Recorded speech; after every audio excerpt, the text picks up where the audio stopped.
Oh,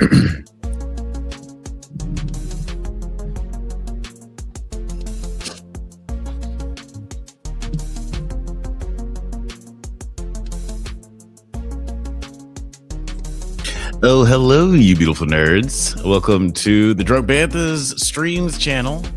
This is not the podcast like our regular viewing, like your regular show. Sorry, I've been smoking a lot of weed. But I'm very excited today because it is our very first For Your Consideration watch party. We are going to be watching a bunch of horror movies today. All the horror movies that are nominated for Best Horror Film. At the very prestigious Drunk Banthas Awards show. We do it every year. This is our fourth year doing it. Very excited. And we always love to celebrate these movies, but we don't really ever get a chance to rewatch them with the fans. And so I thought that this would be a fun way to get reacclimated with some of the films that came out last year that are nominees. And I was going to do this anyway. So I thought it'd be really fun to watch it along with some of you guys, if you haven't got a chance to see them before, or if you haven't got a chance to see them since it came out last year, you just want a refresher. This is the perfect time. But without any further ado, I'm just gonna go ahead and set the movie up. Obviously, I can't play the movie on screen, but I'm just gonna play it and give you guys updates on time, on like the timestamp, so you know where I'm at, so you guys can watch along. It's not going to be perfect, nothing's perfect in this world, but at least we can get the same vibe of the scenes. We'll probably only end up being a few seconds off, but here we go. I'm gonna go ahead and count it down, just in case you guys don't know. It is available on Netflix if you want to check it out there, or you can rent it on YouTube or whatever. I own it, so I'm just gonna play it because I own it. But I'm starting out on 0 seconds. So if you guys want to watch along, now's the time. I'm going to start on go. 3, 2, 1, go. 3, 2, 1, go.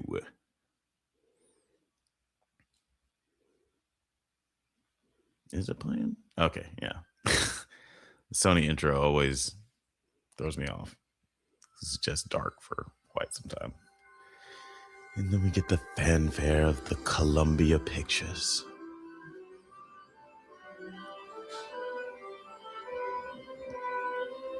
I don't know, probably my favorite movie company, like movie studio intro thing, is Columbia.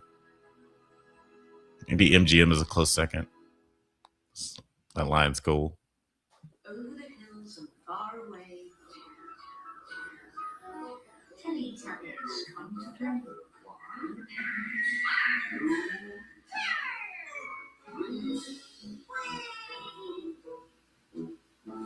28 years later. Such a creepy opening to this movie.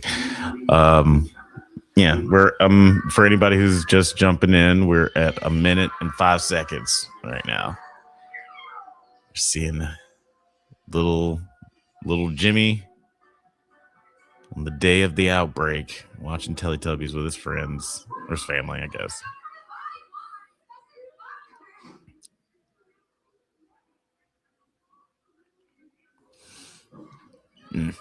Such a creepy, horrifying intro. You gotta respect a movie that starts off with child murder. You gotta respect them. That's really pulling up from 30 and just shooting your shot. It's like, okay, this is what we're doing. This is the game plan.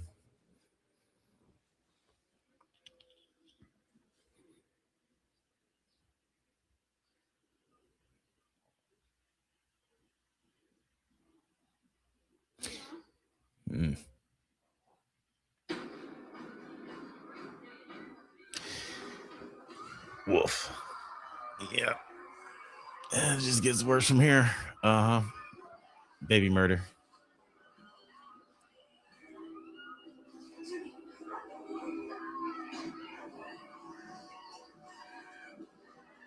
So disorienting. And it's interesting watching this again too now, because like I just watched 28 Years Later, The Bone Temple, a few days ago, which is the sequel to this.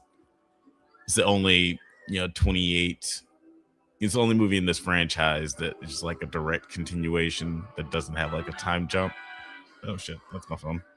Um, but it's the only movie in this franchise that is a direct sequel and doesn't have this big 28 whatever time jump, 28 weeks, 28 days later time jump.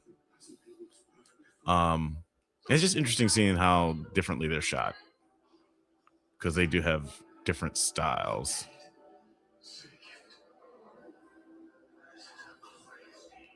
Like Nia DaCosta directed the sequel. This is directed by Danny Boyle, who obviously directed 28 Days Later.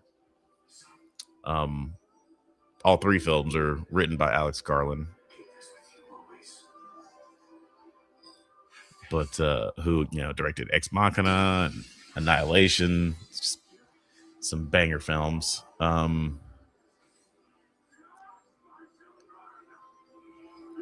This crazy fucker right here.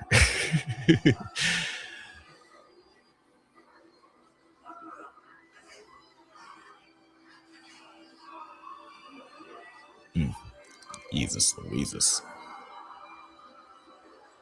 But yeah, I've had an interesting relationship with this franchise because my first time seeing any of these movies was last year. Right before 28 Years Later came out, I was like, I've never seen 28 Days Later. And if you see my review of this movie, then you already know this. But yeah, I always thought that the first movie just kind of looked bad. It's like this movie doesn't look, just like production wise, it just doesn't look very good. I don't think that I would enjoy myself, no matter how good the story is. I don't think that I'm going to enjoy this movie. But yeah, with 28 Years Later coming out, and I heard all the scuttlebutt about, they're making 28 Years Later, and then they're already planning on the sequel. They shot the sequel pretty much at the same time. It was shot by Nia DaCosta. It's coming out next year. I was super stoked. So I was like, you know what? I'll go ahead and give the movies a try. Watched 28 Days Later, loved it. Watched 28 Weeks Later, really liked it. Even though that's like the one that Danny and Alex have apparently had like the least creative contributions to.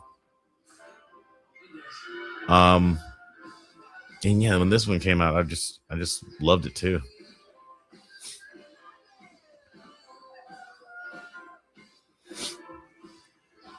I was on a big Danny Boyle kick last year. Like I watched a lot of his movies. I watched Trainspotting and Yesterday, another movie that I was avoiding because I thought it would be bad, but it was really charming.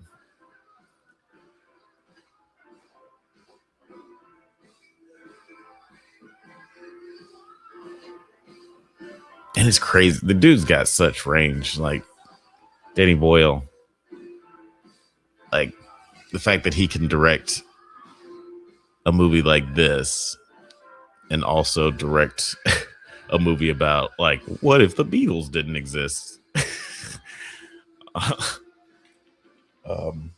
It's pretty wild.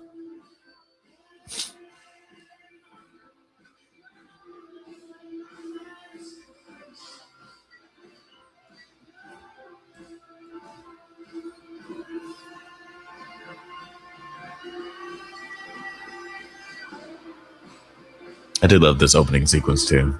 Just the music's great, and also it's just does a lot of visual storytelling. Just like even this moment where Spike he almost takes the Power Ranger toy with him. And he thinks better of it. He's like, I'm a man now. Supposed to do manly things. Leave childhood stuff behind, or whatever that quote says.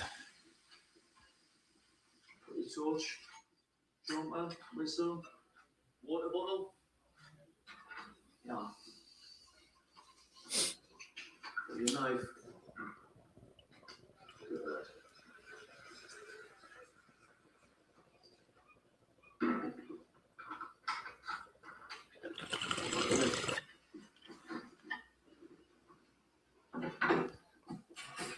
What will be breakfast? Even Rosie brought it around last night.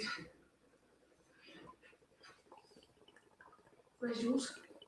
That's not already while I was cooking. Yeah, right.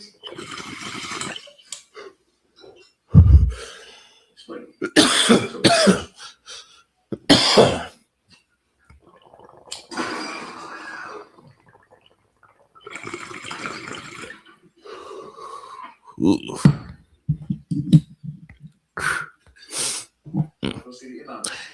He's been using brand X.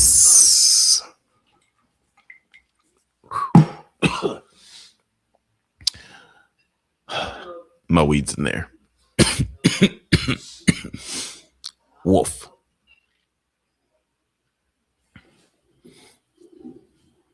All right. Yeah. Moving right. Yeah. Just chugging right along. Anybody who's jumping in right now, we're at exactly 9 minutes in the rewatch of 28 years later. I didn't really make it closer to your parents. School was you there? Sorry.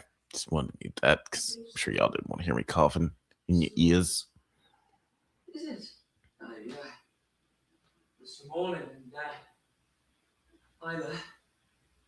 Remember, you're supposed to go to school today. Why not? Is it the weekend already? No, it's Friday. So why does he go to school? You spoke about this. Hmm. Few times. Spoke about what? Yeah, Jodie Comer Going out. dealing with His first time. First time. some mental health issues. They don't really know exactly what the problem is, obviously, because they don't have any doctors or any modern medicine. You fucking crazy! It's a fucking baby! I was 12.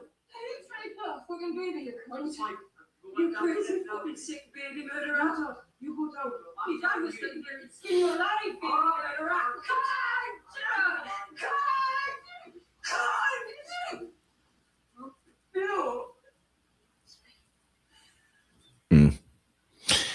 Jodie Comer, she's so good, man. That's what was that show? Killing Eve. It's the first thing that she was in. Man, she blew me away in that first season.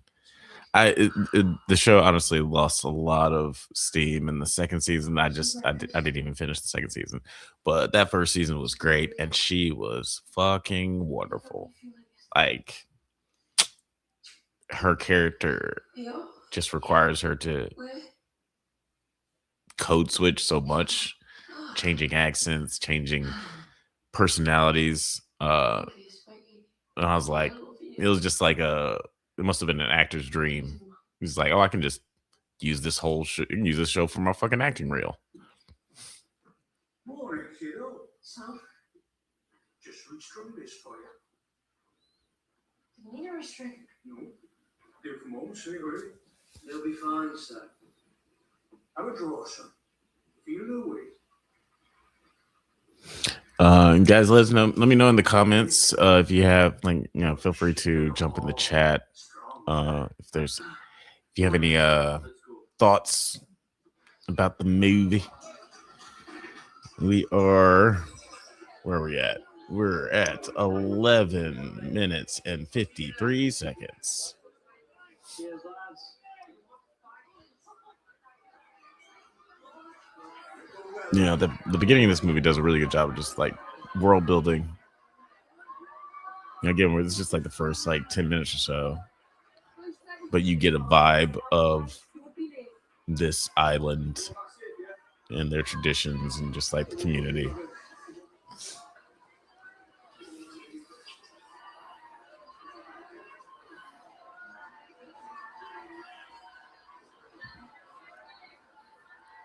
Ooh, excuse me.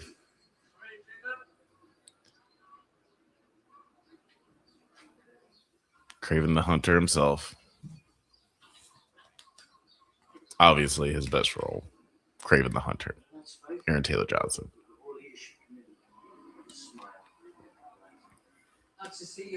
Sometimes I forget that he was Kick-Ass. It seems like a fucking lifetime ago.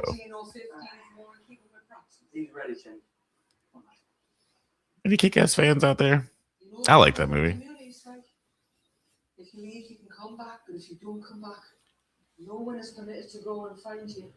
There are no rescues, no exceptions. It's something we learned the hard way on account of all the people we lost in the past. So once you walk onto that mainland, you're on your own. You understand? Yeah, this kid has a lot of responsibility. Not the character. I mean, well, yeah, the character, but the actor. He's pretty much the main character of this movie. Aaron Taylor Johnson is obviously like the most popular actor in the movie. He's like the marquee actor. Well, maybe him and Ray Fiennes. Though Ray Fiennes has a smaller role. Anyway, this kid, just like narratively, he carries a lot of the story on his back.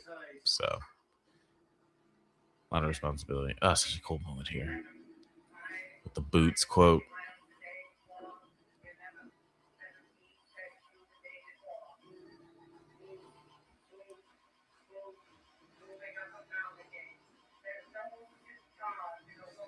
Apparently, this wasn't even in the movie originally. This was that soundbite or whatever was put in the trailer, and when Danny Boyle saw it in the trailer, he was like, "Oh, that's fucking cool." So then he put it in this scene of the movie, and it totally works. I would have been kind of mad if well, actually, I would have been mad if this wasn't in the movie. I did assume that was just like a trailer thing.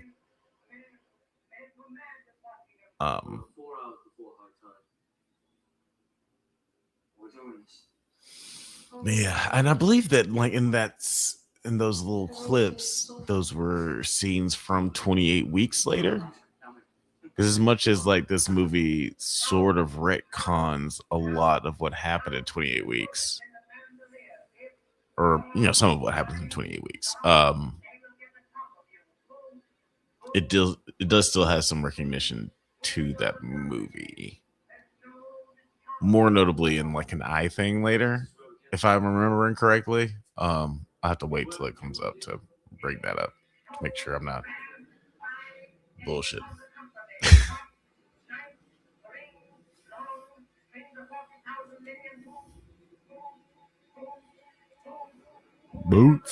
Boots. Just new boot goofing. Just new boot goofing.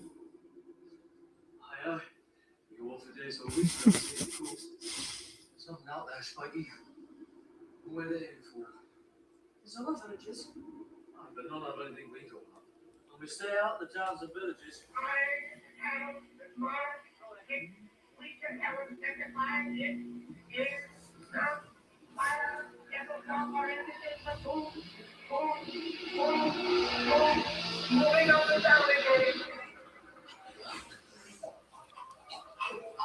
Fucking creepy.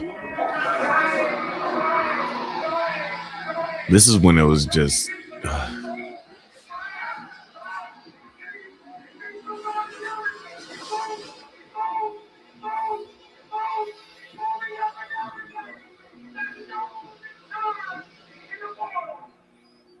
my goodness.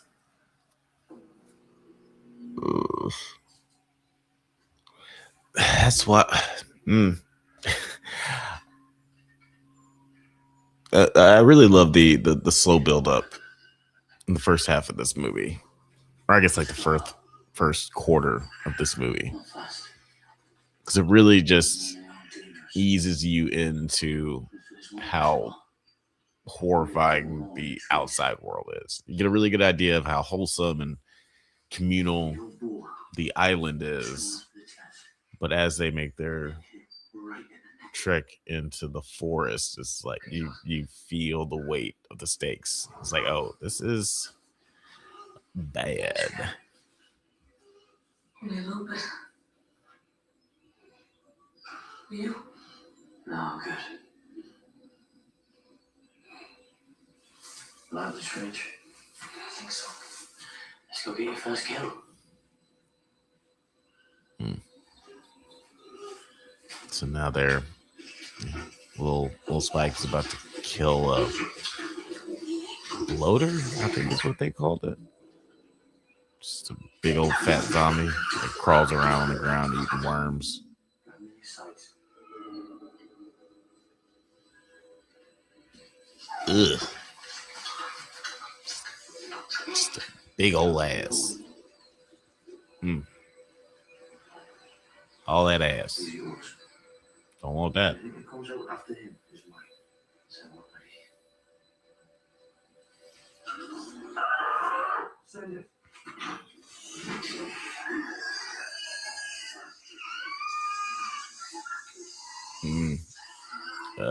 Jesus. Fuck me.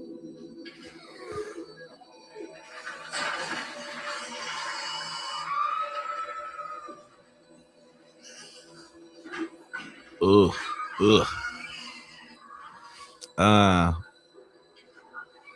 Horrifying.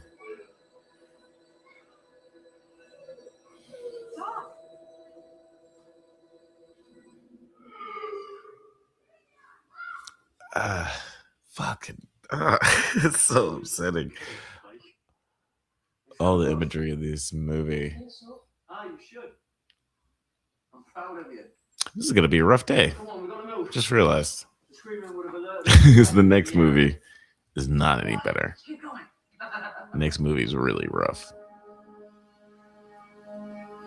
Next movie is not even fun.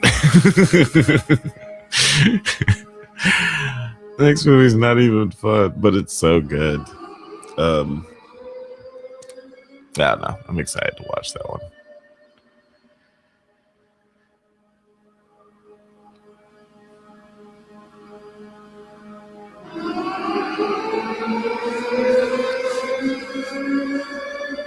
Ooh.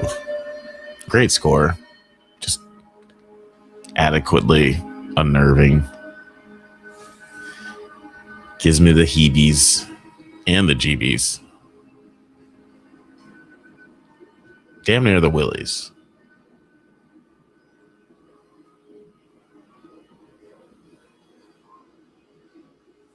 Amazing. Beautiful.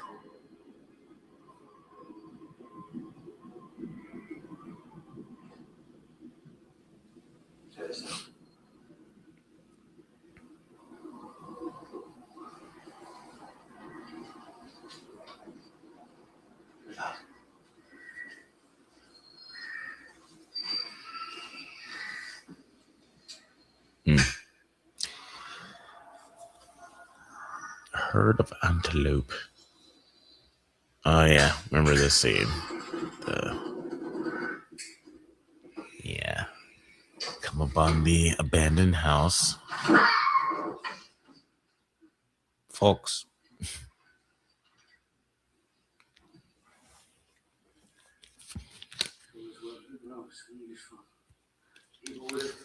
It's something interesting in this movie that they did establish that I don't think that they established in the last two movies. Is that the zombies do eat like all kinds of organic matter. Like they'll eat any kind of flesh. They'll eat fish or worms, deer. Though I guess the animals can't be infected. You never seen a frisbee before? It's great. Yeah, I love it. But yeah, I guess that's how they've been surviving this long. It's that there's only so many people they can infect, but then they eat like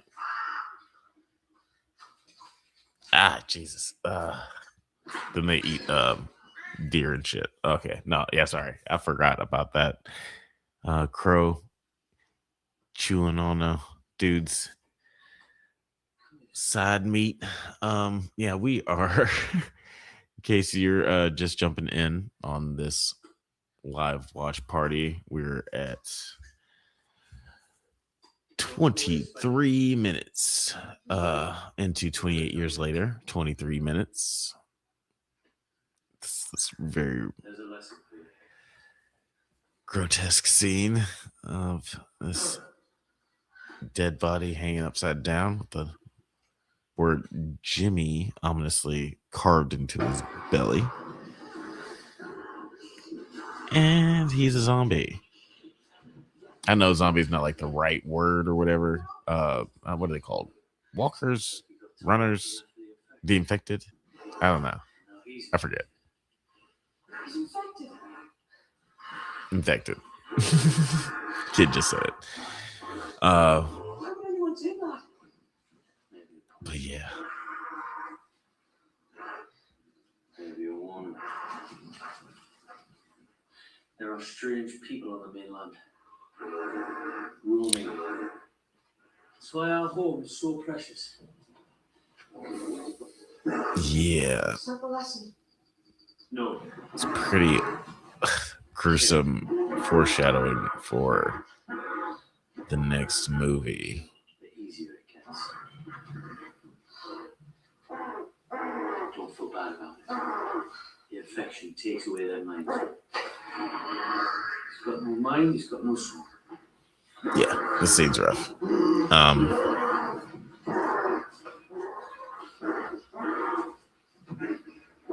Spike.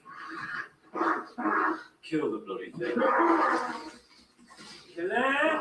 What are you waiting for, Spike? No, son! Spike, finish it! For Christ's sake, Spike, fucking kill it!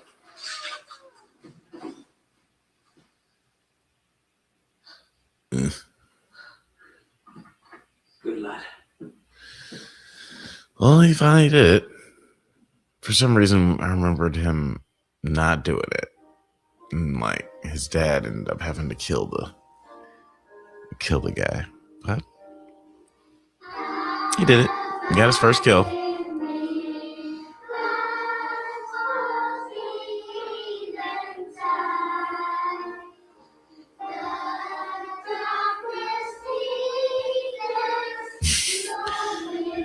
This town does seem a little weird. I'm curious how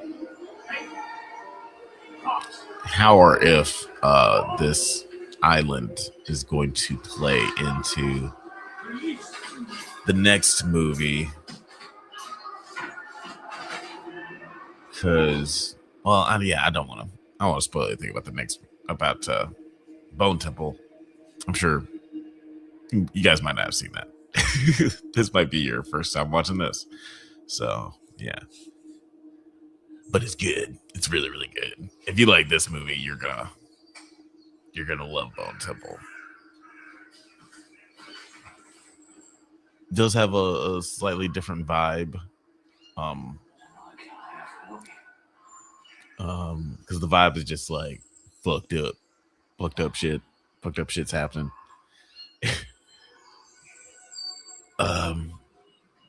But yeah, I enjoyed it. I don't know what that says about me. So if that's what Spikey.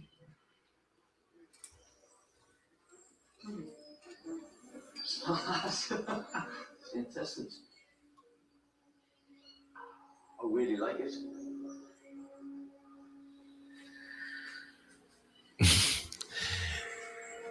Yeah, ATJ does play this role pretty well. Like he's very natural with his performance. He seems like a good enough dad, especially in this post-apocalyptic world that they're in.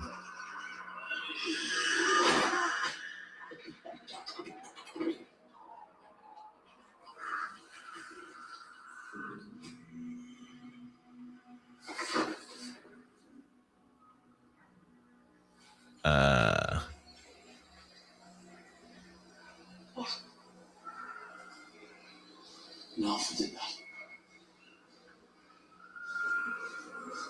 Come on. Check, move. Fuck me. Mm-mm. We're going back. What you killed, that's what we came for. Oh. Won't it look like we left here? Don't talk, Spike. Just keep your eyes peeled. Yeah, all the little like night vision flashbacks shots where you just see the zombies up to just fucking wild shit in the darkness. Probably the creepiest stuff from this movie. Though that is also very creepy. Oh gosh. Fuck. It's just upsetting visual. Just seeing all these infected run up over this hill. Just seeing the silhouettes of these like it's so upsetting.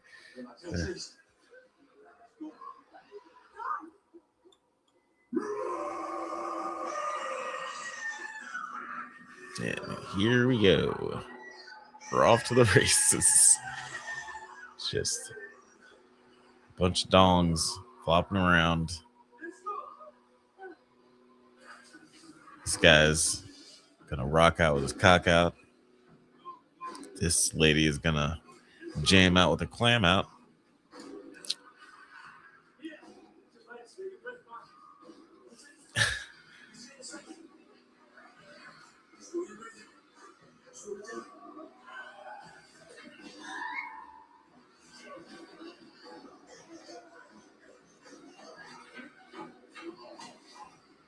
He's still trying to be a good dad and like teach him lessons in this moment, even though they're like about to die. It's sweet. It's a sweet moment. He's a sweet dad. I still attest that this guy is a good dad.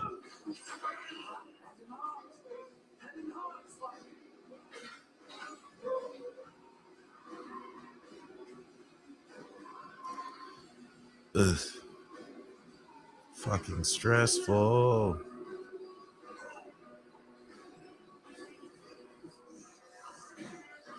Ugh. And this music is just like appropriately just like ugh, heart pumping. Oh fuck.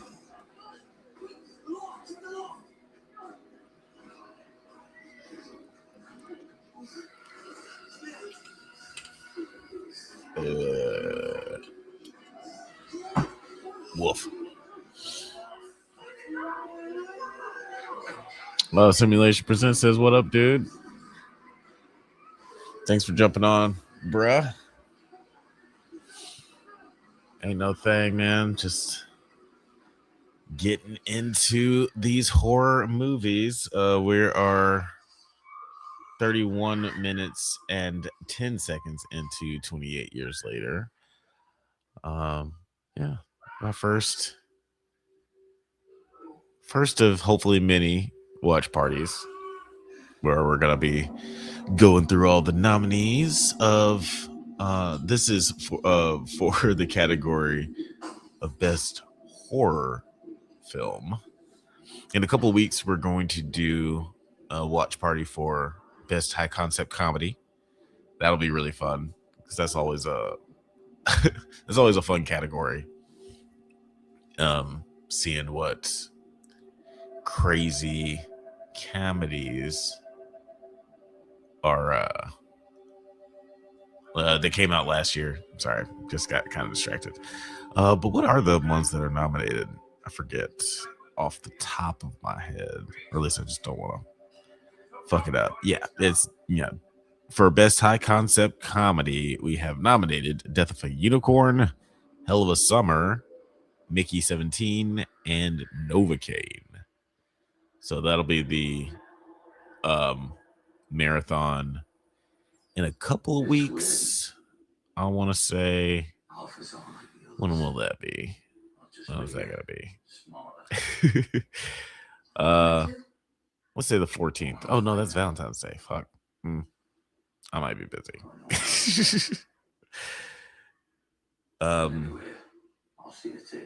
But yeah, we'll have another marathon to celebrate the best high concept comedy in a few weeks. I'm really sorry, God. About? It's not my fault. I couldn't hit anything. What are you talking about? I tried, but I was too scared. Well, I kept missing. What are you talking about? This is not your fault. And you kept shooting. I've seen adults who kind of get narrow on the boy they're shaking so hard. Not you. Hey. Spike. He is a good dad. Honestly. I think it does also talking about how good as a performance is in this movie. ATJ, I mean, I think it does have a lot to do with, and I brought this up before, some actors just like, I don't know, lose skill points or some such shit when they have to perform outside of their own accent.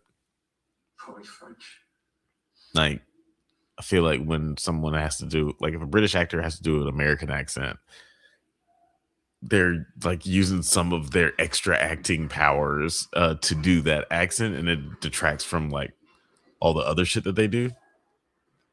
Not all the time, and not every actor. But yeah, I just feel like a lot of the times there's something missing from ATJ's performance, and it's usually when he has to put on a voice, whether it's British or not. You could be British, but just not like in Nosferatu. His voice was, his performance was so weird. But he was playing a very posh fellow in that movie.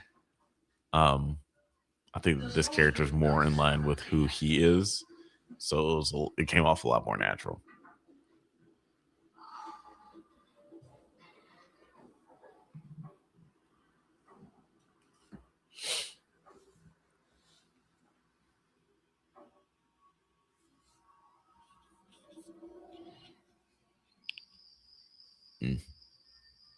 Yeah, these alphas are a terrifying lot, I must say.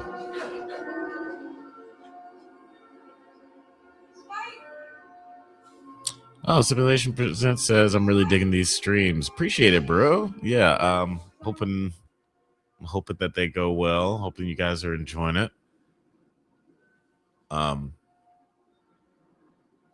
Yeah, certain. Yeah, like I said up top, like I was going to try to watch all these movies anyway, just to refresh myself with the nominees.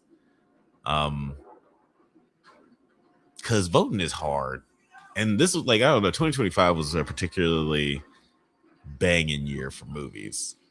I don't know if you guys feel the same, but I like looking back on 2025. It's like, yo, there was just like some amazing movies, like classic movies that came out last year.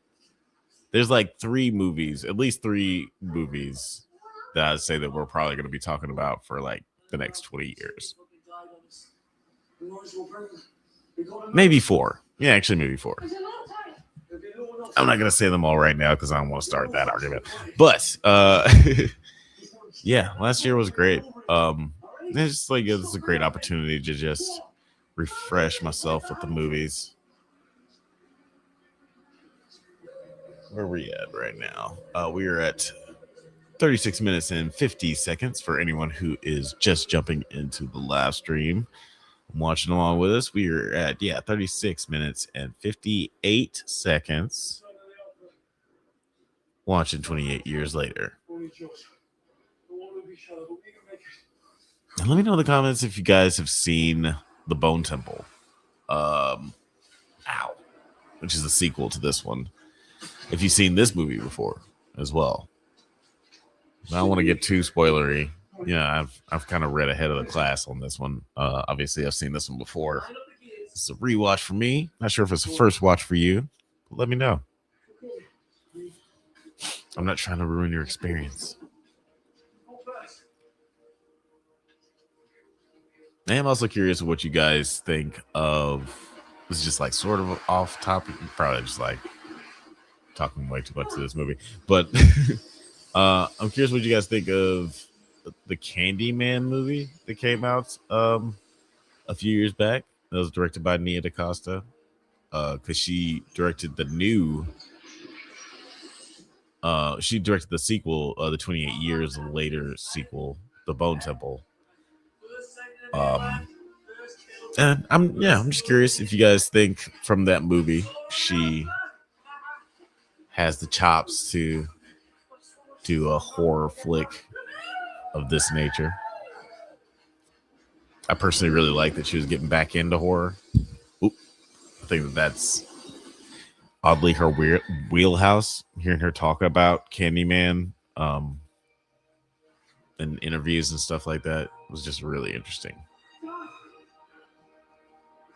Run, Spike! Run! Go! Go! Jesus, terrifying. Big fucking alpha. Keep moving! Just chugging along.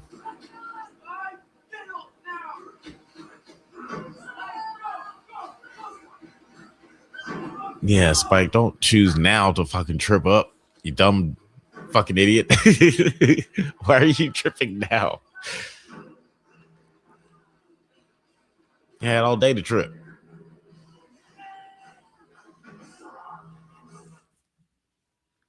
Ugh. Scurry. Ooh, it's scurry. Scurry shit.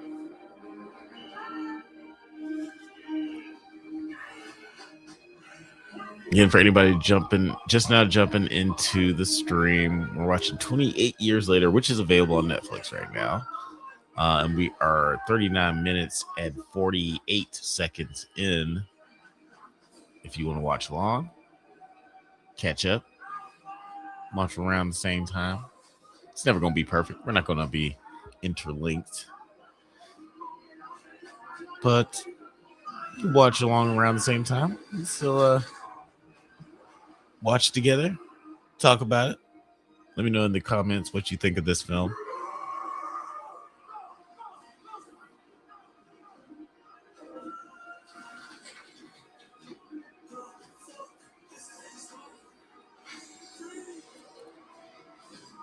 Woof.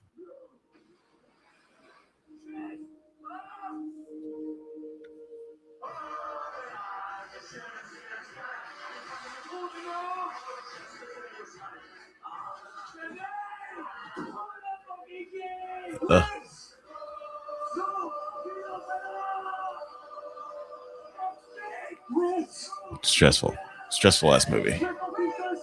It's so chaotic. Gosh. Wait. Look at him! Look at his eyes! He's clean! He's clean! Oh,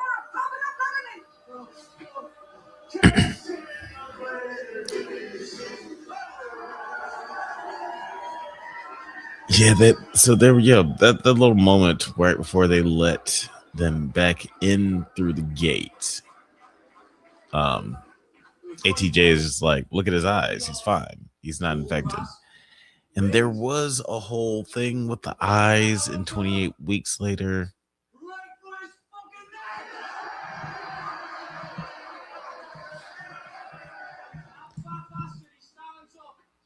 You know, like one of the characters, she had like the mutation that causes you to have two different color eyes or whatever.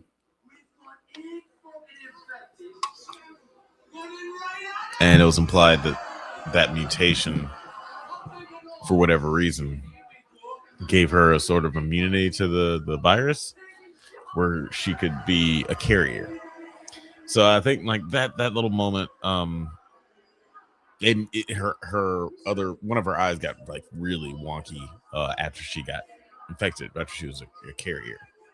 And I think that was like sort of a nod to that, or a reference to that, because like even though they were acting normal, she was like, well, we can't let him in because he could be a carrier, even if he doesn't know it, or he's not displaying any symptoms.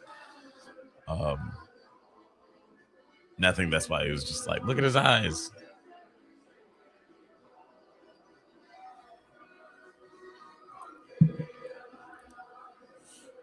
I think that could be bullshit.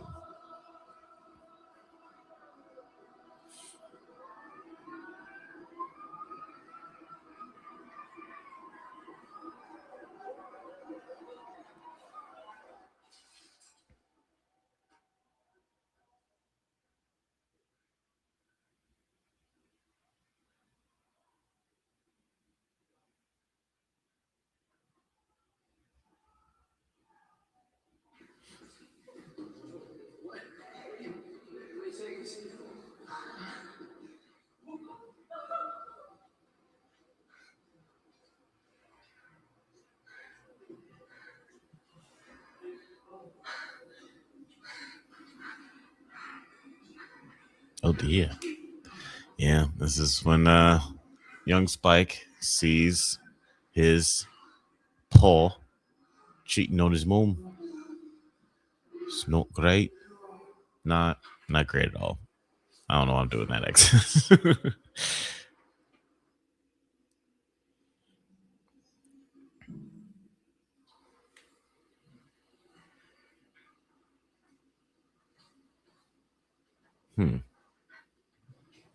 Wow. I do love this scene. This is the sweet scene with the old man. Sorry.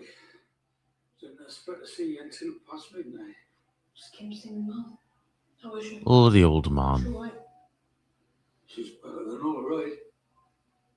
We were up and about. We walked through the fields. She got a lot of life in her when she's not having a turn. But what about your day? Eh? All at a point. Dad's making me out there's something it's not. Like what? Like I'm a hero. But you are, to him. It feels like he's lying. So what did happen then? I shot one of the fat ones. Ah. It's holding with him. But then we got chased by some of the fast ones. I couldn't have a thing. And we were just heading till it got dark. I was just scared. I felt sick. I wanted to be home with me mum. Your dad probably felt the same. Tell you what though, never seen so much love. So big. What did you see? Hills, forest, and a fire. A fire. I wonder if you saw old Kelson. Didn't imagine he was still alive. What did you say? Who the fuck is that? That would be Kelson. Believe it or not, he used to be my GP some 30 years back. What's GP? A doctor. General practitioner. At his practice just outside Whitley Bay. Dad said he didn't know what the fire was. And he says all the doctors are dead. That's why no one knows what's wrong with Mum. It just feels like he's lying about everything. Nah. You know what? He probably didn't want to spook you. Dr. Kelson is odd. How's he odd? What's so special about the fire? If your dad doesn't want to talk about it, I don't think I should. Why didn't you go back to your party? Eh? Creepy. I'm fine here with your mum. No. Yeah, they definitely build up Dr. Kelson to be I'll look after this him nefarious island of Dr. Moreau type character. Gotcha. Yeah, he doesn't quite end up being like that.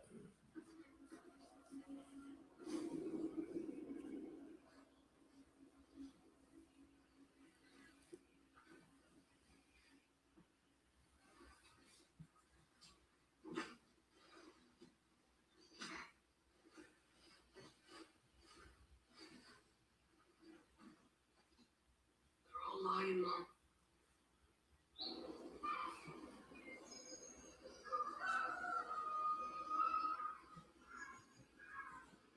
The old lion, Mom.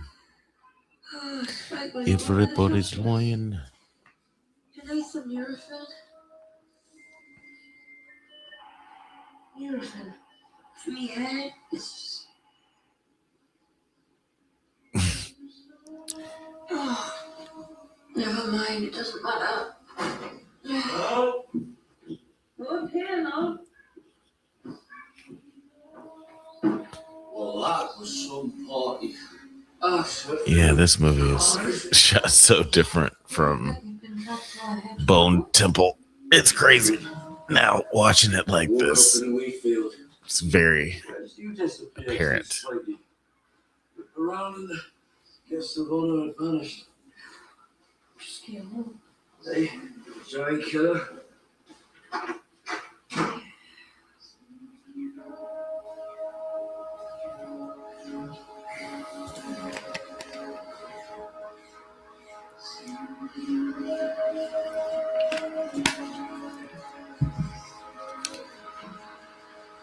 I'll make some breakfast. Is that the movie or is my computer about to explode? The sound design for this movie is pretty wild. What's going on, Spike? Why didn't you tell us it was a doctor that could see, Mom? Doctor? We don't have a doctor. I haven't had a doctor here forever. Dr. Kelson does. The fire on the mainland. Who have you been talking to? So he's a doctor. Was it Sam? Bloody them ideas in your head. He's not a doctor, Spike. Maybe it once was, years ago. But he's long since got insane. Yeah, dude's crazy. What do you mean? Although, Is he a doctor or not? Before you were born, we used to forage. But it got harder, you know, so you had to travel further. And one day to a group of us close to Kelson's. Right? 500 yards out, we started to smell death. Now understand, we were well used to that smell back then, the devil everywhere. But this was totally different. This stench was like a wall. You could touch it. And we got to the brow of this hill. And we looked down. yeah, it does probably smell fucking awful. Like it. That is fair. It probably smells like shit. Hundreds.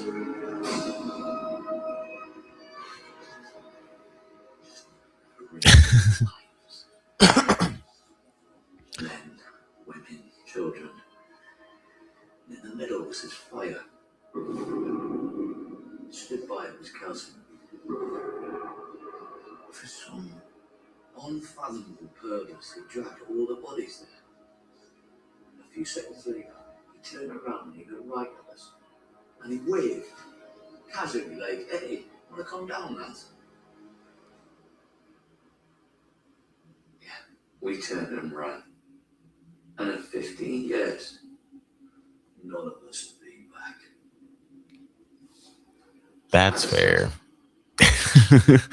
Insane. I wouldn't have probably gone back either. Oh, fuck. And you burnt the fucking eggs. Do you want Mom to die? Of course I don't. It's like, bro, did you hear that story at all? What's really wrong with her?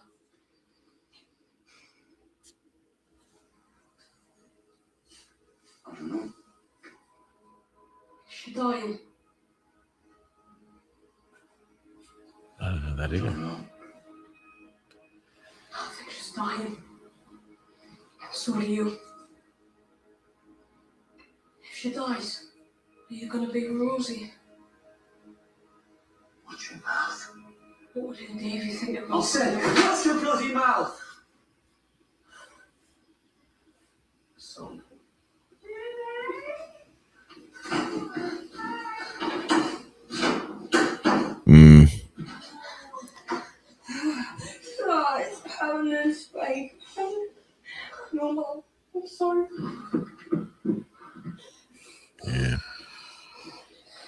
See you done. Put your hands on the boy.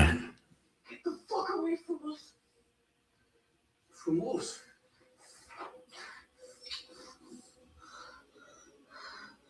Yes.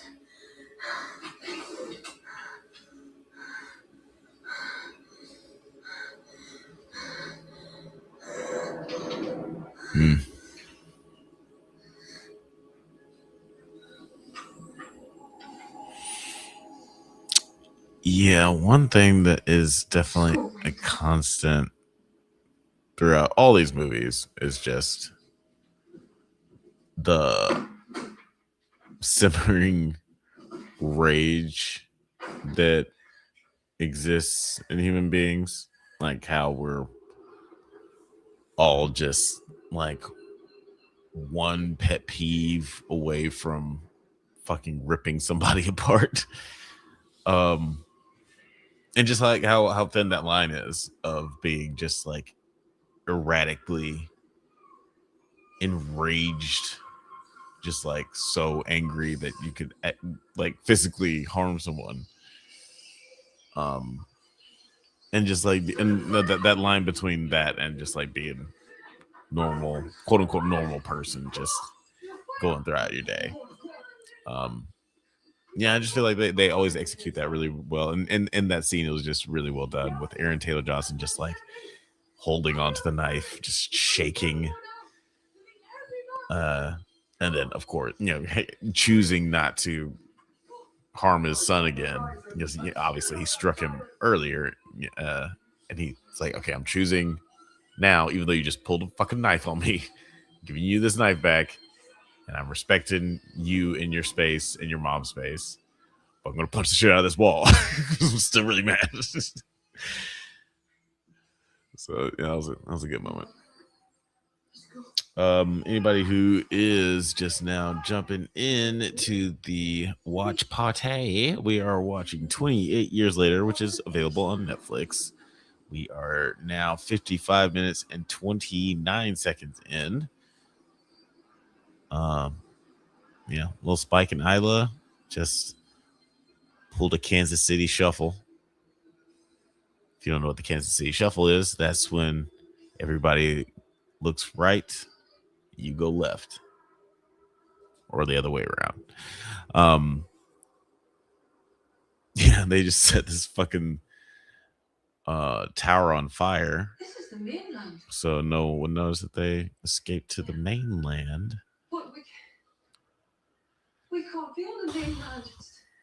It's too dangerous. It's okay, Mum. No, in order to keep us safe. No. This isn't right. It's not right. Wes. Jimmy! Wes. Jodie Comer is really good in this movie. I'm gonna be honest with you guys. I'm going to try very, very hard We have to go back now, back home. We have to not to cry at the end of this movie. I have I make no promises, but I do remember bawling my eyes out at the end of this movie in the theater. I remember crying really hard when I watched the next movie too, Bring Her Back. That's the second movie on our marathon list.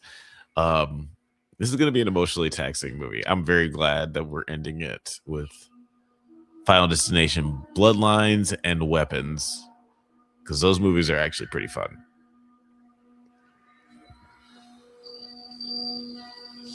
This movie's kind of fun. Like, it's going to get pretty fun in a little bit. I know this kind of seems like a somber, contemplative part of the movie, which it is. Behold Jimmy, he is coming. Oh, jeez. So much foreshadowing. But yeah, this is like a very just like, I don't know, empathetic and contemplative movie in a way that I didn't think that it was going to be. It's very thoughtful and sincere.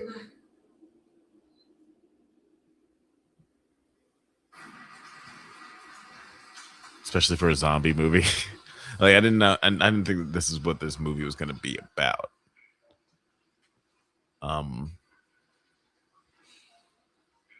Like what I thought the movie was going to be about was basically the first 20 minutes. Like the first 20, 30 minutes. Like I thought the movie was going to be, oh, father and son get trapped off the island that is safe, and they have to, survive various zombie adventures with just a bow and arrow. And they kind of got that out of the way pretty quickly. uh and moved on to the story with Spike and his mom, which is, a lot less action packed. Well, not even a lot less action packed. There's still a lot of shit that's gonna happen, but it's an interesting place to take the movie. It's very thoughtful. Again, just a lot of moments to be just sincere and just really get back to the themes of humanity, like I was mentioning before, like like what makes us human, what separates us from these violent rage monsters. It's like I've seen people do equally heinous shit in road rage, like traffic videos on YouTube. Like somebody gets out of their car and decides to shoot someone because they cut them off in traffic or something like that. Like humans are driven to the point of violent rage all the time, every day. But we're also capable of much, much more. We're capable of good. We're capable of love. And this movie really taps into the loving side of humanity. Like it really focuses on the better angels of our nature. The next movie does not. The next, also, I mean, it does. But the next movie, Bone Temple, is mostly about how fucked up humanity is. I think that they even said that. What was it? I think that they said that the theme of this movie was like family, and the theme of the second movie is evil. Just evil. And the theme of the third movie that is yet to be, filmed or whatever, is redemption. So we'll see how the trilogy all plays out. But I think I remember that correctly. I don't remember if it was Danny Boyle or Alex Garland who said that, but one of them had mentioned that, those were the themes for the trilogy, or this new trilogy amongst the franchise. Man, it's so crazy. This is not a franchise that I would have assumed would have lasted this long. Especially with like the lukewarm response from 28 weeks later. Again, like I never watched any of these movies until last year. But it did seem like after 28 weeks later, most people didn't really like it, and didn't feel that it was in the same spirit of the first movie. So yeah, it just was not. And that sequel happened, quite a while after the first movie. Was like 10 years after the first movie. Beaches. No. Okay. I think it was like 10 years after the first movie. And yeah, this coming out what was it, 26 years after the first movie. It's like, yo, this is not a franchise that I expected to last this long. And also would not, like, I would love to I need to see an interview about like how the production of these two movies just kind of came about. Because this doesn't really happen a lot, where people are just like, yeah, you guys can make like these. It's not like Peter Jackson or anything making the Lord of the Rings franchise, where they greenlight you making two movies back to back. And how did Nia DaCosta end up in the conversation? Because again, I think she's great, and I love that she got a chance to direct this movie. or the next movie. She fits like so perfectly. Like even though like again the style is very different, but she's so good at horror and is adequately creepy. They definitely passed the baton off to somebody who knew what to do with it. I don't know. I don't know anything about the relay races. I don't know why I use that that metaphor. And if you're just now joining us in the watch along party, yeah, I don't know what I'm doing. What am I doing? Anyway, we are 1 hour and 3 minutes 58 seconds. Let's just go ahead and say we're 1 hour and 4 minutes into 28 years later. You can find it on Netflix right now. You can rent it on YouTube. I own it, so I'm just watching my copy, but it's just a humble brag from your boy. Yeah, this is our first watch along party. We're gonna try to do this again in a couple of weeks. This is in celebration of the movies that are nominated for Best Horror at the 4th annual Drunk Banthas Awards, aka the Drunkies. We'll be going through all 4 Best Horror movie nominations. It's going to be 28 years later. Bring Her Back, Final Destination, Bloodlines, and Weapons. If you want to see the schedule for when we're going to be doing those movies, you can see it in the description, video description. Should be there. It should be there. Anyway, I'll just actually double check that right now. But yeah, you can find that in the description if you want to. Ooh, my God. Oh, my God.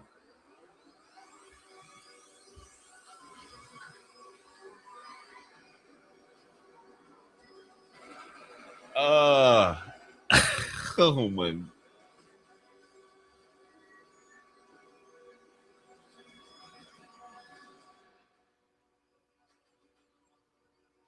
Oh, my God. Sorry. Oh, gosh. Okay, if you guys are watching this and for whatever reason aren't watching along, oh God, yeah, just saw our alpha zombie rip the fucking head off of this Finnish soldier, ripped his head off, spine dangling, and then he slapped some other soldier with the dangling spine. This I don't remember that. I don't remember that being that horrifying. Oh God. We drove near here. Left the car. We walked until we spotted it rising over the treetops. You said it would stand like this forever. Like the pyramids or Stonehenge. So when you look at it, you see it into the future. Do you remember that, do you? I couldn't have been born in 7 or 8. Was to a real lifetime travel, as you said. Falling into the future. And I got scared. Because I thought you were being serious and we really had. How many hundreds of years have we fallen this time? Is it thousands or more? Wow.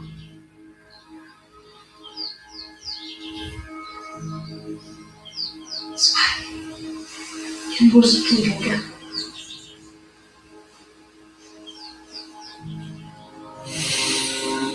Oh dear. That's right, this fucking zombie. Everybody thought that this zombie was Cillian Murphy in all the promo material.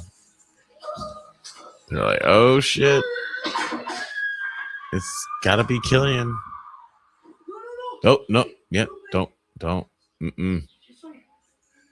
Got blood on your forehead. Just close your eyes. Shit.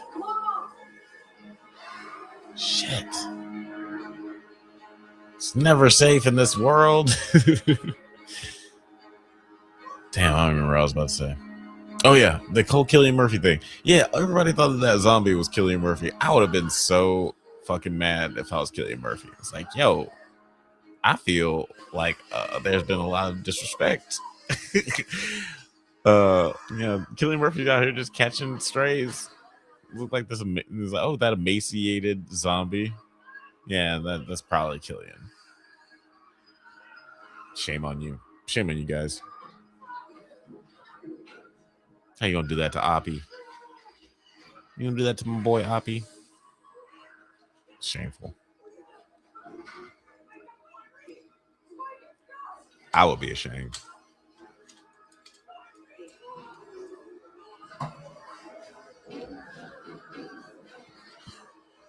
Although, to be fair, a lot of people who are just fans of the show, of the franchise, were probably just like thirsty to see the character come back. So, and maybe they heard stories about him being on set filming one of the movies, because he is in the sequel.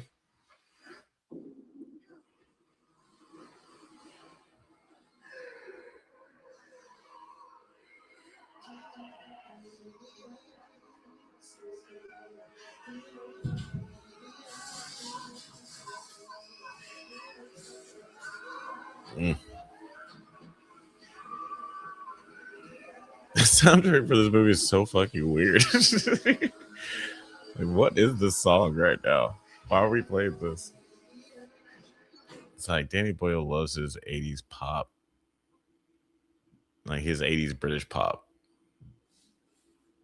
Which, like, who doesn't? But still. Still, though. Benzene. Vaporized. Built up over the years.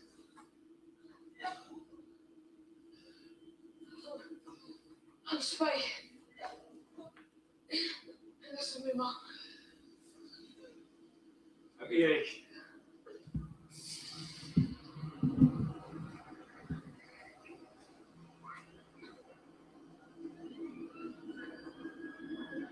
This is when the movie gets noticeably more fun. This is like, just a really well-paced movie, because we get that crazy action sequence after all this like emotionality. Then we get this crazy action sequence, and now we get this fuckboy Eric, who's this character that's introduced that just injects some much needed levity in this movie, because it's very depressing. It's also depressing. She can't help it. You can't help me. Why the fuck did I help you, huh? I could have saved my bullets.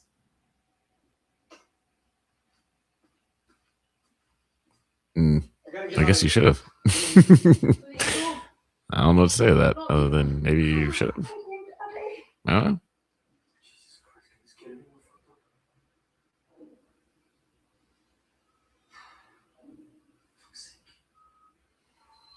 My best friend from school, he's a delivery driver.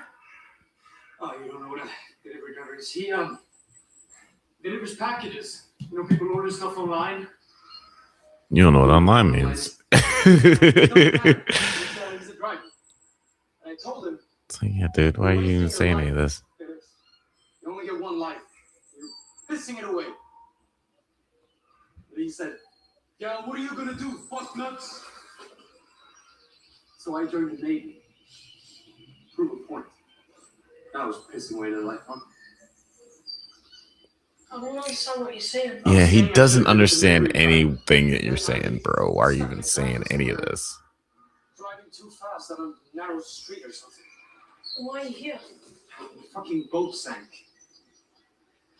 We were patrolling on the east coast of Scotland and we hit something. Scorched on the rocks. That doesn't matter. You always found a life raft. That's pretty funny. We didn't want to make it to shore, obviously, but the wind blew us. 8 of us. Yeah, this is Not the only one a left. nice reminder of another like cool thing about the franchise that sort of separates it from other zombie movies or zombie franchises is that it's like this zombie outbreak isn't worldwide. It's just You happening can come to my town in after the taking UK. over the doctor. Yeah, where is the doctor? Like, and because it's essentially an island, Not far. it can't. No, And far. because Eh? the nature of the infection, because it spreads so fast, like no one's gonna get like accidentally infected and get on a plane or something like that. So and and not realize it. Like everybody's gonna know that you're infected way before you get on a plane, obviously, because it happens within seconds, or you start showing the symptoms within seconds. But anyway, yeah, I like that it just sort of hammers down just the whole No signal. aspect of the fact that like they're secluded. This outbreak is only happening here, and world is just going along as normal everywhere else. Everybody else is just treating it like, Got radios? I don't know, like any other awful thing that happens in the world, where we just sort of turn a blind eye to it, Take a look at that. don't pay attention to it because it's not happening to us. It's my fiance. Or ex. I guess. What's wrong with her face? What do you mean? Looks weird. You're weird. She's gorgeous. What's wrong with you? This girl in my town has the same thing. Thing. She's allergic to shellfish. So if she eats scallops, then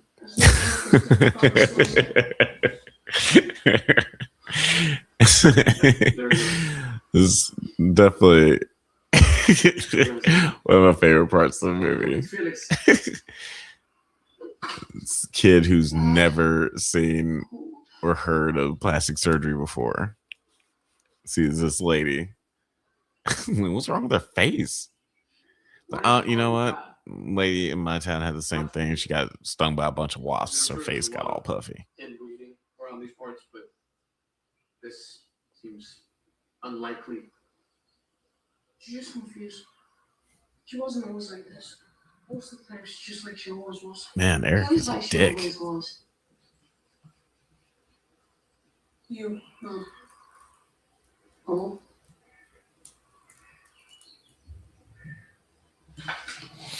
Yeah, I'm curious what you guys think. Is Jodie Comer, I'm Eric. good actor, bad This is your actor? father. She's fine. Does she put a little bit too much sauce on it? Just being silly, mom. She's being a dick. She put a little bit too much paprika on the avocado toast, if you know what I'm saying. You know,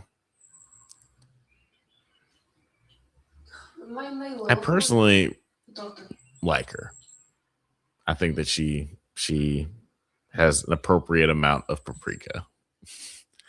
Well, let's go.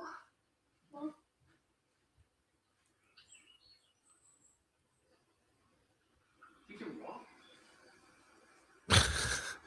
But I think, yeah, it also depends on the director, I think. Why did they get so huge?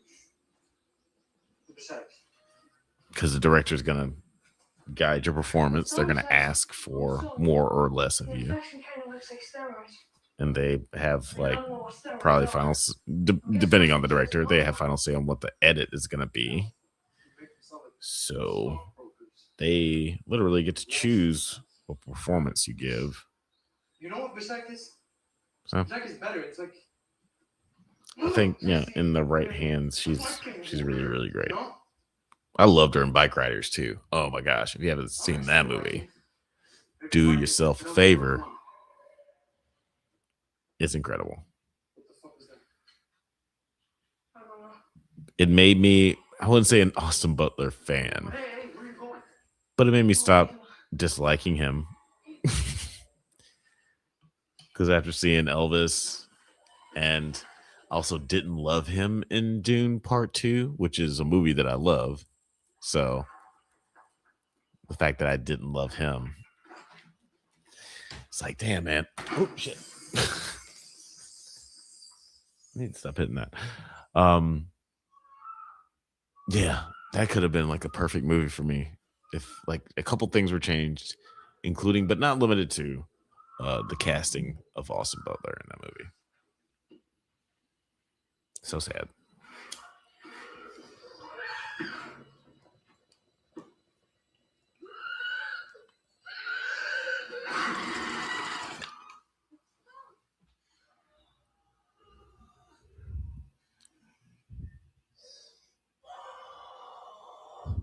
Ugh. Yeesh. I guess this is a good time to mention that this movie is also nominated for Best Upsetting Birth Scene. So that's cool. Because this is a very upsetting birth scene.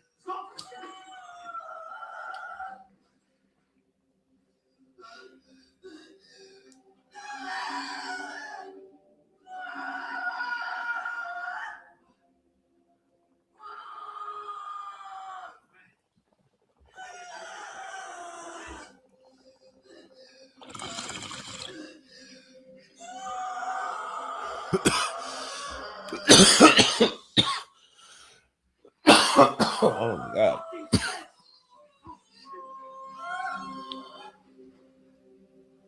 What are you doing? Fucking drop her!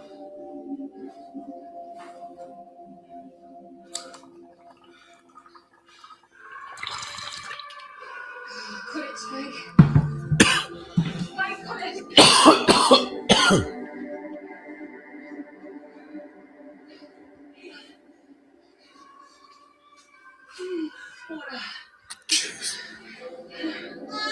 What the fuck?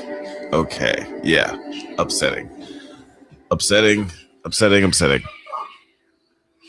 Wrong. Insane. If you're curious of the nominees for Best Upsetting Birth Scene, it is. Oh shit! That's right. You're still alive. You're just taking a nap because you had a baby.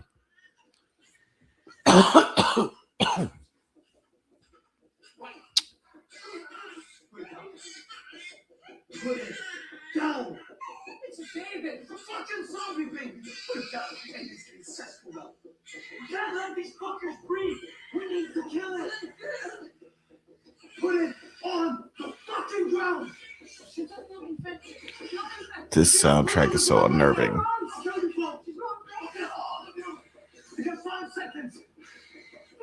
Jesus Christ, man. Bitch, be cool.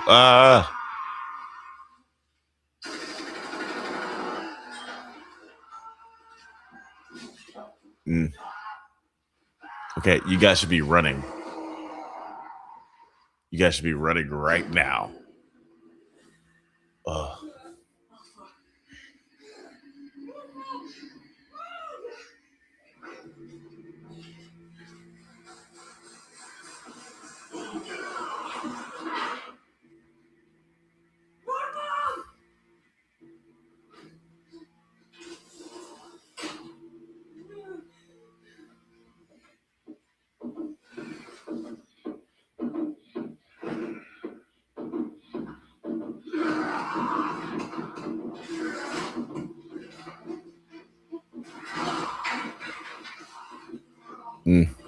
Fuck. That is a big old dick. Apparently they use prosthetic dicks for all the zombies in this movie. And it makes sense that, you know, like it is 28 years into a zombie apocalypse. Surely none of them are haven't closed right anymore. Like, surely the few zombies that are, I mean, the zombies that are still around, their clothes would have torn off or fallen off or rotted off or whatever after 28 years. Or there could be, obviously other zombies that were born. Well, that I don't know. I'm still very curious what would have happened after the baby was born. Would they just like killed it in rage? Because they also don't. I don't know. So many questions about the virus. I don't have the answers to. You're gonna take this, Samson.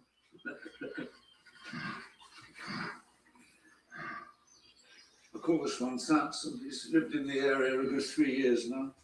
I usually keep my distance from him, of course. Our introduction to Dr. Kelson, Ray Fiennes. Dr. Kelson. Dude's fucking awesome. Spike, this is my mom, Isla. Spike, Isla. This is a baby.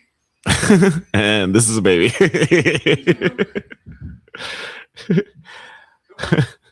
I'm Spike. This is Isla. This is a baby. Well said. Well put.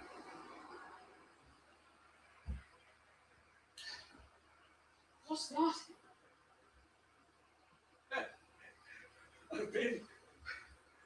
I've been waiting almost 13 years for someone to ask that question. 13 years. Okay, so that tracks. So, alone of age or starvation or violence, never having had the chance to reply. Do you know the words memento mori? No. It's Latin. Ironically, it's a dead language. It means remember death.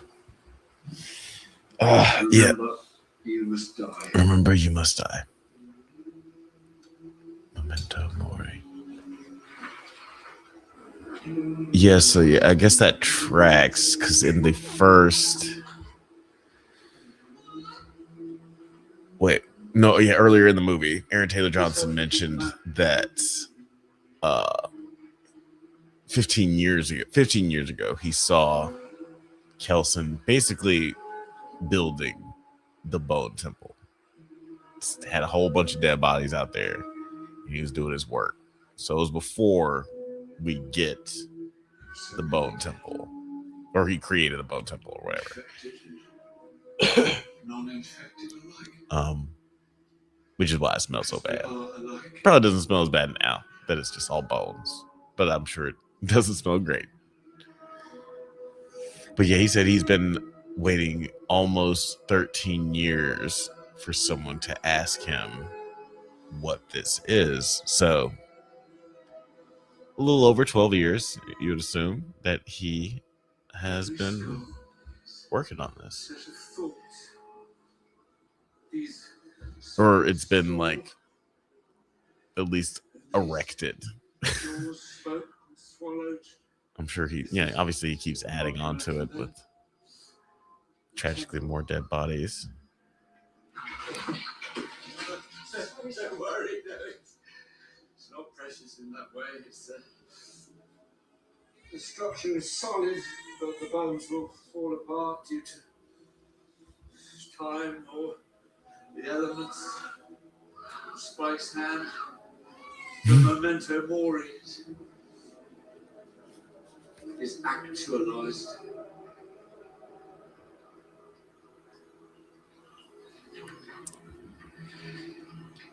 Do you know this man? His name is Eric. Saved a life. Let's find Eric a home. He put a lot more respect on Eric's name than was deserved. His name was Eric. He saved our lives. But Yeah, but then like immediately after he saved your life, he was like, "Man, I thought like he was a total dick about it. He was a piece of shit with an ugly girlfriend." So, yeah, they did a lot to make sure that he was that we did not, well, like the audience was not going to mourn Eric. He was funny, and it was fun to see him die, but he was a piece of shit. Indica or sativa? How about hybrid and sativa mix? Yeah, yeah, a little bit more sativa than hybrid. I do have 3 more movies to do, and we are, for anybody who's just now jumping into the live chat and watching along. This is the For Your Consideration Horror Watch Party. We are watching 28 years later, and we are 1 hour and let's say 1 hour and 30 minutes in. 1 hour and 30 minutes into this fantastic movie. Not much movie left. Yeah, not a lot of movie left. After this, we'll be watching Bring Her Back. We'll be starting that.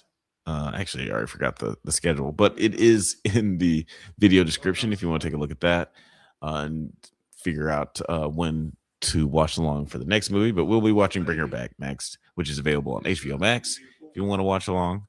Again, we're watching 28 Years Later, which is available on Netflix.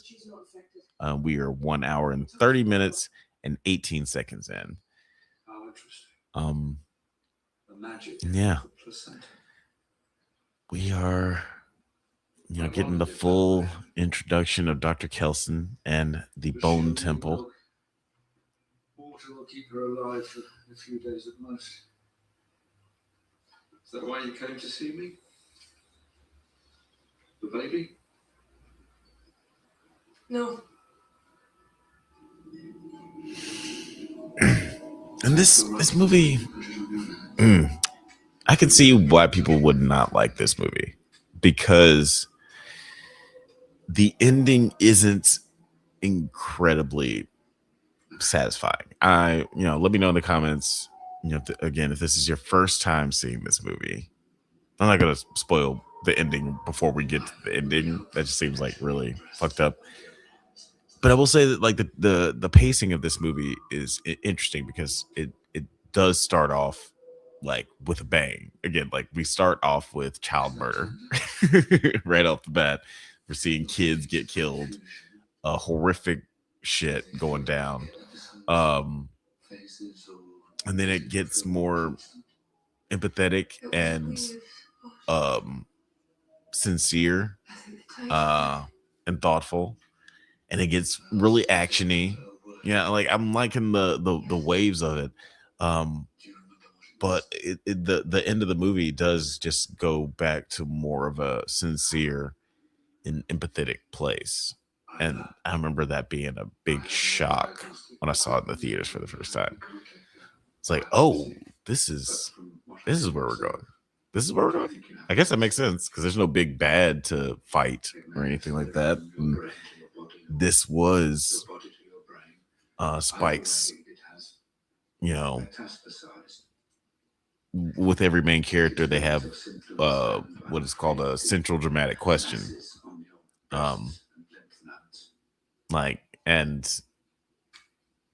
Spike's central dramatic question is the central dramatic question basically has to be answered at the end of the movie for the character to be fulfilled and for the story to be like, whatever, complete. Spike's central dramatic question is, can I save my mom? I thought it might be cancer. Because that's all he really cares about. was too scared. I needed someone else to tell you, but no one did. I don't understand. You see, you can't make me mouth better. I wish I could, but I'm afraid it's not possible. What does that mean? She's gonna die. Is the cancer gonna kill her? Yes. When? It's hard to say. Soon.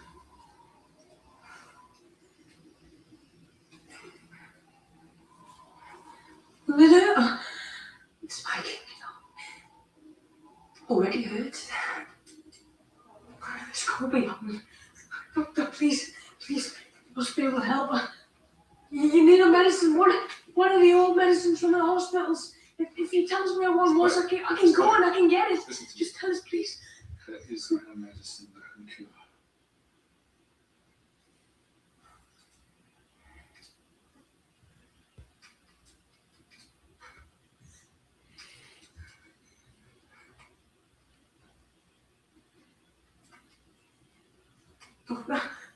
Doctor, please.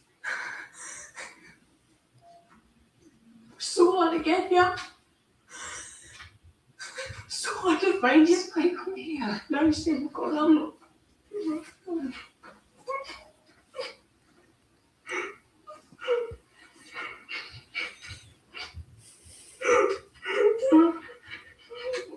Should have told you.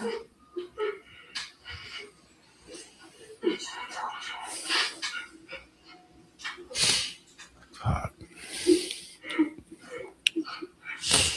Ah, man.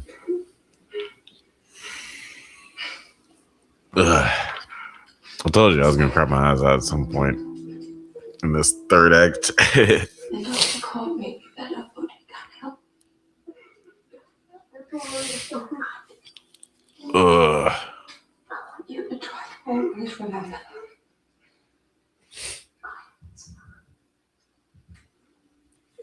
For anybody who's just jumping into the chat or into the stream, you're like, why is this nigga crying? It's because I'm watching 28 years later. We are 1 hour and let's say 36 minutes in. If you want to watch along and catch the end of this film, we are doing a for your consideration watch party, watching all the movies nominated for best horror film at the very prestigious Drunk Banthas Awards, aka the Drunkies. Next up, we're going to be watching Bring Her Back, which is available on HBO Max. But again, right now we're hanging out with 28 Years Later, which is available on Netflix. There are many kinds of death. Just spieling along, so I'll stop crying, basically. I'm gonna smoke some more weed. Yeah, I'm sure that'll make me less emotional. That's famously what weed is good for.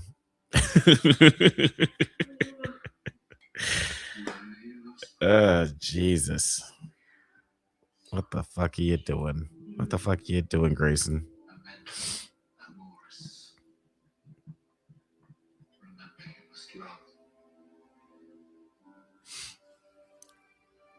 Memento Amoris. Remember, you must love. Amen, brother.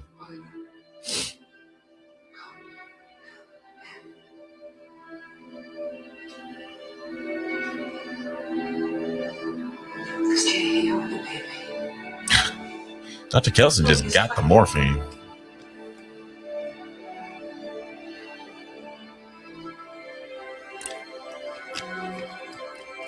He's got so much morphine.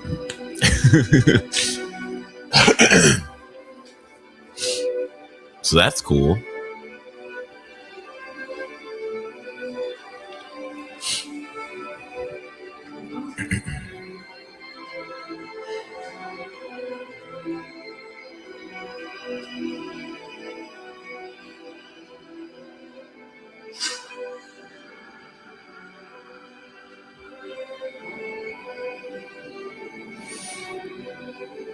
I'm also just gonna do some phone stuff so I won't bawl my eyes out this last little moment.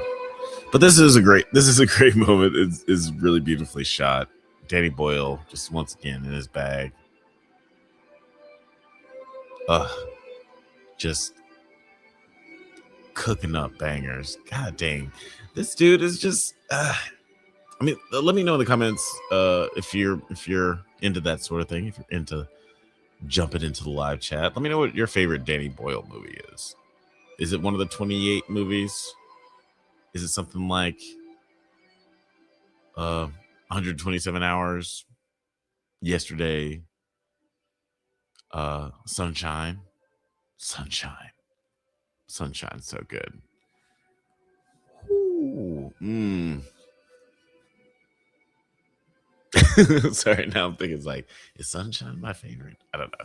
But yeah, let me know what your favorite Danny Boyle movie is if you're into that sort of thing. Find a place for her. Best one of all.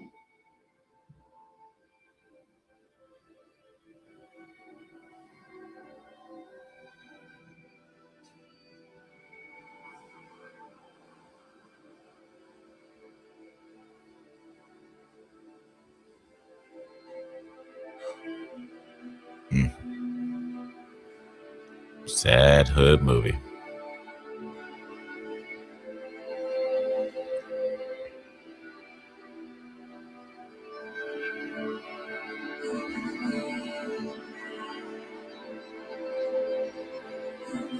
Sad hood movie indeed.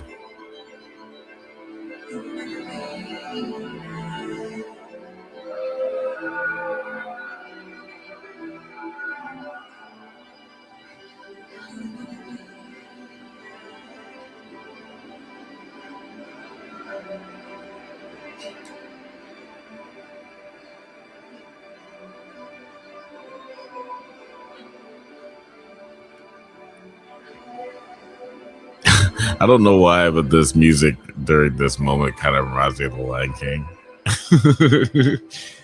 Maybe it's the sun rising and everything, but yes, just feels very. How are you moving? I don't know. The circle of life. Actually, I need somebody to put the circle of life behind this scene where he puts his mom's skull at the top of the bone temple. Oh gosh, I want that now. I want that more than anything.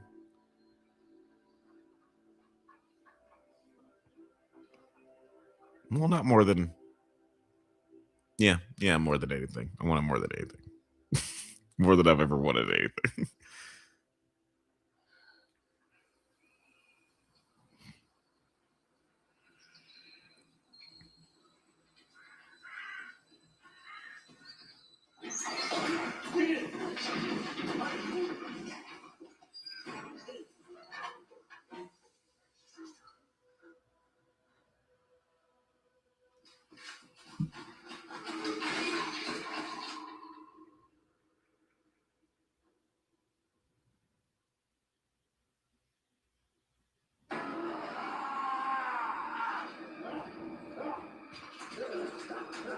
He's mad.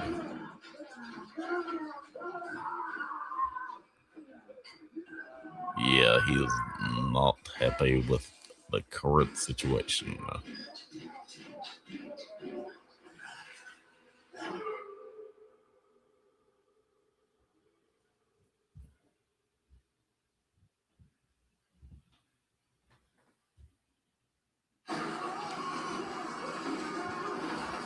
Oh shit, I forgot about this.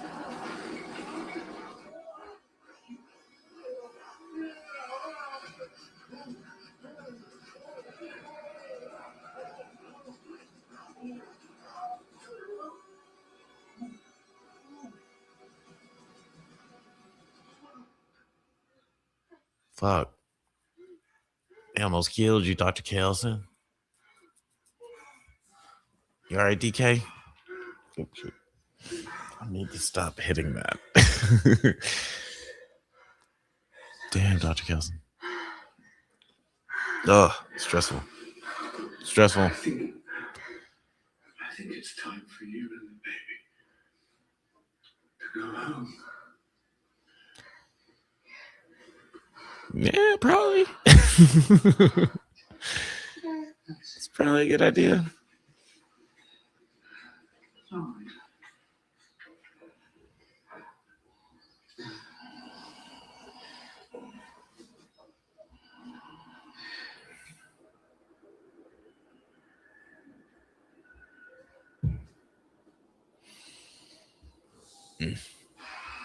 Yeah. So that is the pretty much the climax of this movie. Again, it doesn't end with this big action sequence or anything. Kind of like 28 Days. It's more of just like an emotional catharsis, and we get just like that little scare with Samson at the end. By the way, if you're watching along, if you're just not jumping into the stream, we are an hour and 44 minutes and 30 seconds into 28 years later, pretty much wrapping it up. Well, this movie's only an hour and 55 minutes long, so if you wanna, let me see if I can do that with that. Yeah, Don't need to look for me. that's where we're at. I want to keep walking until I can't see the sea. So you can see Dr. Kelson. how far along we are. I obviously I could tell you that I told you the timestamp, but I don't know. I felt like I should have some visual representation, let you guys know that I'm indeed watching these movies.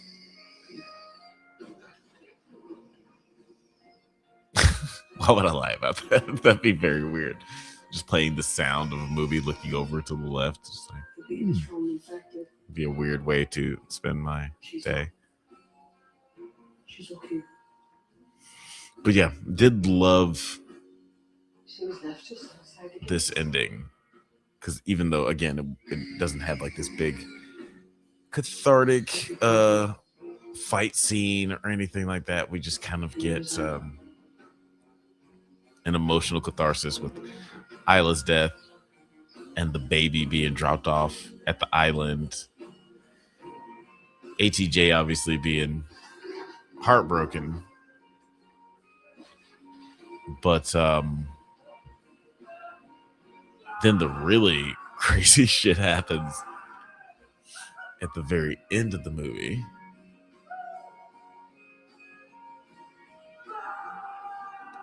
The very, very end of the movie. Because again, like that whole thing with Isla and everything was like the climax. I'd say this is more like, I guess it's essentially the denouement, but it doesn't usually go down like this. Where Spike is confronted with some Spike decides not to go back to the island. He just drops the baby off and he sees a bunch of zombies. It's kind of caught off guard. I don't know why he thought he could just live out here. It's like, bro, whatever's going on with your dad, you can squash that. You should go home. You are 12 years old.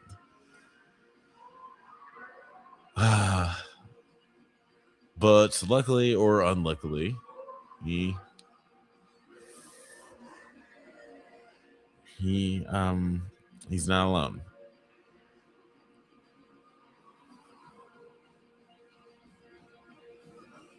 I mean, obviously he's not alone. There's a bunch of zombies chasing him.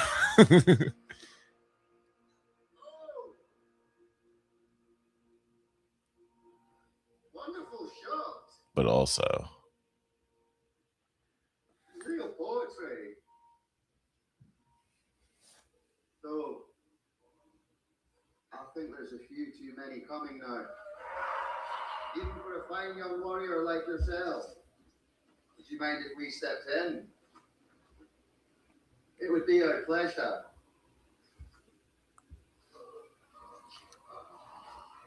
All right. Hold.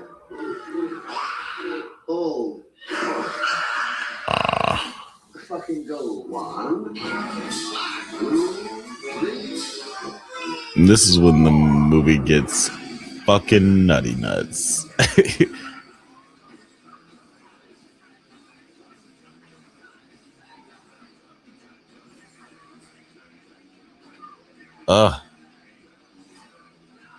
So yeah, now these like basically these Power Ranger ass.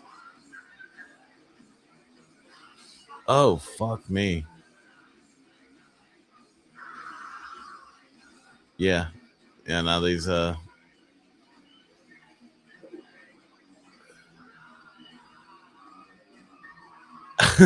can't even speak. I was like, yeah.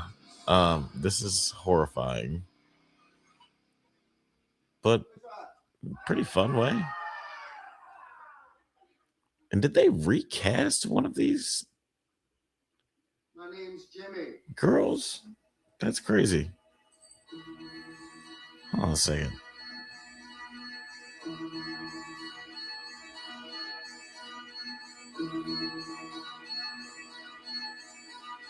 Yes, we pass.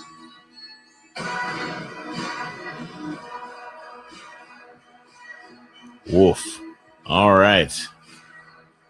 28 years later, a Danny Boyle film. That's sorry, I'm just trying to figure out who the fuck. I guess it doesn't matter. Yeah, because it does seem like they recast one of the Jimmies at the end of that movie. All the Jimmies are, well, you know, I'm not even gonna get into that. But we get intimately acquainted with the Jimmies in the next installment of 28 years later. All right, yeah, we're gonna take a quick little break, but we'll get back into the marathon in a few minutes with Bring Her Back. As I mentioned, the schedule or whatever is gonna be in the video description. Bring Her Back. We'll be discussing that at 1:20. That one is available on HBO Max. Yeah, I'll give you guys some time to uh relax, get refreshed, use the bathroom, and for me to do the same. But yeah, we'll pick up the conversation again at 1:20. Oh, let me actually jump in the comments, see what's going on here. Fifth Bantha says, "What up, fam?" So sorry I didn't notice you in the chat. The third act of 28 years later is it's very upsetting. I guess not having seen or planning to see any of these is a unique view. Wanted to come hang out regardless. I appreciate you, bro. Yeah, appreciate you coming through, hanging out. I'm not sure if you want to actually watch along, but I guess it's also a good time while we're in this interim space to mention what we're doing here. This is the For Your Consideration Watch Party, where we are watching a bunch of movies that are nominees for the Drunk Banthas Awards, aka the Drunkies. Today we are discussing the best horror movie category. We just got done watching 28 Years Later, one of my personal favorites of last year. Well, these all are. That's pretty much what that's what this is all about. But next, we're going to be talking about, or we're going to be watching Bring Her Back. So we're going to hop into HBO Max so we can take a look at that. You can hear all my Roku clicks. Click, click, and I'll give you guys time to get your Roku clicks in as well. Is not where I thought it would be. I should just put it in my list.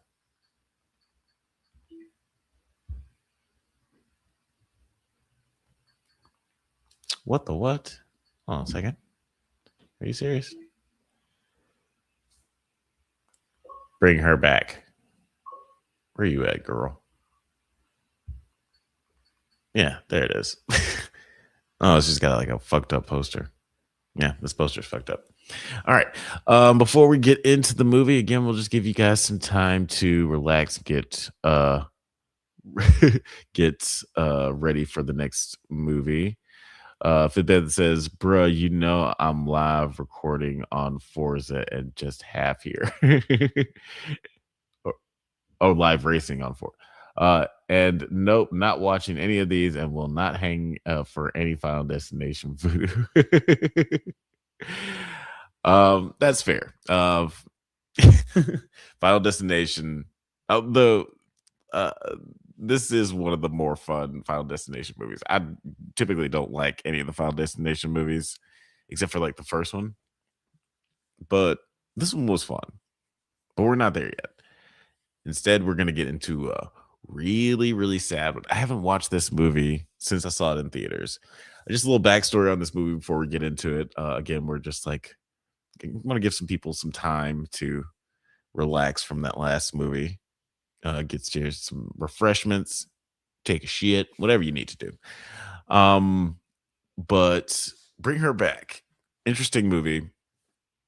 Directed by the Filippo brothers. I'm pretty sure I pronounced that wrong. But they're two YouTubers who make these like hyper realistic sketch videos on YouTube. And they made their first movie a couple of years ago called Talk to Me, which was phenomenal. I personally think that it was great. One of the better modern horror movies I've seen in a really long time.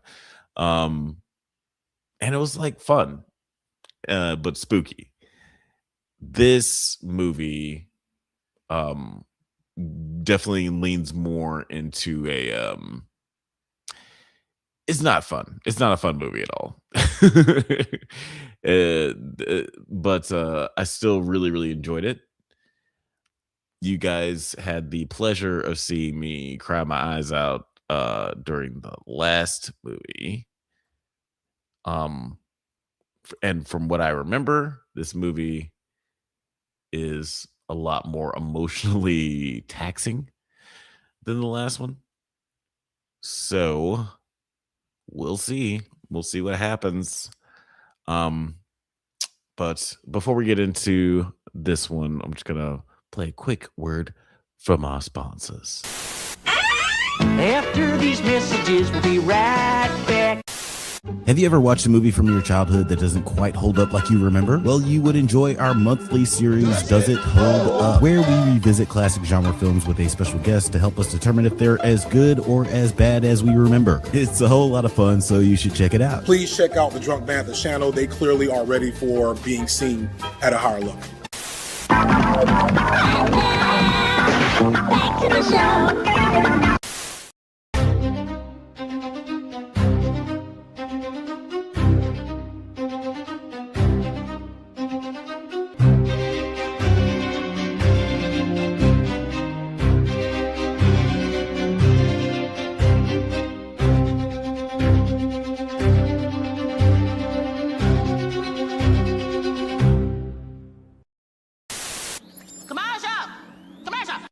Have you ever had the thought, hey, I don't have a shirt on? Well, then you should consider perusing through the Drunk Banthas merch store. Just head over to the store tab on our YouTube channel to check out all of our very cool merch. There's legitimately a lot of cool shit there. Oh, I probably shouldn't say shit in a commercial. Well, but anyways, head to the Drunk Banthas merch store where we have hats, hoodies, shirts, mugs, and a whole bunch of other cool shit with our stupid name on it. Stay safe, my little Banthas, and may the force be with you. Back to the show. All right. I guess it's time we get right into it. Well, we still got a few minutes before our scheduled time. But you know what? Fuck it. I'd rather be early than on time. Or no, I'd rather be early than late. Being on time, perfectly fine. Being on time is a perfectly reasonable thing to be. Yeah, I guess we can go ahead and get into it. Why not? You know, I'll play one more of our commercials from one of our sponsors, and then we'll hop into it. Give you guys just 2 more minutes to get situated. After these messages, we'll be right back. Or not. Hey guys. Wow, Alana, you look great. Dude, what the hell? How'd you get in here? The door's locked. Thanks, Danica. That's because I've been using Diet Coke. There's no way you look that good from drinking Diet Coke. No, silly, you don't drink it. This is Diet Coke. Hold on, what the hell? Diet Coke? How's it work? It's easy. Guys, I'm pretty sure that's Easy. Diet Coke works in 3 simple steps. First, do a line of Diet Coke. Who's got a $100 bill? I do. Can't you just use a $1 bill? Ew, like poor people? What? Fun.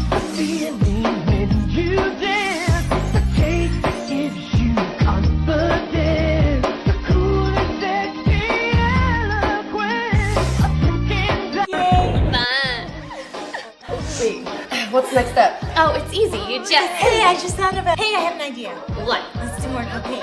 Diet Coke. Hey! Wait, what's the next step? Anybody hungry? I feel terrific. I just want a cigarette. I need to feel my fingers. That's the Diet Coke. Can you ever do a line of cocaine first? Diet Coke. Whatever. Hey!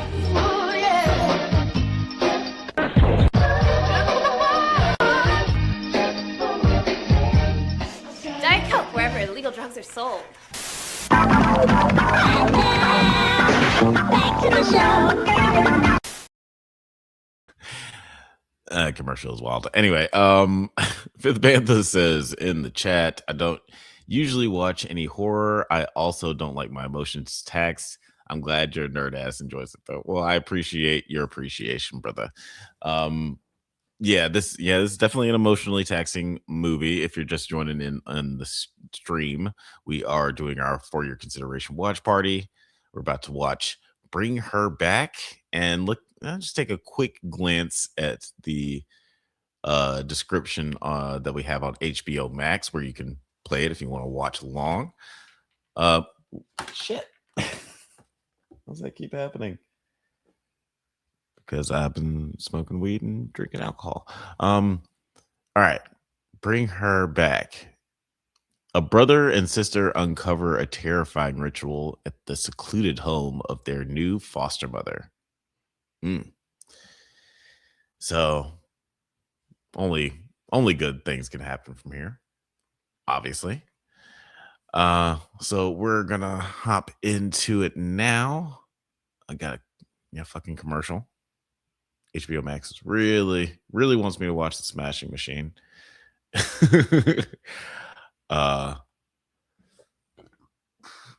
No tea, no shade, no pink lemonade to fucking Smash Machine. I like Smash Machine.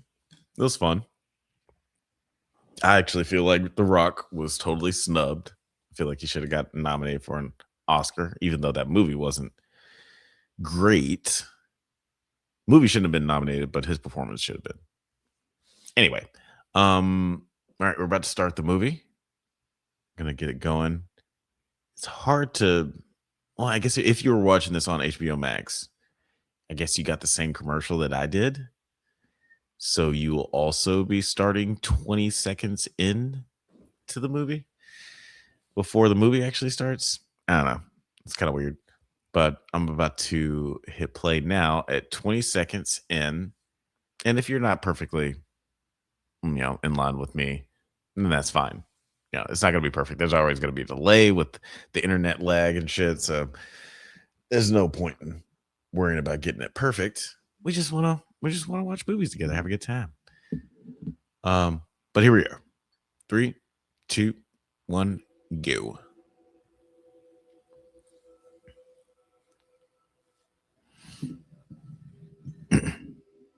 But I don't blame you, Morgan or Fifth.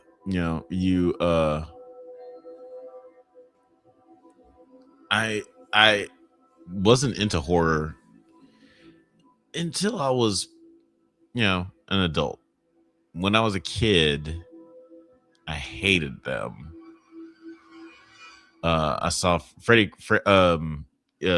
was Nightmare on Elm Street was the first horror movie I ever saw when I was a kid, and it terrified me, made me not want to go to sleep, and I just never really had no desire to see horror movies.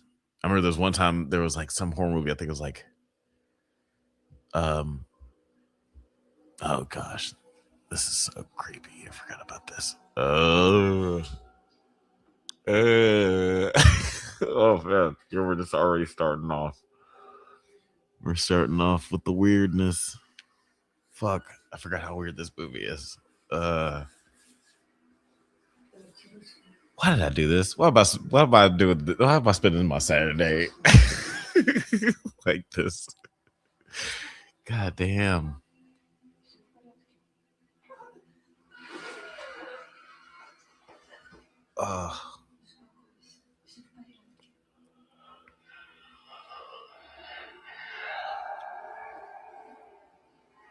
This is reminding me of how just like incredible this movie is, though. It's just so well shot, and the way that the exposition is dealt out is very impressive as well. Like just the way that you learn about the dynamics between all the characters and just the backstory and the lore of like the supernatural element of the story it's great. I won't spoil anything for anybody who's actually maybe watching this for the first time. Fifth said in the chat, you're doing it because the drugs wanted to. That's fair. Fifth man says there's some horror I like. The first Final Destination fucked me up. Oof, yeah, that's fair too. Yeah, first Final Destination. It's just a little too it's a little too believable, you know? As outlandish as some of the deaths are, it's just like that could create phobias in a young man. You see that at the right time. It's like, no, I'm not gonna. Yeah, you'll be afraid to do fucking anything. And I do like how the new Final Destination does like touch on some of that. It's a little sillier than the first movie on purpose.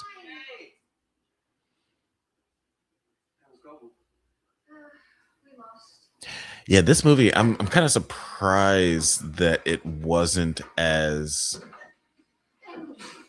because we'll get to weapons. That's our last movie in the marathon.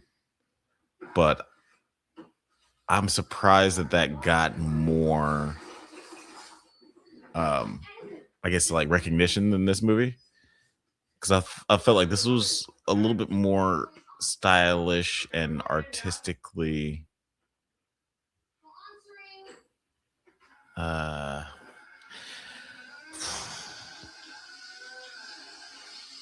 sorry, yeah, this is like this really traumatic moment in the movie. Just stopped me in my tracks. I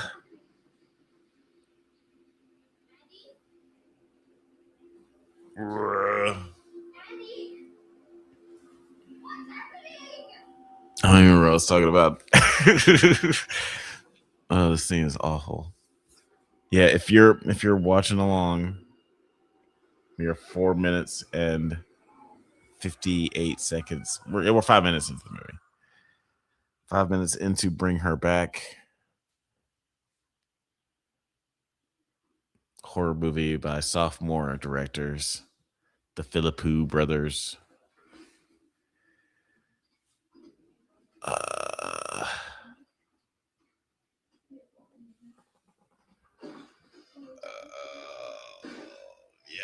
Yeah, so we just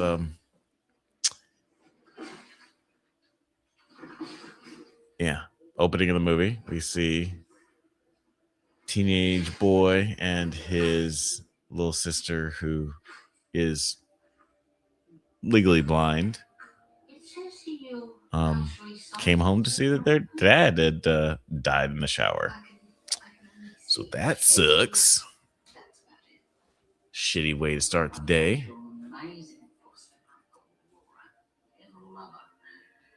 And Andy, we're going to put you in your own supervised unit. Wait, hold on, you're splitting us up. But I look after. You can apply for guardianship when you're 18. Okay, I really don't want her to move in with a stranger. She needs me.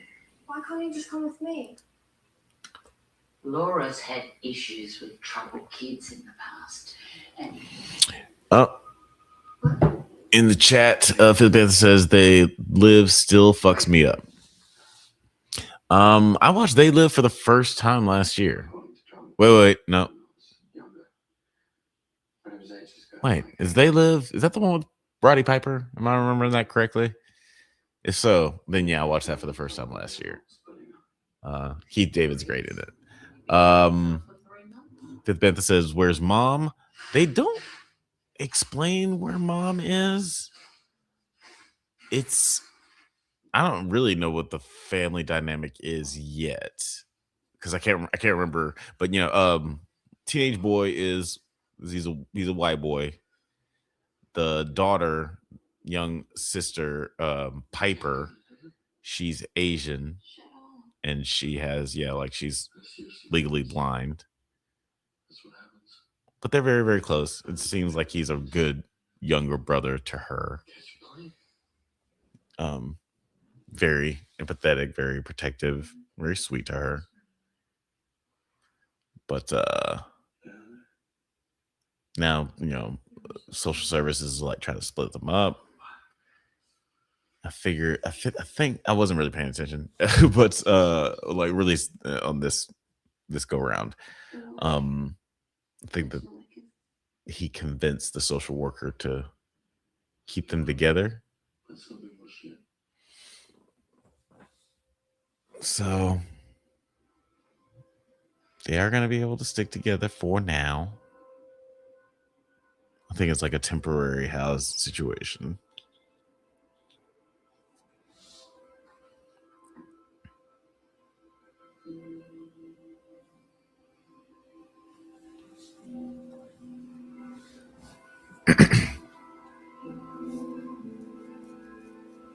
I know what you're thinking. When is it going to get creepy? This just seems like a family drama. Oh, don't you worry. It's going to get creepy. It's going to get creepy.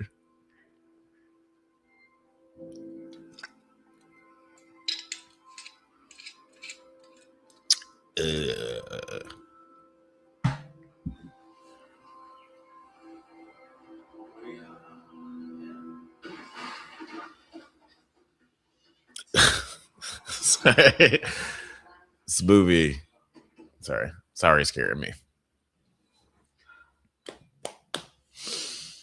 Also, let me know in the chat if anybody's seen Talk to Me, because that's another just friggin' Australian classic.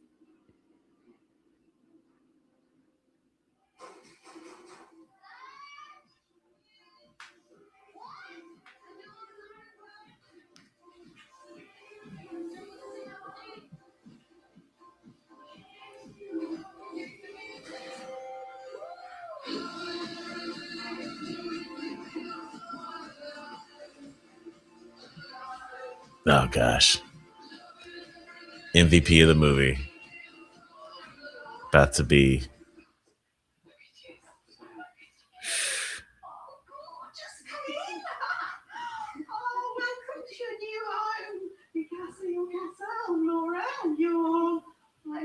Oh my gosh. Yeah. And that's right. Hey, you know what we need? A photo. You know? Should we get a photo? Yeah. So, I'd love that. Yeah.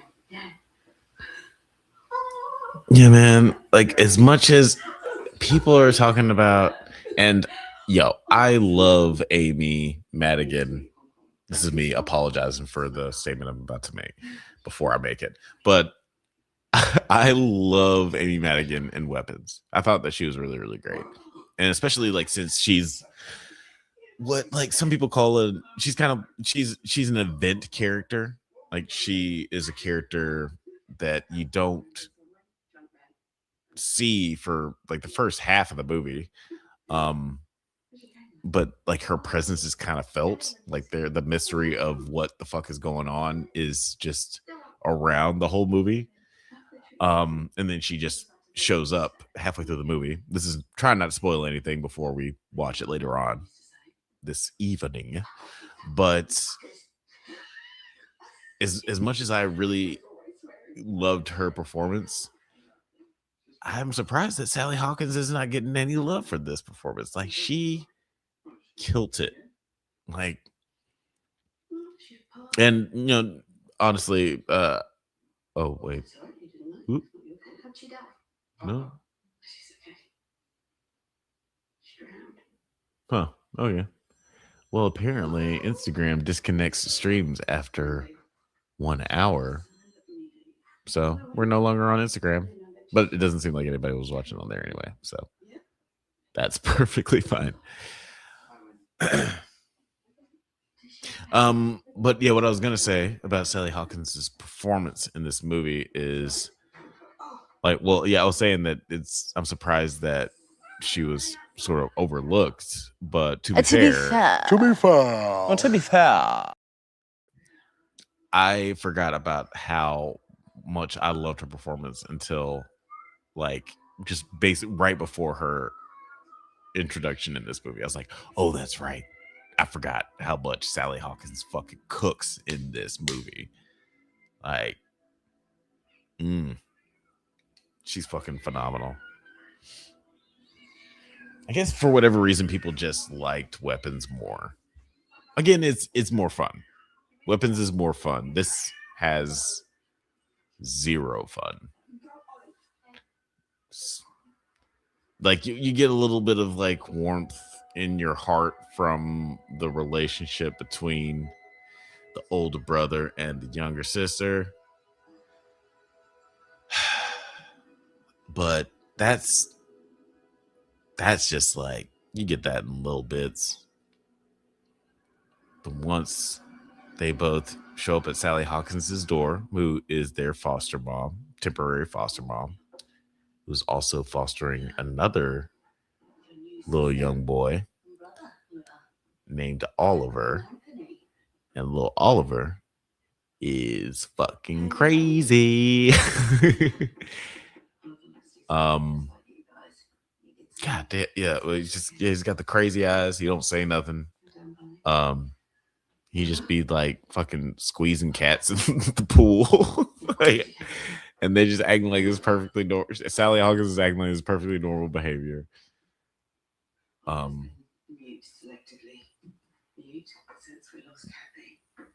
But yeah. Oh gosh. Her performance is just like so specific because she has to she's portraying this character who's like very kind and loving and maternal and sweet, and she does, and like artistic, eclectic and all these things, and she's acting so loving towards Anthony and specifically Piper. Like she loves them both clearly so much, but she's kind of like a dick to what's the nigga's name? Oliver. And almost like where she treats him like an object. It's just like a thing that I need to take care of. And it's already just like a weird red flag. Where it's like, I want to like this character because she seems really nice to me. You know, she's like nice to the main characters, but this kid that we just met, he's obviously being abused in some way, whether emotionally or, God forbid, physically.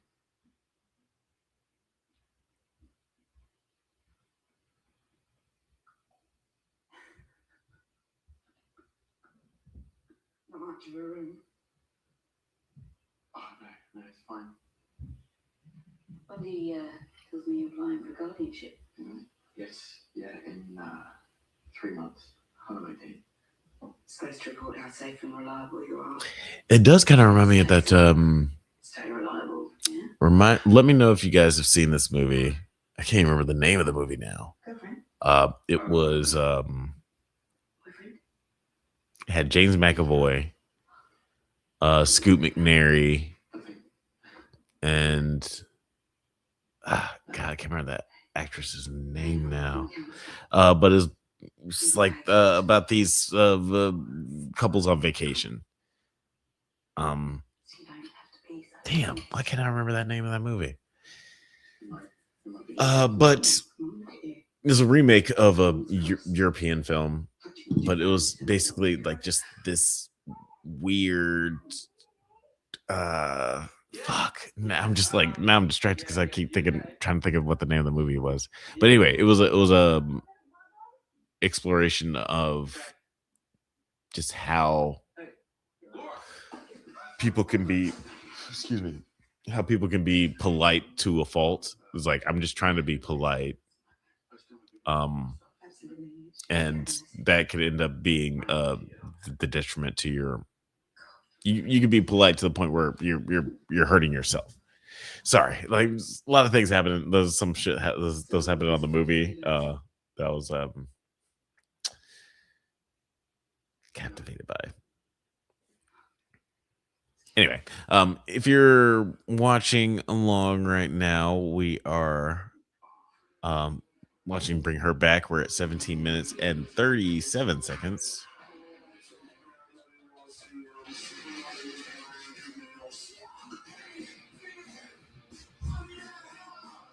Oh, he's on like creatine. I don't know nothing about that, he said while he drank his Celsius.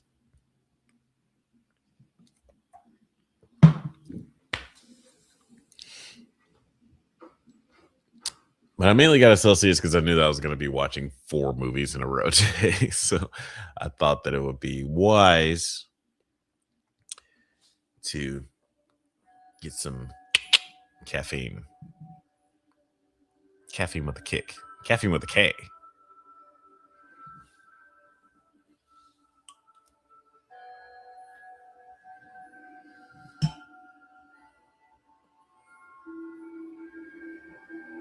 What's it called again? It's not. I can't remember. Who gets shit? Anyway. Bring Her Back.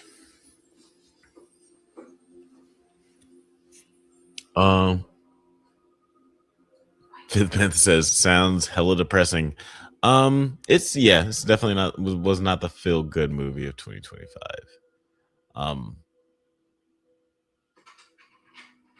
It's pretty upsetting.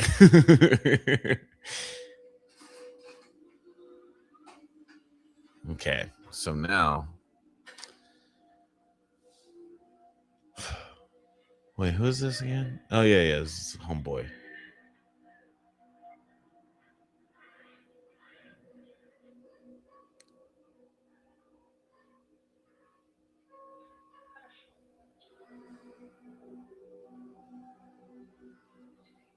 Oh fuck.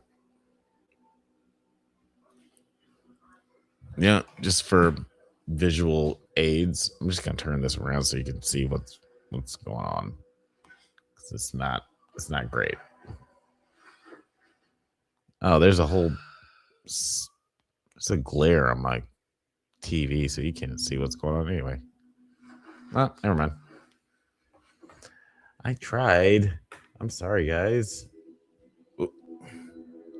Cannot operate the bong and the camera at the same time. Boom. All right. Maybe later in the evening, I can turn the camera around. You can see stuff, but the sun is our enemy right now. But what just happened was fucked up. I just want you to know. Yeah. Things are not okay.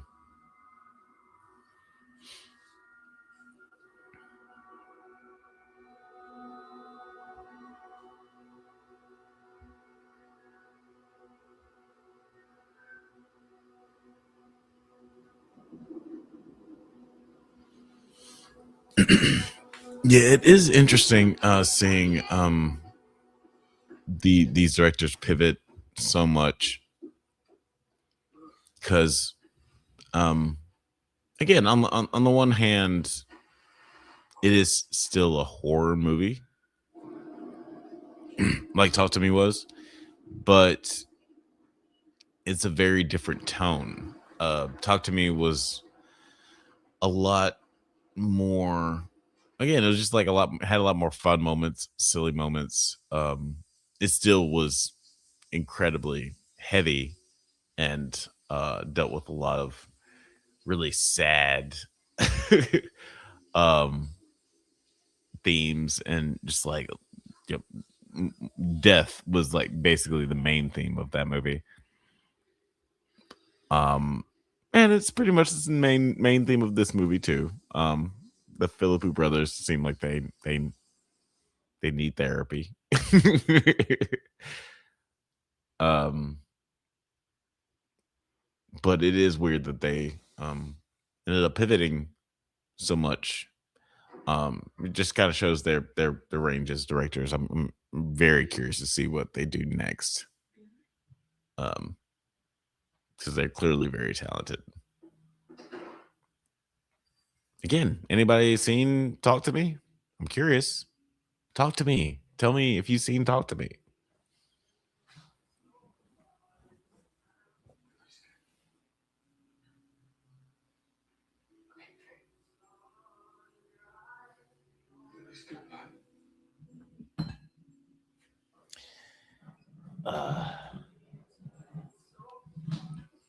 Yeah, it's just another weird thing that's just like, man. Yeah, this scene, they're Piper and Anthony. They're going to their dad's funeral. It's an open casket, but Piper can't see their dad. So Piper's like, "How does he look?" And Anthony has to be like, "Yeah, he looks good." You know, just like it's just a weird thing to have to describe. To have to be emotionally mature and like the rock for your kid sister, even though you're also just a kid. So it's just a weird position to be in. What? Leave without saying goodbye. Okay, it's the last time you go to look. You didn't look at him? And Sally is doing some weird fucking hoodoo voodoo shit. I said grapefruit. I don't want to say like that, man. It's better than any certain months. Ooh. Have a sorry, I got a $10 sushi coupon. I might have to do that later. I'm probably gonna get hungry during this marathon. Sushi wouldn't be bad. Sushi wouldn't be bad. You do a mukbang. would y'all be down for a mukbang? Fifth Panther says, "You know I haven't seen Talk to Me."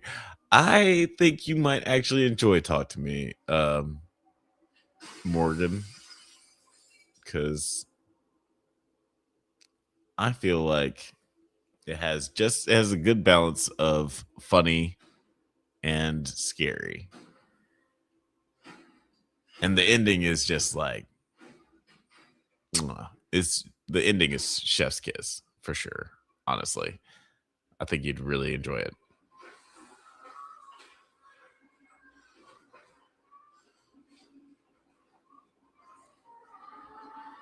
This movie you would not like.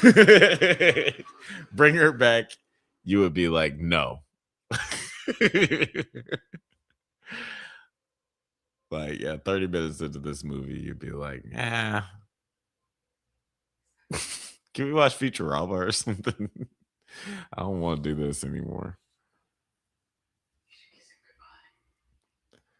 Fifth Panther says, I saw Get Out. That fucked my head up. That's fair. Get Out fucked my head up in a good way. Get Out fucked my head up in the same way that Sinners fucked my head up.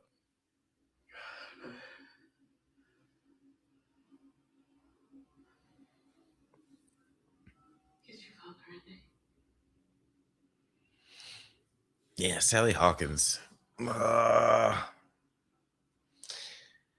Playing a similar menacing maternal figure like Amy Madigan in Weapons just really rubs you the wrong way in this film.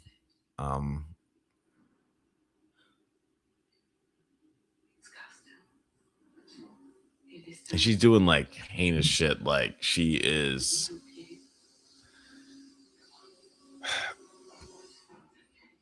making this dude think that he's pissing himself at night, like pouring piss on his pants, making him think that he's peeing himself. So he's this little boy is losing his mind. And she's trying to make him kiss his dead daddy on the lips. He's like, no, it's custom. Kiss him on the lips. It's what we do. He's like, no, bitch, that's crazy. That's what crazy people do. I don't have no crazy in my system. Well, maybe a little, because my daddy just died. Let's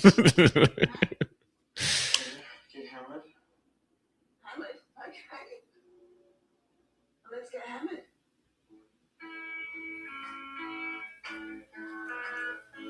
So, teenage boy just offered flippantly after his father's funeral.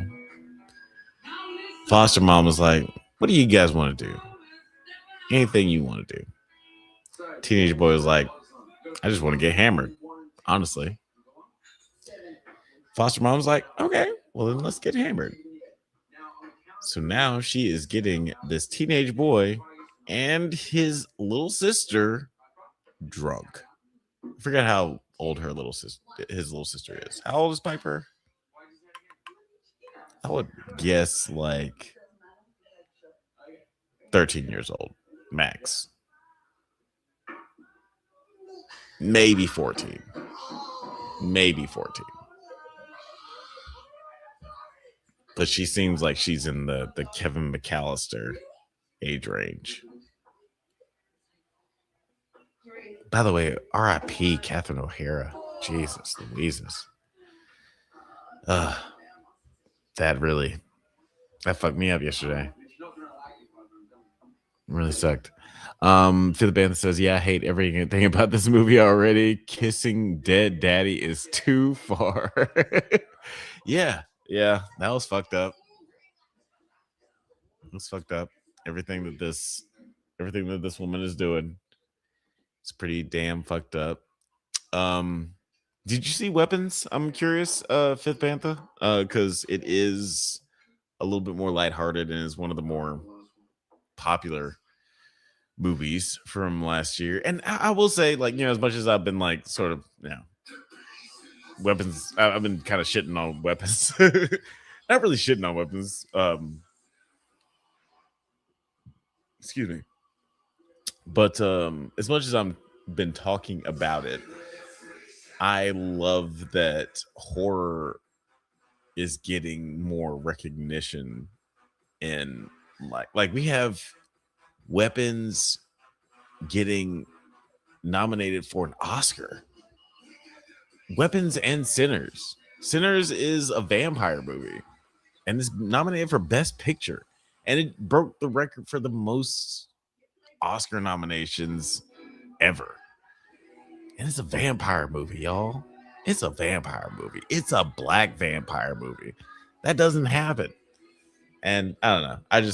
I love that the Oscars are embracing genre films a little bit more right now. At least, this year. We'll see what next year is like. Who knows? But yeah, I just really love that they're embracing the horror genre, because there's so many times in the past where movies like Hereditary, Toni Collette should have won Best Actress that year. But yeah, there have been times where they just kind of ignore the horror genre, and I like that they're giving flowers to the horror genre this year. But bring her back, Sally Hawkins should have got some love. Fifth Bantha says Sinners was incredible. Didn't see weapons. Can only comment between races. Well, I appreciate you even commenting at all. You know, you're definitely multitasking right now. Appreciate you, Fifth. 1, 2, 3, 4, Fifth.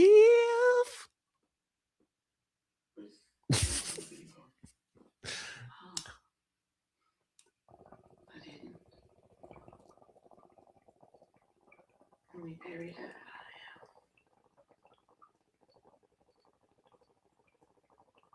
I didn't want to leave. It felt like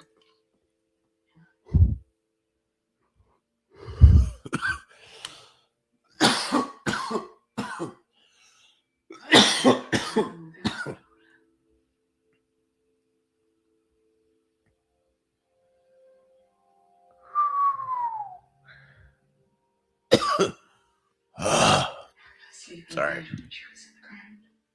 That's a lot.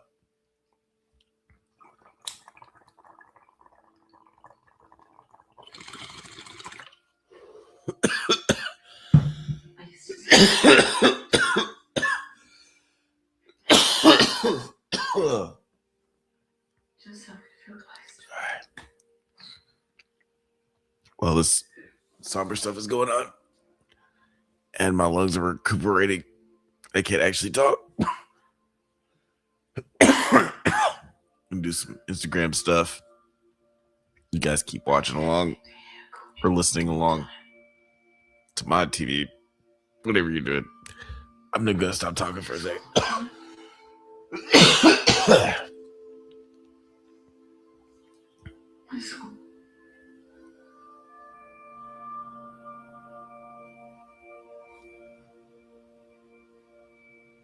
You know,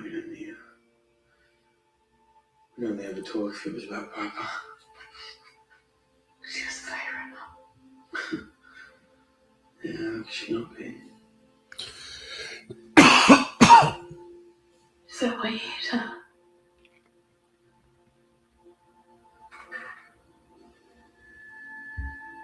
I told you that.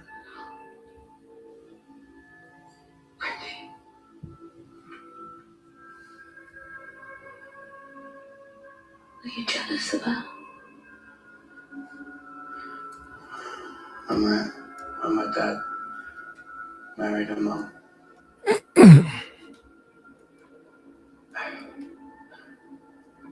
felt like he finally found the family he actually wanted. I used to get in trouble at school just so that he'd notice me, and he hated me for it. He'd turn on the shower so Papa couldn't hear me, but he used to hit me so hard. I wake up and Yeesh. I don't even know where I was. That's all I And you know what?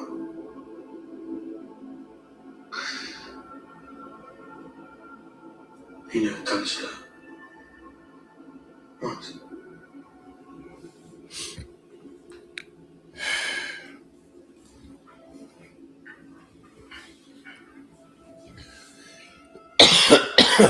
Okay, sorry. I had to cough a lot there. Marijuana. Okay. If you're just not joining us in the stream, we are doing our first For Your Consideration watch party. We are watching Bring Her Back. We are 35 minutes and 40 seconds in. We're watching on HBO Max. There were some commercials before, so I don't know if that's going to affect the runtime, honestly. But, if you're watching from HBO Max, hopefully we got the same commercial, the same Smashing Machine commercial. But we are moving right along through this film. Sally Hawkins and Anthony just had like a little heart-to-heart moment. Apparently, Anthony and Piper's daddy was serving up ass whoopings every night, just beating the shit out of Anthony, but he would never hit Piper, apparently. Yeesh. And yeah, we just saw Sally Hawkins squat over a beaker and piss in it. And now she's pouring it on Anthony while he's sleeping to make him think that he's pissed himself. This movie's fucked up, y'all. Fifth Band says in the chat, Catherine O'Hara fucked me up bad, still fucked up. Yeah, that was rough. 'Cause I mean, she was pretty young. She's only in her early 70s. I honestly didn't see the cause of death or anything. I just saw that she had passed. Like I saw I was scrolling on Instagram and I saw somebody like say like remembering Catherine O'Hara. I was like, remembering? Is it her birthday or is she dead? So then I checked Associated Press and they confirmed that she had passed. And I was like, fuck, that's crazy. Yeah, so many iconic roles. So funny, so gorgeous, so talented. Just seemingly an incredible person. Everybody who worked with her seemed like they loved her. Obviously, like her most recent performance in the studio, just wonderful, fucking wonderful.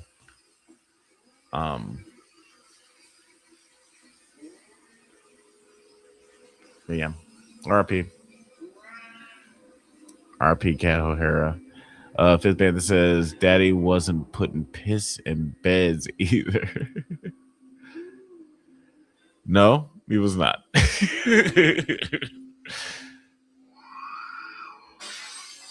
We can at least say this about Daddy. He was not pouring piss in the beds. Yeah, this kid is fucked up. And little Oliver is also fucked up. You're seeing that there's something very, very wrong with him.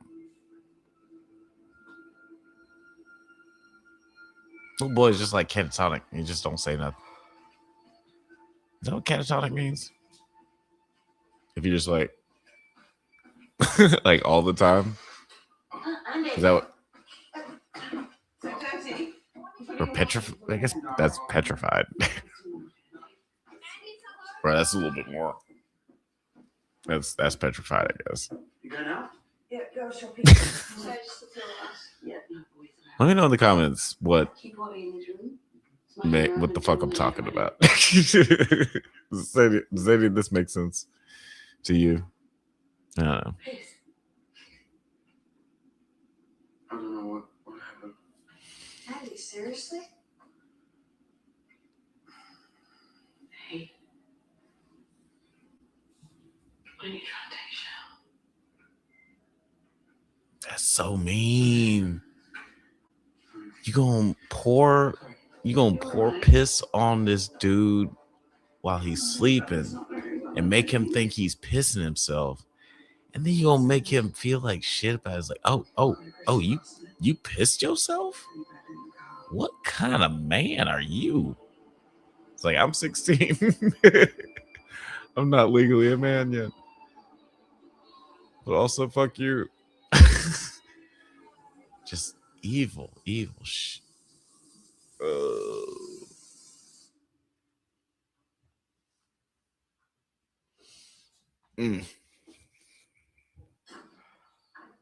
Yep. Sorry, that was really fucked. The kid, the little boy Anthony, he went to take a shower, but then he had a flashback of seeing his, because he found his dead dad or dad dead in the shower. So he's like, nope, can't take a shower today. Not in here.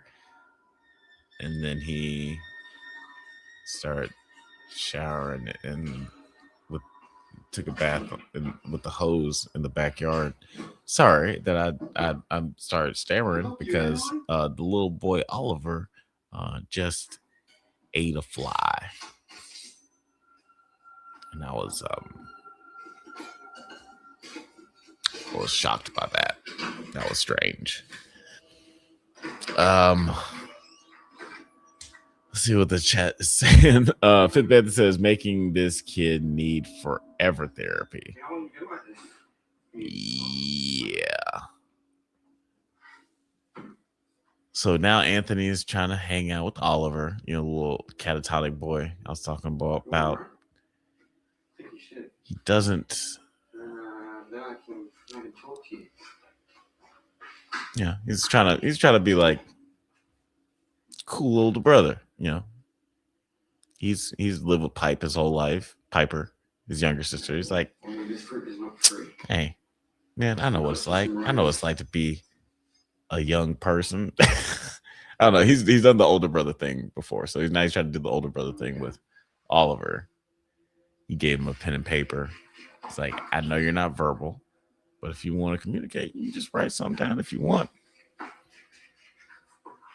And this kid. Careful. Just take the fruit, boy. Okay, I'm gonna get you. Oh, Laura, yelling at me. Making a mess.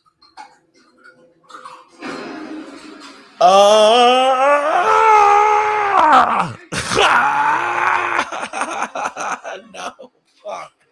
Oh, fuck.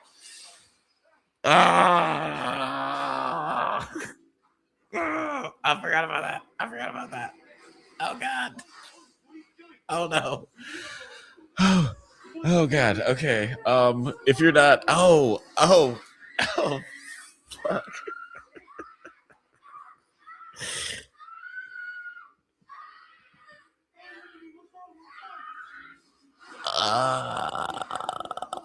Okay. Yeah. So, oh,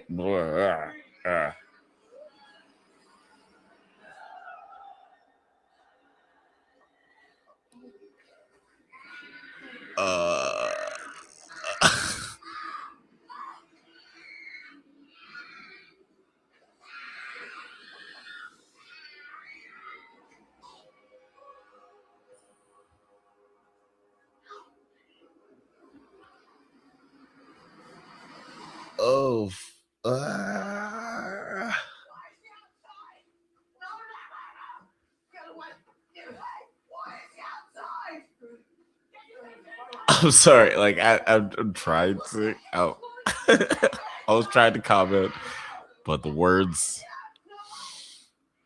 aren't coming right now.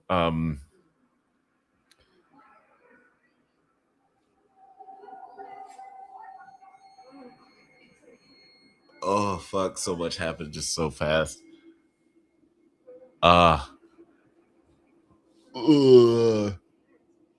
That really makes my stomach hurt. Okay, so for anybody who's not watching along, or first off, for anybody who wants to watch along, we are 45 minutes and 30 seconds into Bring Her Back. You can watch along on HBO Max. Don't have to be perfectly aligned with where we are right now. We're just watching along to get the vibes and discuss the film if you want. Oof, and the scene that they just finished. Oh gosh. Okay, I'm trying to describe it. Okay. Little Oliver and Anthony were hanging out in the kitchen. Anthony was doing the big brother thing. It's like, hey, you want some cantaloupe? Everybody likes fruit. So he cut up like a little piece of cantaloupe, gave it to him. He's eating the cantaloupe. Anthony turns around. He's like, I'm going to do some other shit for a second. And turns back around, and little Oliver is chewing on the butcher knife like it's a goddamn cantaloupe. And his mouth is all fucked up. It's just blood and teeth and all kinds of shit just happening out of his mouth. Yeah, that was hard to watch. That was really hard to watch. And then he tries, then the Anthony tries to take Oliver to, sorry, they just showed the kid's face. Anthony tries to take Oliver to the hospital, but then there's like this white line around the property. And then after he takes the kid over the white line, he starts acting all kinds of even more crazy, like writhing in pain, screaming, and his stomach starts convulsing like there's something inside of him. And that's when Sally Hawkins comes back and brings the kid back into the house and does some more voodoo and watches some very creepy VHS tape of some white people in the basement doing freaky shit as some sort of instruction manual. I'm doing my best to try to explain what's going on. And then after reading this or watching this video and just like looking back at Oliver, it's like, what do I gotta do? What do I gotta do? She fed him some hair or some such shit. So now I guess he's good. I'm starting to remember what the full story is of this movie. Yeah, and again, I do like how the plot unravels throughout this film, because it's the whole time you're just like, what is even going on? Why is this happening? Fifth Bantha says that sounds awful. I'm not exactly sure which part you're referring to, but yes. Yes. All this, everything that's happening in this movie is awful.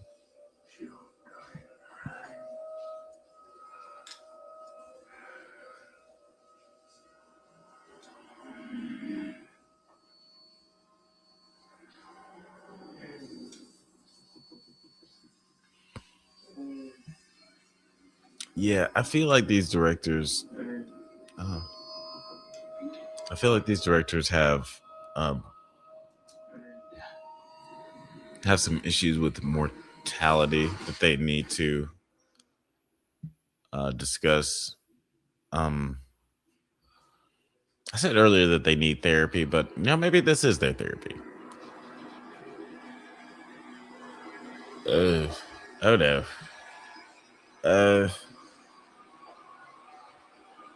I don't like it. Okay. Sorry. That was creepy. That was creepy scary. One of the reasons I decided to do the horror watch party first, because we are going to be doing a watch party for best high concept comedy and best movie for the nominees for those categories as well. But I think one of the reasons I did best horror first, because I just wanted to rip the Band-Aid off, because these are not feel-good movies. This is a tough watch for 2:00 in the afternoon. Like, the sun's still out and I'm just seeing all this fucked up shit. I just watched a fucking 8-year-old chew a knife. This This is stressful. It's too much. At 11 a.m., I watched a movie where there's child murder in the first 5 minutes. Why did I do this to myself? Well, again, ripping the Band-Aid off.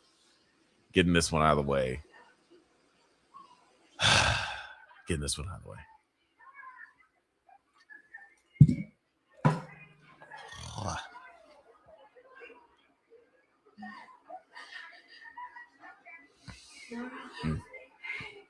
Again, Sally Hawkins acting her ass off. Who's your favorite actress of 2025? I'm curious. There was a lot of really great performances from last year as well, too. And that's just from the movies that I saw. I didn't even see everything, obviously. No one sees everything. But yeah, Sally Hawkins, Amy Madigan, Tessa Thompson was great. And Hedda. Rose Byrne and If I Had Legs, I'd Kick You. And also, If I Had Legs, I'd Kick You deserves an Oscar for best movie title. Like, that's a great movie title. If I Had Legs, I'd Kick You. It has, by the way, like spoiler or whatever, it has nothing to do with the plot of the movie. Everybody in the movie has legs. So I don't know what, well, no. Yeah, everybody in the movie has legs. So I was going a little bit too outside in my head for a second there. But yeah, everybody in the movie has legs. The movie title makes no sense, but it's hilarious and it's perfect and it works. But yeah, Sally, Tessa, Rose Byrne, homegirl from Sentimental Value was amazing.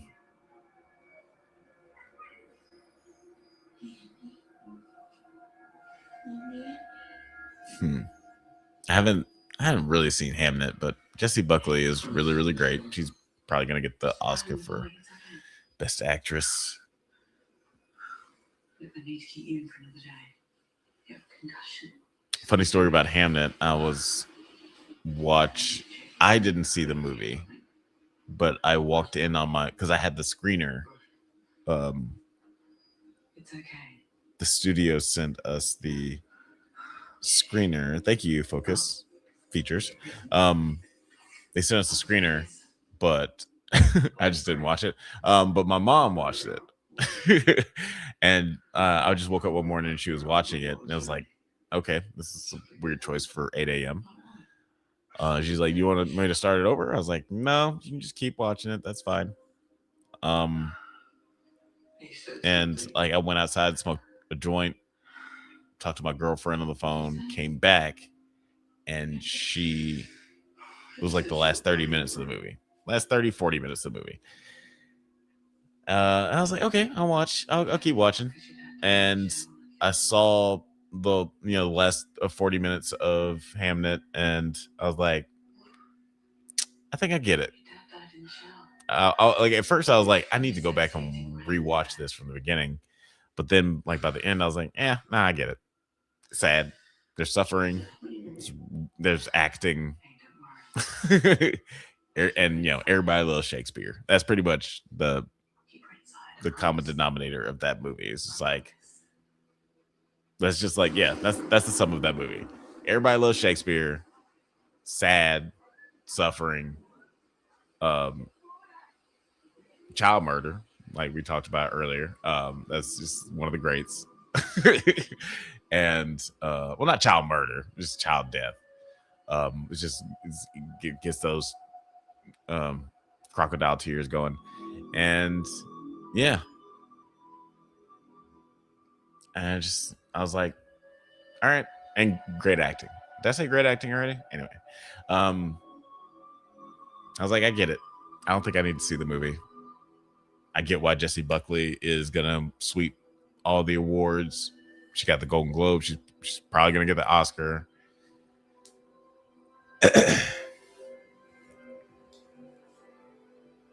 But the real question is it going to be Marty or is it going to be Smoke and Stack? That's the real question. Fifth Bantha says, I may watch the movies in the other FYC. Oh, you're talking about the best high concept comedy? Because that one will be fun. Which one is going to be on that list again? I forget. Let me look at my list. Yeah, that's right. So best high concept comedy nominees are Death of a Unicorn, Hell of a Summer, Mickey 17, and Novocaine. So we'll be watching those for another watch party in a few weeks. If you guys want to tune into that. Some of those movies have some horror elements, but obviously more on the silly side. Fifth Bantha also said Anna Kendrick every year, even if she didn't work. I forget what that was in response to. Sorry, I was not paying enough attention to the chat. Fifth Bantha says, I've never heard of most of the movies you mentioned. Oh.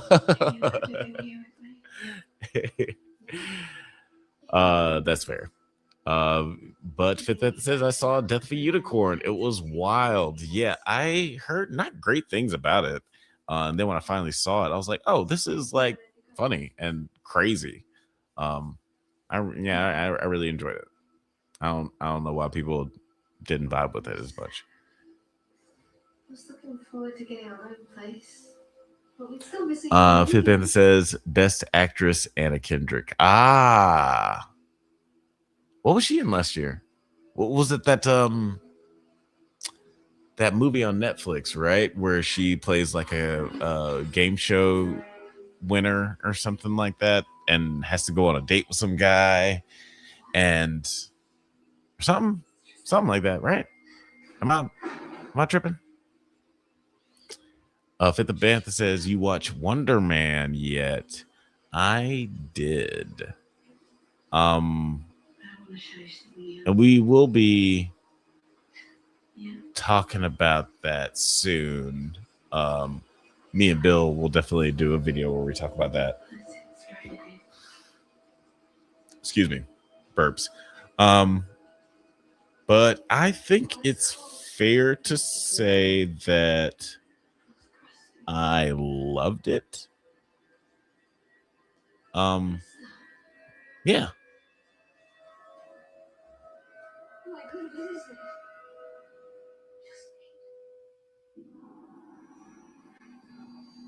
Oh, I forgot about this. Oh, fuck.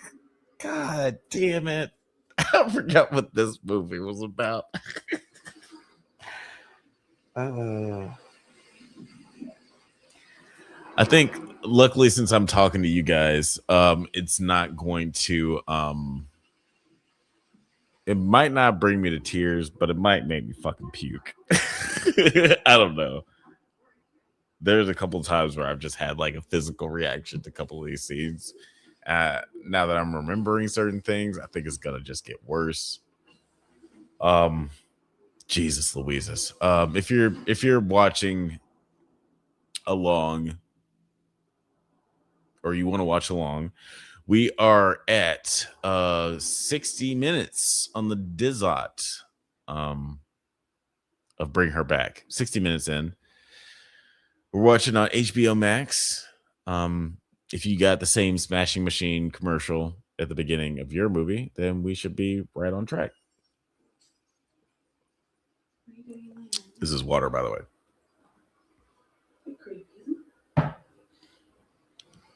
I could not chug liquor like that.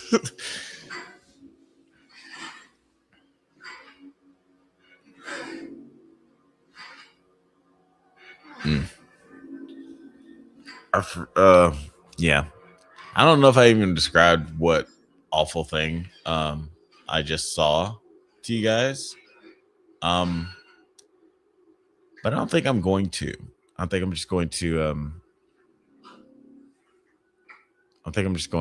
because honestly, I literally the last like whatever few minutes I just completely just blacked out on. I don't remember what I just told you guys.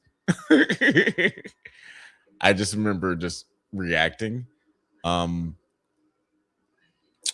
I didn't describe the scene, then I'm honestly not going to tell you. Just watch the movie or don't, whatever. Live your life. Fifth Bantha says, I loved it as well. Fantastic, obscure Marvel. Talking about Wonder Man. Yeah, I thought it was great. A lot of times Marvel says they're gonna do something different, but they don't quite do it. They almost do it. Like Winter Soldier, they're like, oh, it's a political drama.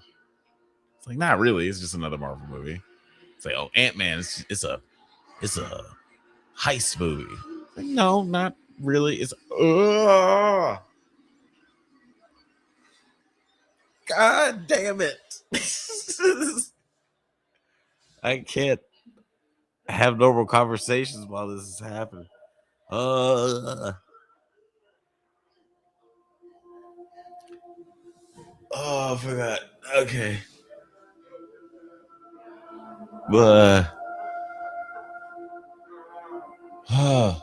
Okay. It's all coming together. What this is about. It's all coming together. What this movie's about.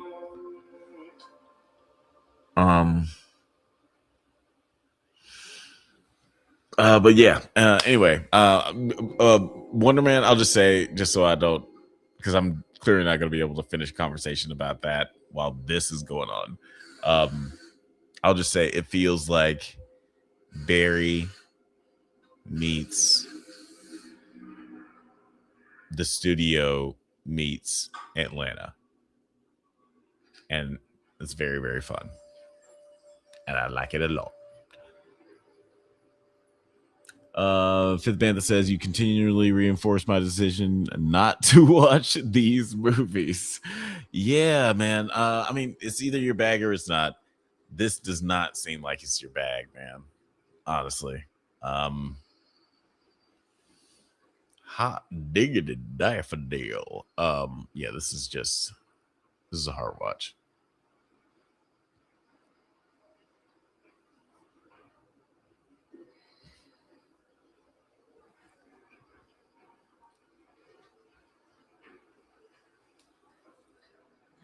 Let me know in the chat, anybody, if you get. Oh fuck! Oh shit! Oh my god!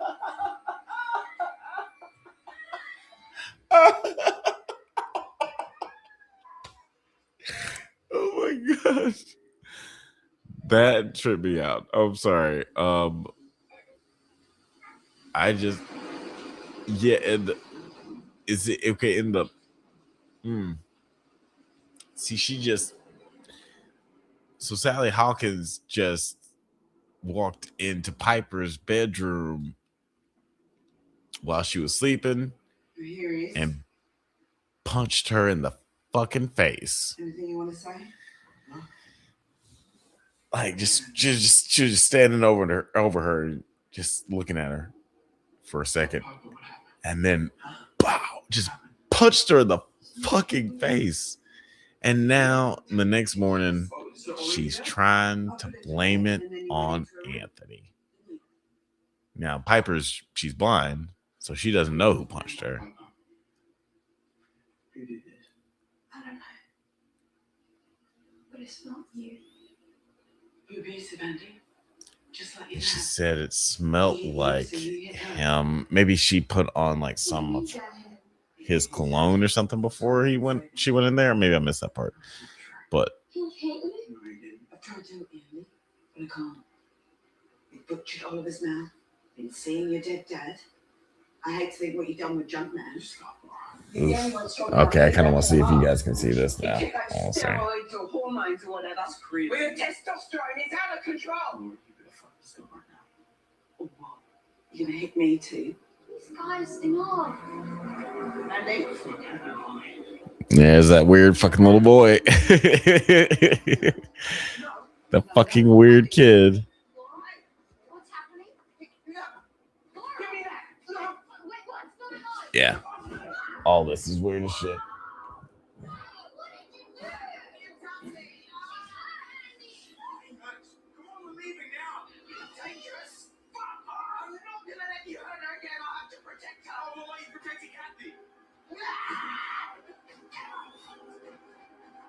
Yeesh. Okay. So this is basically what's going on here. Just to catch you guys up on the story if you're not watching along.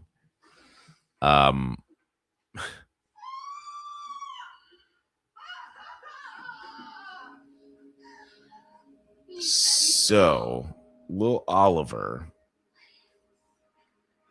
Well, okay. So, God, there's so much to say. Sally Hawkins' character, she had a daughter named Kathy who was also blind. And she drowned in the pool. And she was also around Piper's age. Sally Hawkins apparently discovered some sort of weird demonic ritual where you can take the soul of a dead person and put it in another child.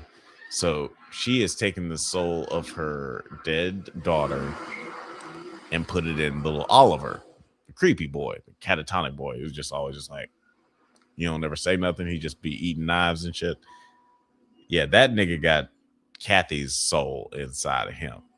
So her plan, like, and what the ritual entails is you take the soul out of the dead body, put it in other little nigga, and then you have little nigga vomit the soul into another little child. So her plan so now she has, Piper is just like her child. She's also blind and everything. So now she's gonna have little Oliver vomit the soul of Kathy into Piper, so she can have her daughter back. But I think she also has to be dead first. I think she has to kill her. Yeah, I think she has to kill her in the same way that she was. Yeah, I think that she has to die in the same way that Kathy died. Like, so she has to drown too.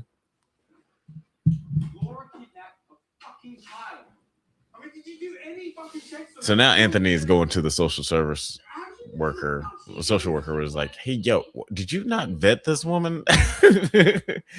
How did you let her take care of us? She is a criminal and a crazy person.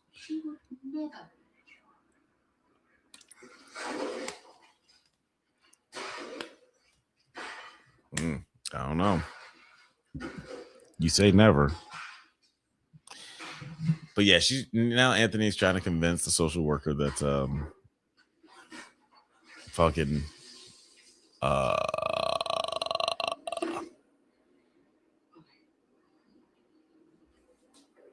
okay, I gotta show you guys what's going on here now. Damn, this fucking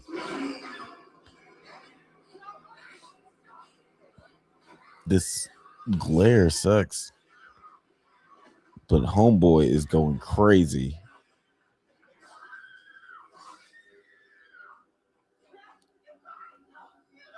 God damn, this nigga is fucking crazy. What? Oh.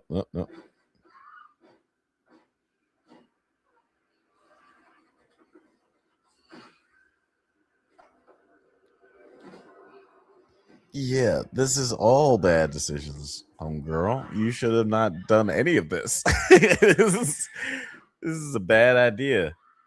This is a bad plan. You plan things badly. This fucking glare sucks.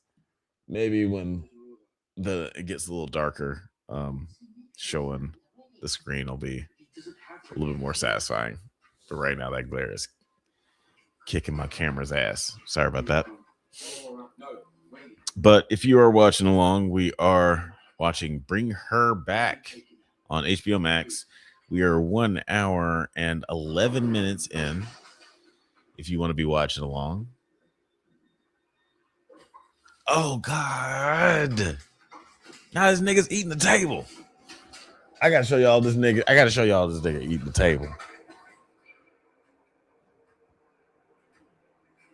He's eating the goddamn table, y'all. What the fuck? This nigga's hungry. I've never been that hungry. Ugh, goddamn. Yeah, this movie is upsetting. Oh, Nama's eating his own fucking arm, man. Oh, fuck. I'm kind of glad I didn't show y'all that one. That one was too much.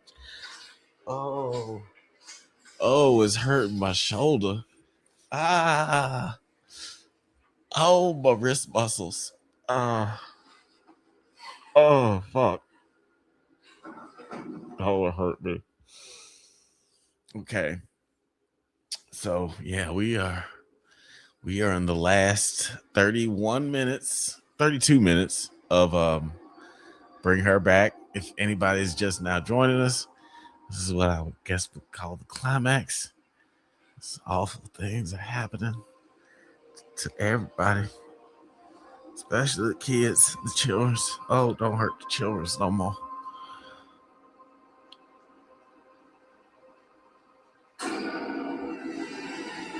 Oh, gosh. Well, that just kind of looked cool. It wasn't scary or sad, traumatic, like so many things have been today in this movie.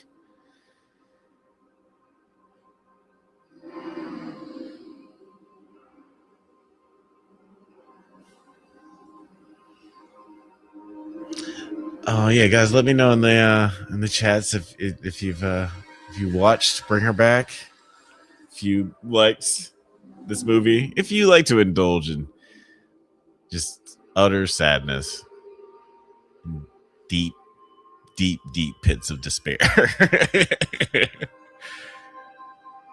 This is the feel bad movie of 2025, y'all. I don't care what nobody say. Didn't nothing make me feel worse than this movie when I watched it last year, and I'm getting those same feels today. It's hurting.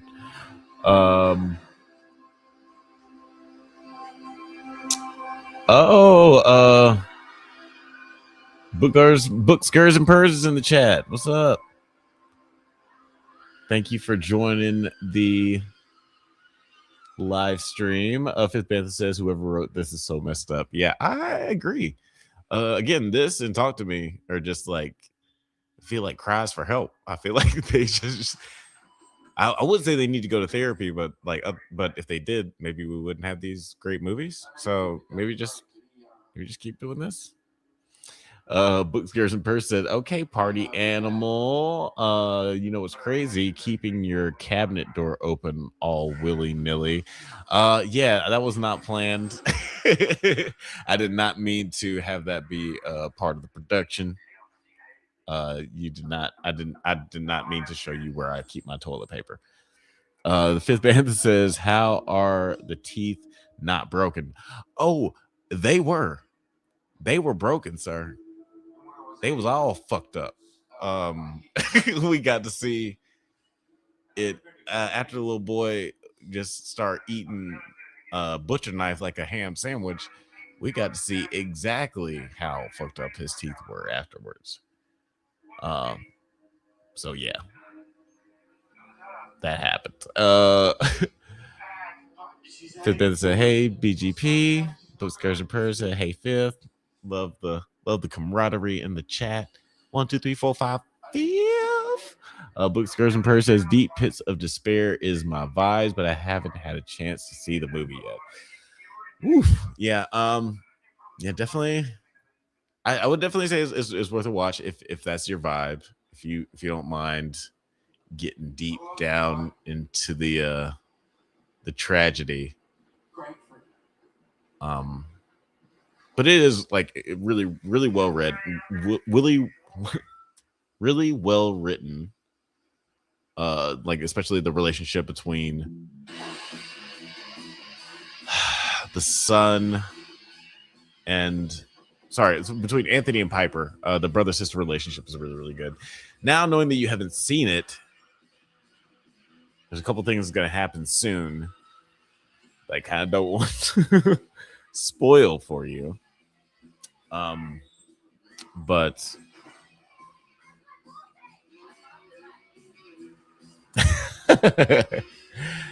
but I forgot that there are a couple fun moments. That was a fun moment. Piper is playing some ball game, some Australian ball game. I don't know. She's like, "How's my ball taste?" She's barely a really good athlete. But that's one of the few moments, the few sweet moments that make you want to smile in this movie are directly from Piper. What was this actress's name? Actually, I should look her up.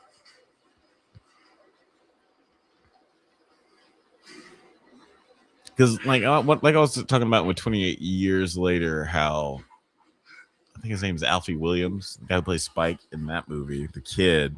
He's pretty much the main character. In this movie, I don't know. I guess Anthony is the main character, the guy who plays the older brother. But at the same time, Sora Wong, actress who plays Piper, she's doing a lot of heavy lifting too. She's got a lot to carry with this movie, like the narrative. Excuse me, because it follows her like most of the movie. Well, yeah, it follows both of them. This is kind of a two-hander for the most part. Ooh, excuse me, burps.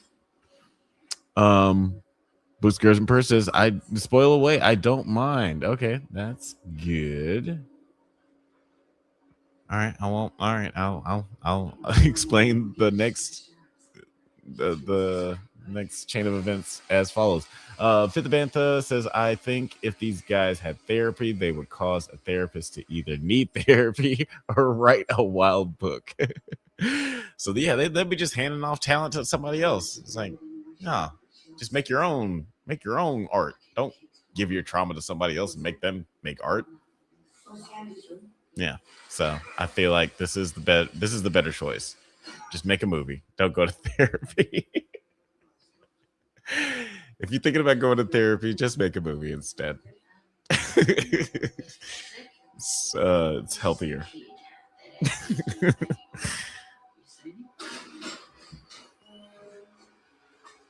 Oh, wait, that's right. I got a text message. That's why I'll put this one up.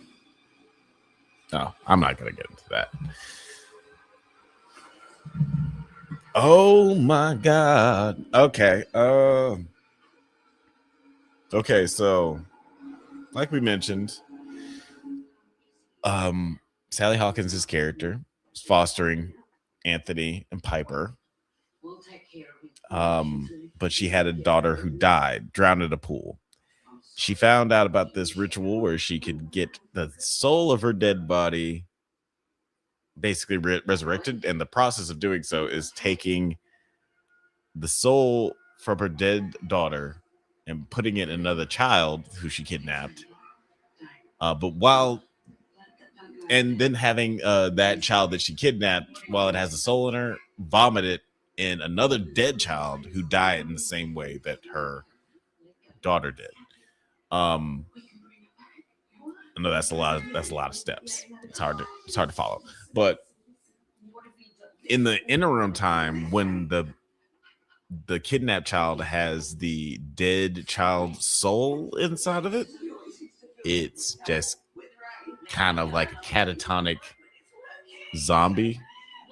It just like, it doesn't say anything, and it just kind of like has this insatiable hunger and just starts eating shit like knives.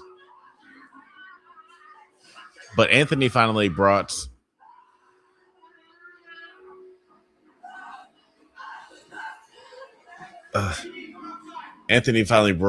the social worker to the house. Social worker is hip to what's going on.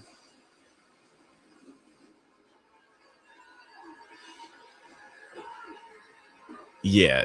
Social worker just saw Oliver, the possessed little boy. Oh shit! God damn! So the social worker just saw the Oliver. Oh god damn. Social work. Oh god damn. I forgot about. God damn. God damn it. Social worker just saw Oliver chewing on a dead body like a ham sandwich. And she was like, okay, well, Anthony, we need to get you up out of here. We need to get up out of here. All this is crazy. Sal Hawkins is having a mental breakdown in the hallway. She's distraught. As the social worker and Anthony try to leave, Sally Hawkins runs them over with a car. But luckily, Anthony still lived. Anthony is still alive. He managed to survive the car crash. So he's gonna be okay. Oh, actually, no. No, Anthony is not gonna be okay. Anthony is actually going to die now. The main character of our movie is currently being drowned in a shallow pond. This is again a very depressing movie. Our main character, a teenage boy, just got drowned. We got 21 minutes left to go in this movie. So that's how I've decided to spend my Saturday. Seeing children get drowned in the water. Gosh. I forgot about that. Man. She runs over the social worker and clips little boy. And you're like, damn, that's wild. Social worker's definitely dead. Man, little boy survived. Somehow somebody's going to jump out of nowhere and save him, right? Maybe Piper comes out of nowhere, hits her over the head with like a fucking potted plant or something like that. That shit happens all the time in movies. But that did not happen. Just a bunch of sadness. Gosh. Okay, I'm gonna hop into the chat so I can stop focusing on what's happening because there's still more craziness to go. A two-hander, you say, Fifth Bantha says, I'm familiar with such things. I see what you did there. They start fucking. It was gross. Let's see. Books, Girls, and Purrs said, and this is why I don't go to therapy. We got to find ways to commodify our experiences. Fifth, you are so wise. Fifth says, wise? That's a new one. Loving the camaraderie. Hey, you know, therapy doesn't work for everybody. Sometimes you just got to find somebody to talk to. And I love that chat is talking to each other. Okay, so now that our main character, Anthony, is dead, and so is the social worker, who was the person who was going to save them. Oh God. So now Sally Hawkins' character, she's basically destroying evidence at this point. Piper just got home. She can't see what's happened because she's blind, but she can smell something, and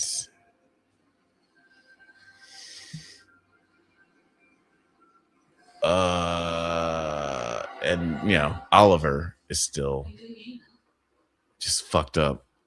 Okay, sorry. Yeah, it's a hard movie to describe. Yeah, if you're watching along, we are at 1 hour and 26 minutes in Bring Her Back. Kind of wrapping it up. We're in the last 18 minutes of the movie. We'll be moving on to Final Destination Bloodlines next in our marathon.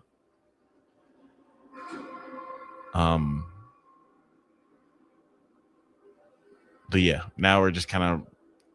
This is like one of the things that I loved about this movie is that, again, spoilers for anybody who's not watching along.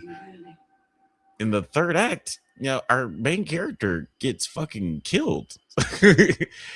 If you weren't here for it a moment ago, our main character gets drowned very slowly by the bad guy in a shallow pond. And now it seems like the bad guy is going to enact her plan of putting her dead daughter's soul into this poor girl's body. Now Piper is starting to get wise. Well, she's finally gotten wise to like, something's not right with Sally. I need to get the fuck away from her. And she's hiding in the bathroom. And now she's discovered her. Again, she can't see. But she has discovered her dead brother's body.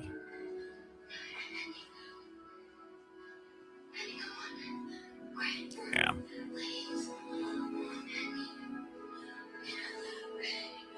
Grapefruit! Grapefruit! Annie! Please.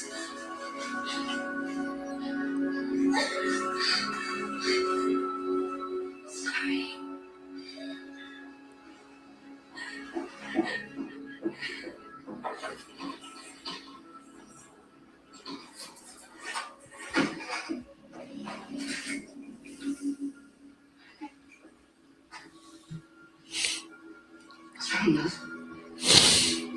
Ooh, sad shit. He had an accident.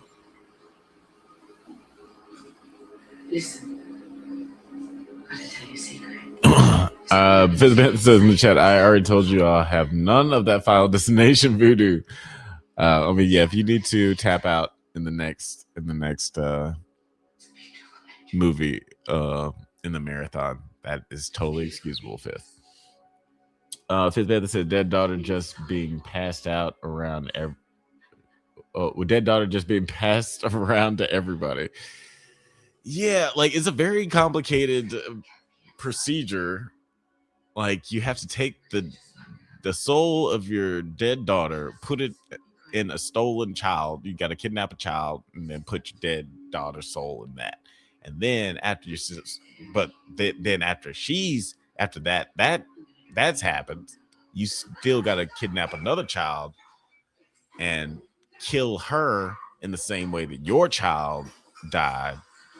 So the alive kidnapped child, the first kidnapped child, can throw up, just like literally blood vomit the soul into the fresh deaded child, the child that's newly dead, in the same way that the first old child died. There's a lot of steps. I can and like honestly I kind of even respect that there was like a scene where like shit starts to go wrong a little bit with the little kid, with Oliver, and Sally Hawkins' character is like watching the video and just like it's like, I forgot all the steps. It's like, what do I need to do to fix this again? Because it's fair, it's a lot of steps, it's hard to remember. But now at the end of the movie, it does seem, Sally Hawkins, homegirl, Piper, she caught wind of what was happening, tried to escape. She got her ass beat because she's a child. Sally Hawkins is a grown-ass woman. And now Sally Hawkins is dragging her to the pool so she can drown her in the pool in the same way that her daughter drowned, so she can put her daughter's soul inside of her. Just really, really sad. Bad guy's about to win. It's awful. God damn. And this little boy just looks fucked up. I'm gonna try to turn this around now. It's still got the glare, but it's I want y'all to see at least the ending of this movie because I don't feel like I'll be able to describe it as well. Hopefully YouTube doesn't kick me off for trying to show y'all this. It's not there's a glare on it, YouTube, and I'm talking. Just excuse it this one time. They need to see how it ends. They need to see how it ends.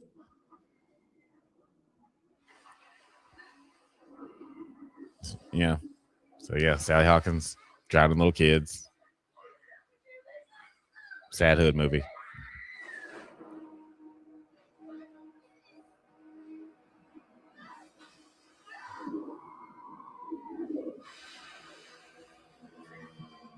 Yeesh.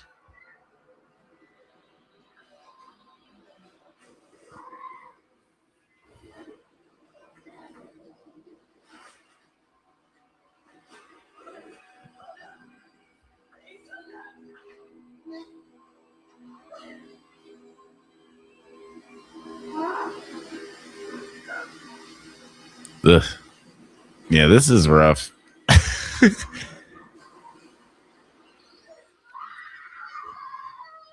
Holy shit.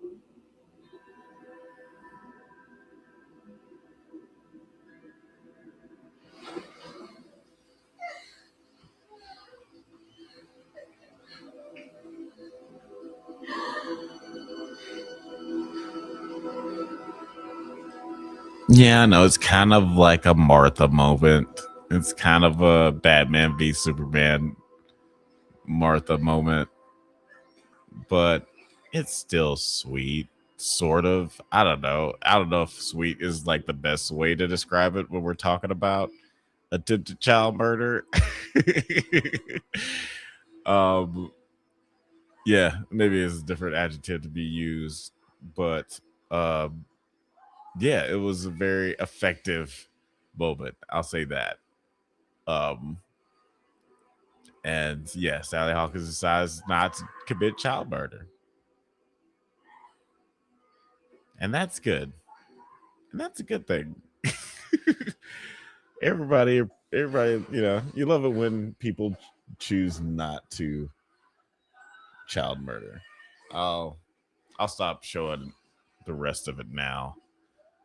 I do forget what happens at the very, very end. I feel like it's something fucked up. Which, yeah, that's pretty on brand for this fucking movie.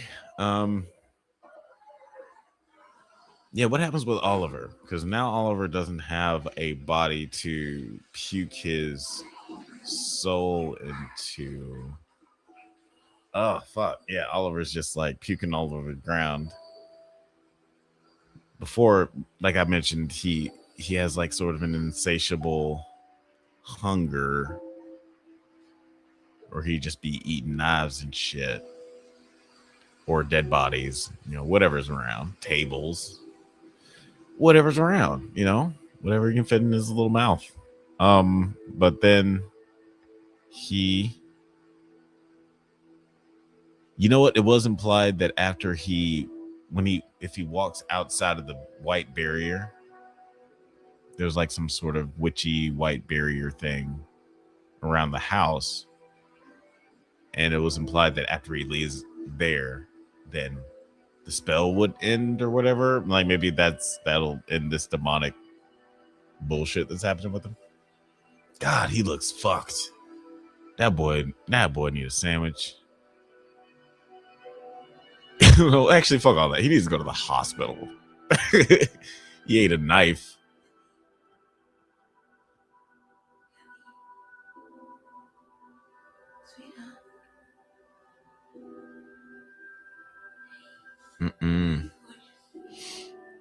Fifth Bantha said in the chat, why all the kids gotta get hurt? That's so fucked up. Shaking my head.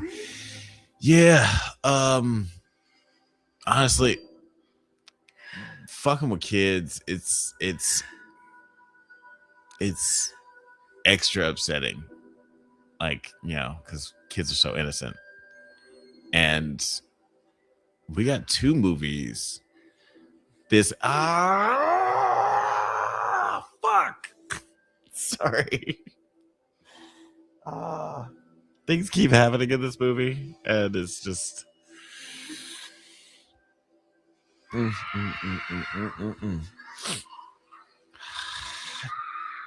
okay, sorry. Well, you can hear those noises. You can probably assume that what's happening right now is not great. I don't even remember what I was talking about. Let me know in the chat if you remember what I was talking about, because I certainly don't.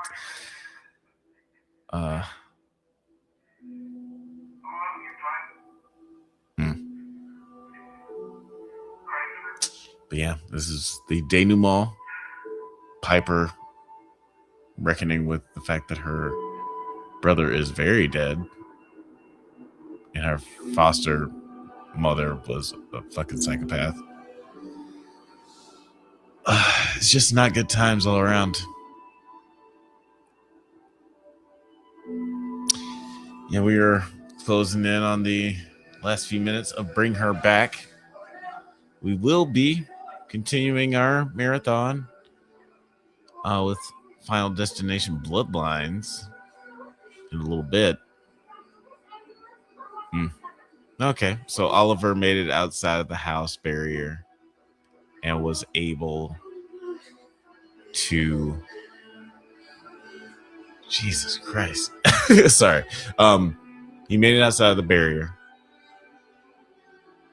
and got the, Kathy's soul out of him or whatever. He was no longer possessed.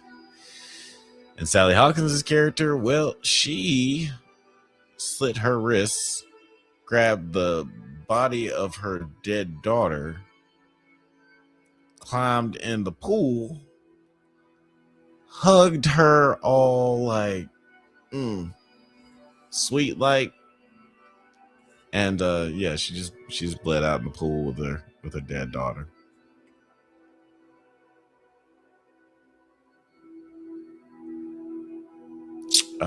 Here, I can show y'all there's the image right there. Well, yeah, it's gone. You only get a glimpse because it's too fucked up. Dedicated to Harley Wallace. Okay, so dedicated to someone that they knew who died last year or in 2024. Well, fuck shit Jesus. That was a rough movie. I'm surprised I didn't cry. I got sniffly at one point, but no tears dropped. I was kind of surprised that 28 years later got me, but this one didn't. Because this one got me in the theaters. Maybe because I was just talking. Maybe I was just I was actively trying to distract myself from how absolutely fucked up this movie is and the subject matter is. Let me know what you guys think of the movie in the comments. If you saw it, if you haven't seen it and you're just like going off of my description of it, you're just like, what the fuck are you watching, man? That's also allowed. I appreciate any and all comments. We are going to start with Final Destination. It was scheduled for 3:30. We'll move it up a little bit, but I do need to take a break to use the bathroom, and get some sneaky snacks over here just to make sure I don't pass away on you guys. Fifth Band said, yeah, wow, the kids got hurt. Fifth Band also said, messing with the kids and hurting dogs destroys me. Yeah, there's actually a whole website called I actually can't remember the name of the website, so I'm not even going to try to say it and get it wrong. But there's a website that tells you if a dog dies in a movie. Like, it'll basically let you know, it's like there's, because there's some people who's like, if a dog dies in the movie, I'm not going to go see it. So some people just want to know up front. So yeah, maybe they need to come up with another website, like if the child dies, You know, like, oh, bring her back. You should know a kid does die about an hour and 20 minutes into the movie. 28 years later, yeah, kids die. There are multiple kids that die in the first 8 minutes of the movie. So be prepared for that. Oh, you hear that? That's my stomach, y'all. Y'all hear that gross noise? Fifth Bantha says this 25-degree stuff is evil, fam. Oh my gosh, it's 25 degrees in Bama right now. That's not cool. All right, fam, it's food time. I'm out. Enjoy your voodoo. Depends on how the dog dies. Child is always bad. Yeah. I mean, it's both of them are always evocative. One of the tasteful and one of the tasteful deaths, dog deaths, is an I Am Legend. I sound weird saying that I like that dog death, but it was effective. Like when I saw it, every time I see that, it's just like it gets me right here, in the right way. It doesn't make me mad or anything. Fifth Bantha says on the coast in Bama, yeesh, 25 degrees. Yeah, that's some gnarly stuff. I gotta say, it's pretty harsh. It's pretty harsh, man. Not gonna lie to you, brother. But yeah, we're gonna take a quick little break. I gotta use the bathroom, you guys. But as mentioned before, we will have like a little break. But the movie will start we'll start watching the movie around 3:30. That's when it's scheduled. In the video description, you can see where the schedule for the movies is. Sorry, I'm not talking very well right now because I'm trying to do two things at once. Never been good at chewing gum and walking at the same time. But yeah, I will be continuing our watch party. We'll be watching Final Destination Bloodlines in just a momento. But yeah, again, gosh to use the bathroom. I'm thinking about food. Oh yeah, that's right. You guys, for anybody who's been watching this whole time, I did get a coupon for some sushi. So I might do that. That'd be cool. Yeah, actually, that might be exactly what I do. That would be perfect because I don't have to go nowhere. I don't have to make anything. I definitely should have thought about food when I was planning this whole thing. I definitely thought about weed. Definitely thought about alcohol. Did not think about food. And that's where I fucked up. But you know what? It's all about it's you live and you learn. Live and you learn.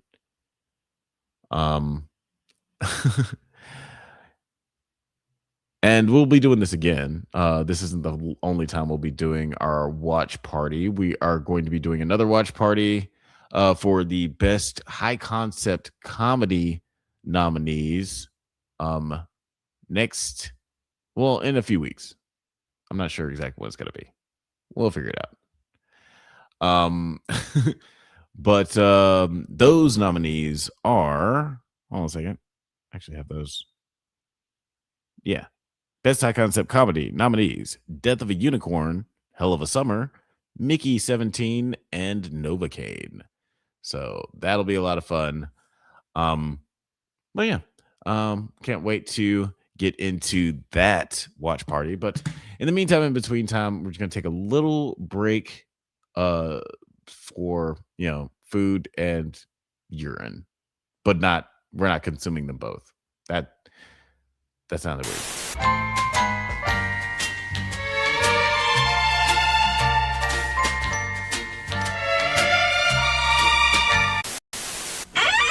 After these messages, Be right back. Have you ever watched a movie from your childhood that doesn't quite hold up like you remember? Well, you would enjoy our monthly series, Does It Hold Up?, where we revisit classic genre films with a special guest to help us determine if they're as good or as bad as we remember. It's a whole lot of fun, so you should check it out. Please check out the Drunk Banthas channel. They clearly are ready for being seen at a higher level. Back to the show.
Hello, you beautiful nerds. Welcome back to the For Your Consideration Watch Party / Marathon. We're talking about / rewatching all of the films that are nominated for Best Horror Movie in the very prestigious Drunk Banthas Awards show, aka the Drunkies. Yeah, I thought this would be a great time to revisit all these films. You know, we haven't seen a lot of them for several months. Awards are coming up soon. Voting polls are still open, by the way. If you want to take your time, take this time to make your voice heard and go over and make your voice, make your John Voight for your favorite horror movie. As you're rewatching these films along with me, or along with us. Yeah, we finished 28 years later, and what was the other one? Bring Her Back. Yeah, sorry, it's been an exhausting, emotionally exhausting, and physically exhausting morning and afternoon. But we're powering through. That's why they call it a marathon, not a sprint, right? We're gonna make it. But now we are making our way to Final Destination Bloodlines. The newest chapter in New Line Cinema's bloody successful franchise takes audiences back to the very beginning of death's twisted sense of justice. Well, okay. We're getting into it. We're a little ahead of schedule. I had it scheduled for 3:30, as you can see in the video description. But we're going to move a little bit faster. Why not? All right. Well, you know what? We'll play a couple more commercials just in case somebody marked it in their calendar. It's like, oh no, we're going to be talking about Final Destination at 3:30. I got to make sure that I'm free at 3:30 on the dot. Shit, nigga, nobody's doing that. But just in case, I'm going to be kind. I'm going to play a little promo for you guys. And you know, before we get started with Final Destination, it's gotta be like the trailer before the movies, you know.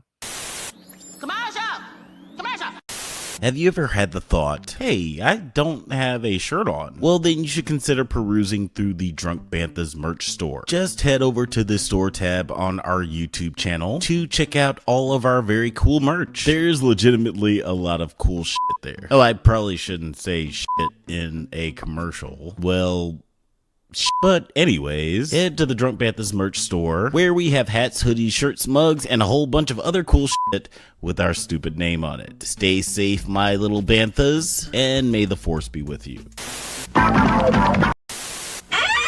After these messages, we'll be right back. Have you ever watched a movie from your childhood that doesn't quite hold up like you remember? Well, you would enjoy our monthly series, Does It Hold Up?, where we revisit classic genre films with a special guest to help us determine if they're as good or as bad as we remember. It's a whole lot of fun, so you should check it out. Please check out the Drunk Banthas channel. They clearly are ready for being seen at a higher level. Back to the show. Bow. Yes. Check out our monthly show, Does It Hold Up? We got a new episode, Balls of Fury, where we talk about, a new episode of Does It Hold Up, where we talk about Balls of Fury with Blake from Unfiltered Bachelor. It was a super fun time. You should definitely check out that episode. You know, it's kind of in lieu of the second most popular ping pong movie, Marty Supreme. Obviously, Balls of Fury is the most popular ping pong movie of all time. So yeah, I thought it'd be a good time to talk about Balls of Fire. It was definitely a very fun conversation. Next month, or this month, what month is it? Whatever, in February, Black History Month, we will be having a conversation about Steel, the 90s comic book, quote unquote, movie. And we'll be talking with 9 from 900 Yards about that movie. That was definitely a really fun conversation too. And we'll have a lot of really fun guests throughout the year. Big Vegas coming back. We're gonna have. I think it's fair to. I think I can reveal this. We're gonna have heavy spoilers on for one of the episodes. That'll be really really fun. He's gonna be coming on to talk about Masters of the Universe, so that'll be cool. A lot of great guests this year, so go check out Does It Hold Up, please, and thank you. But moving right along, I'm half trying to, like I said to you guys, I just got a coupon for some sushi, $10 off sushi. I might have to hit them up for that. Right now, cause you boys getting hungry.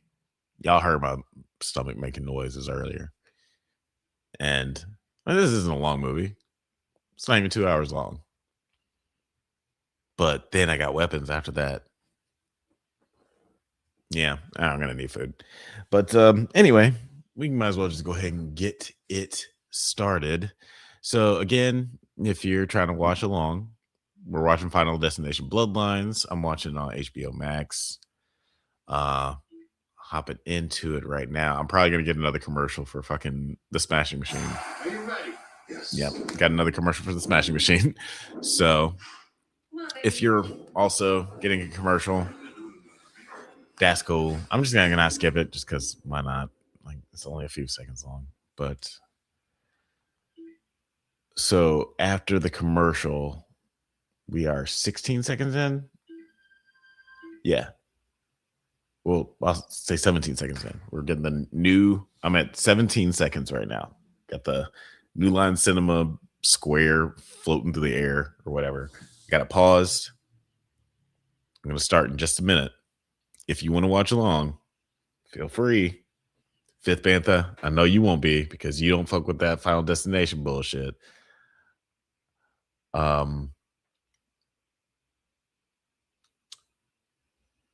Oh wait, no, I'm looking at old shit.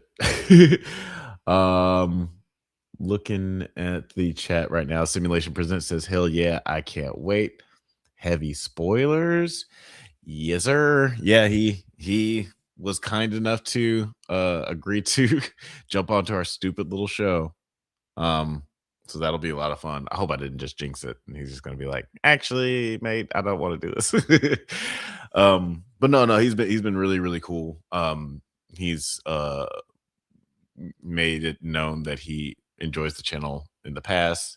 So like really appreciate him deciding to jump on an episode of Does It Hold Up. It's gonna be we haven't recorded that episode yet. But that should be a lot of fun. Obviously, it's gonna be dropping around the time of the new Masters of the Universe movie coming out. Which I've also been, speaking of heavy spoilers, been trying very hard to avoid trailers for that movie. But anyway.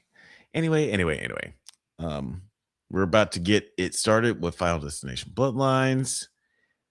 17 seconds in. We're seeing the New Line Cinema Square. Again, like we're not going to get this perfect, but we'll try to get it as close as possible. But here we go. 3, 2.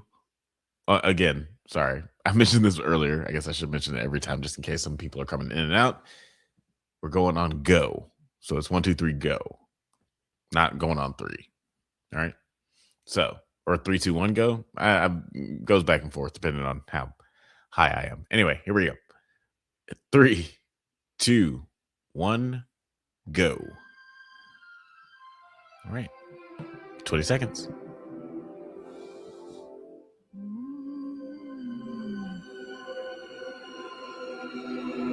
Oh, that's right. They put a little creepy distortion on the New Line Cinema score. It's like, oh, this isn't happy.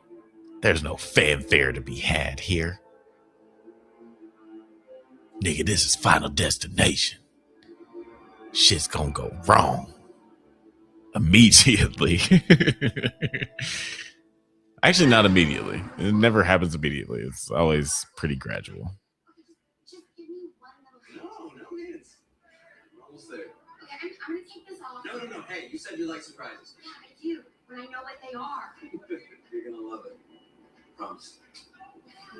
All right, I got a discount on this shit. I might as well use it. Here we go.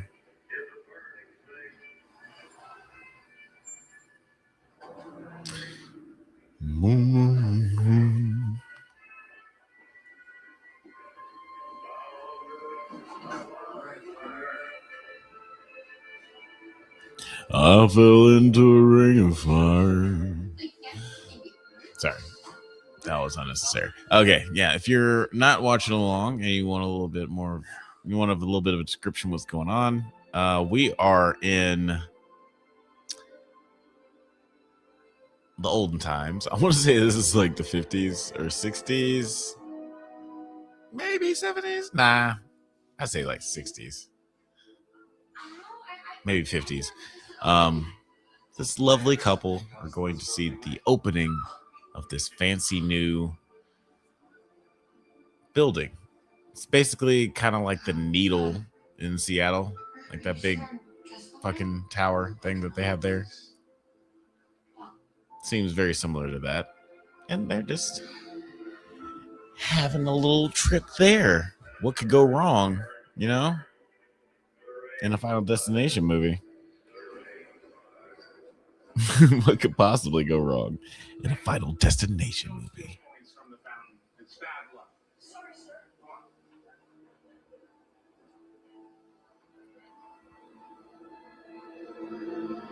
Okay, I'm saving $10, but then like they're charging me so many other things. Does this seem worth it? Fuck it. I don't feel like leaving. You coming? Man, I can't leave. So, this is what it's gonna be. Hot shot. Is it going through? Going up. I'm getting it delivered to the right place, right? Cool. All right, I should get it in like 40 minutes. That's crazy. Anyway, all right, whatever. Get what you pay for. Anyway, watching Final Destination. Be nice when the sun goes down a little bit because this glare is kind of crazy. I do want to show you guys some more stuff, you know.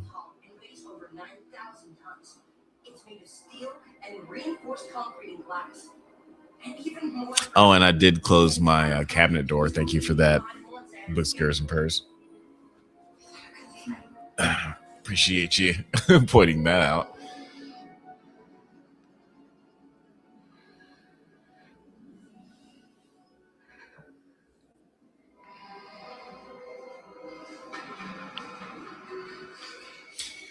So yeah, it seems like Homegirl is much like, you know, Devon Sawa in the first Final Destination movie, where she has some sort of gift of being able to predict when bad shit's about to happen, or at least like she has a vibe, sort of a sixth sense. Nah, there's already a movie about that. Yes. May I help you? We have a reservation. Ooh, hiya, what the? That was upsetting. All right. Capacity for opening night, we cannot accommodate you. If you wouldn't mind just stepping aside. Thank you so much. It's okay. I worked out with Jake. Is he here? So yeah, homeboy is trying to get into this restaurant.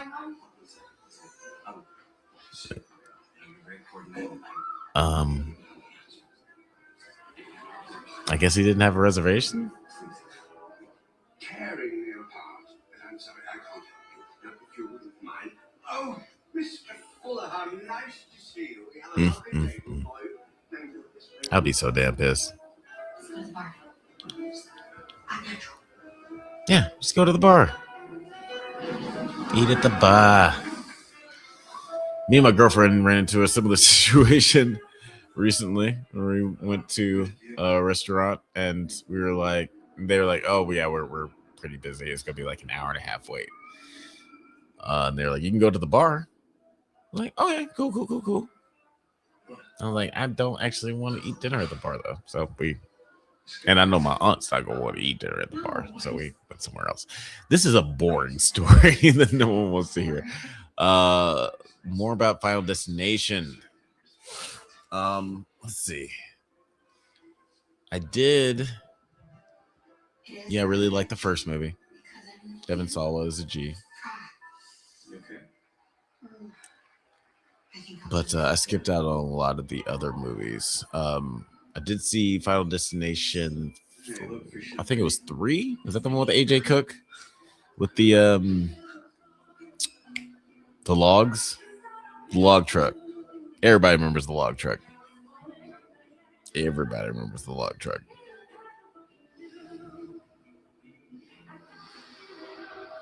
What are they saying about my food?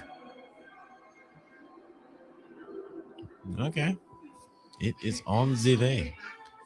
I might have to dip out for like 2 seconds, guys, to get my food when it gets here.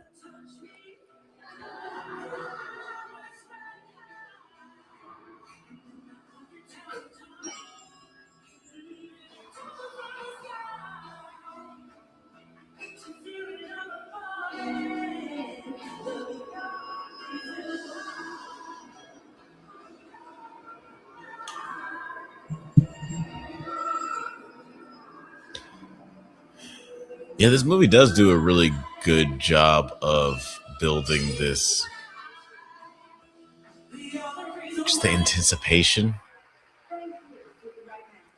of awful shit possibly happening. And also just like all these things that just like have to happen perfectly for things to go so awry.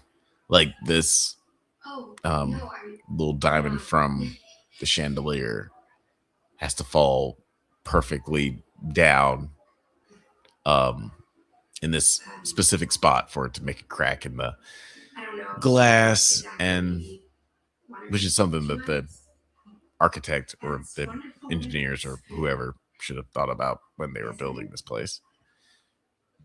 But I digress.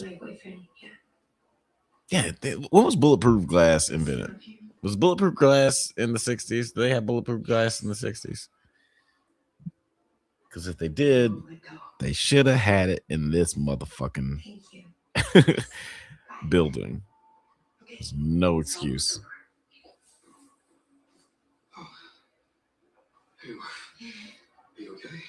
Let's see. When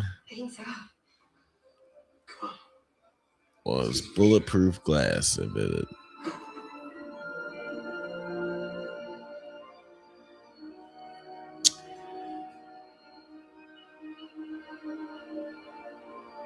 Invented in 1903 by a French chemist.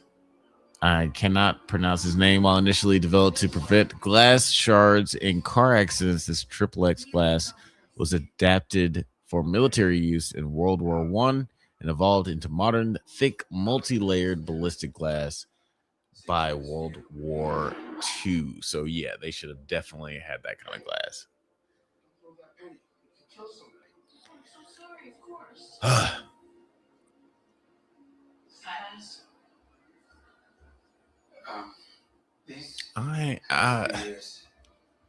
Heights really bother me, man. And that's why the scene really fucks with me.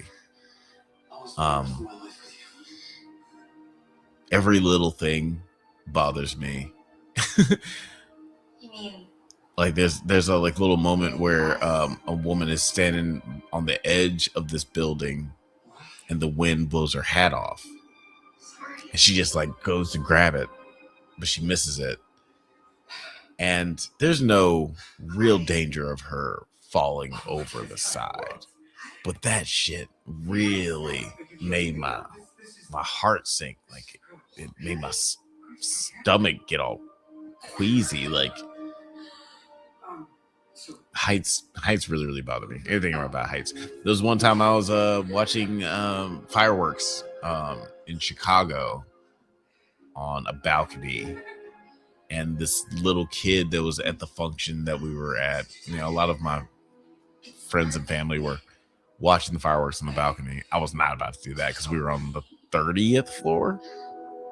I was not about to do that. It was a very small balcony too. And little kid, there's a bunch of adults out on the balcony, and then at some point, me and the little kid, we were watching Luca inside, and at some point, the little kid was like, "Fireworks! Oh, I got just fireworks!" I was like, "Yeah, buddy, go check it out." So he runs out onto the balcony, and just the idea of him walking out onto the balcony made my stomach turn. Like, I could not stop thinking about the idea of him falling over the side, which would have been an incredible feat because it's honestly really bothering me right now just thinking about it. Jesus. Wow. That's crazy. That's crazy. That really bothers me. But yeah, just the idea of him out there really bothered me. Just, can't deal with heights. Whew.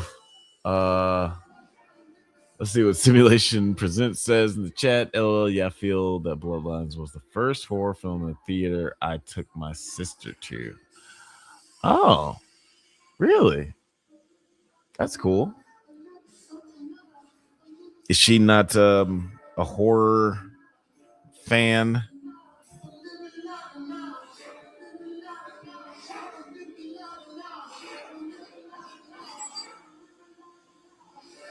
Yeah, I'm curious. Like, if this was her first horror movie, I'm curious what her experience was, because this is a wild one, but it's also a fun one. Like, and Bloodlines, even though it's like what, the 6th movie in this franchise, I still feel like you can watch this without watching the movies that came before it, even though, like, you know, technically the storyline is very dependent on, yeah, and this is where shit goes wrong. Yep. Even though this movie is storyline is somewhat dependent on events from previous movies, it still kind of it stands on its own pretty well. Fuck, this is crazy. Okay. Damn, my food's almost here. And this dude's dangling by a thread. So much things happening.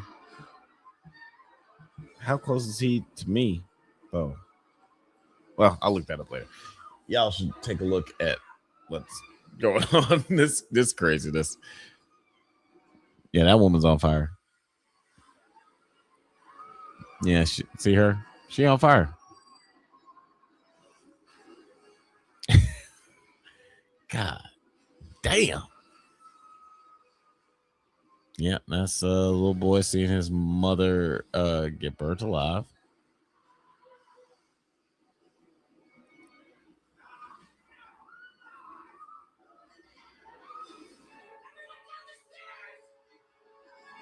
And yeah, this is a homegirl who, you know, we assume is going to be our main character or whatever.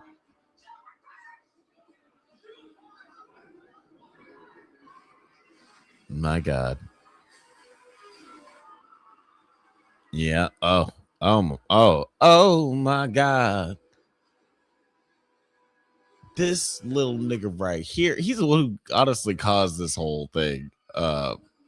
If you weren't watching along, this little piece of shit kid threw a penny off the building, which you're not supposed to do because it might kill somebody, but it ended up doing something even worse. It got caught up in like the ventilation system and fucked up some shit, and on top of a million other things that went wrong.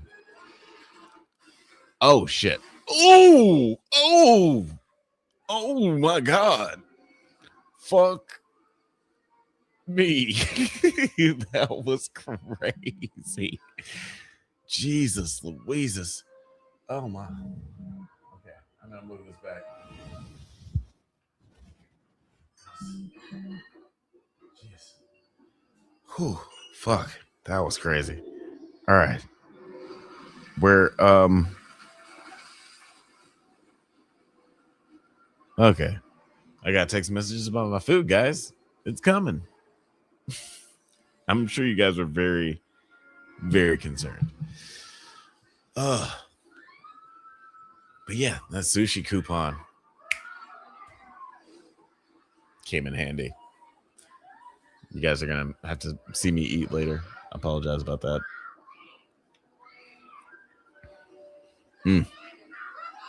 Yeah, this is so fucked. It's shit like this. It's shit like this. I couldn't survive. When I see stuff like this in movies, I'm like, I would be dead. I think I would just give up. Oh man. Oh yes, I gotta show y'all this. This is crazy. This is the craziest, most saddest, upsetting thing. This little penny adds just enough weight to this piano. Oh, goddamn. You just got drop kicked in the face by a piano. Oh, fuck that little kid too. Because he deserved to die. And there's the penny. The lucky penny. Oh, yeah. And guess what? It's still not over. The tragedy hasn't ended. There's still a building falling apart with people in it. This shit's just all awful. It's all just terrible. It's the worst thing you can imagine.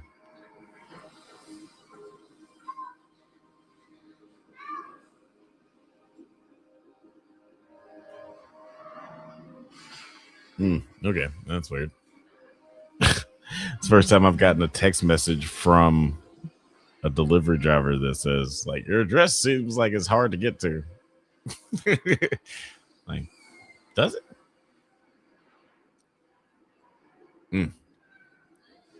Fuck me. So yeah, our main character lady, person who we thought was going to be our main character, is now hanging off the side of this building. Hanging by her. Oh my god, this kind of shit, man, for real. This fucks my stomach up. Okay, my food is here, so I'm gonna walk outside. I'll be back, guys. Just gonna.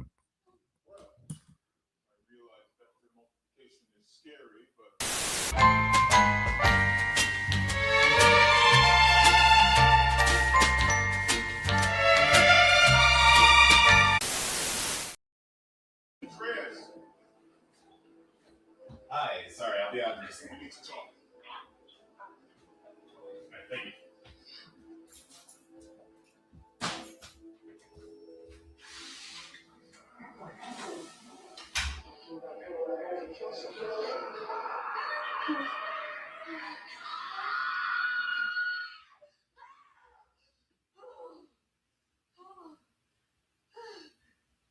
Oh, this dream is ruining my life.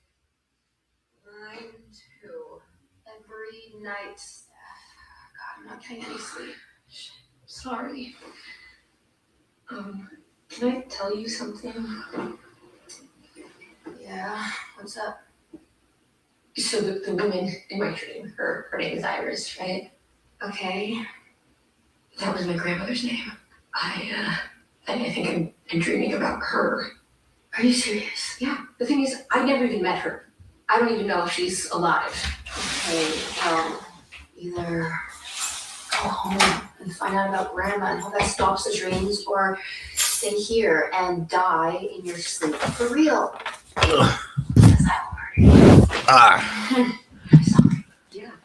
All right. Love you. Back. So I'm gonna put this on mute so you don't hear all this rustling for just 2 seconds.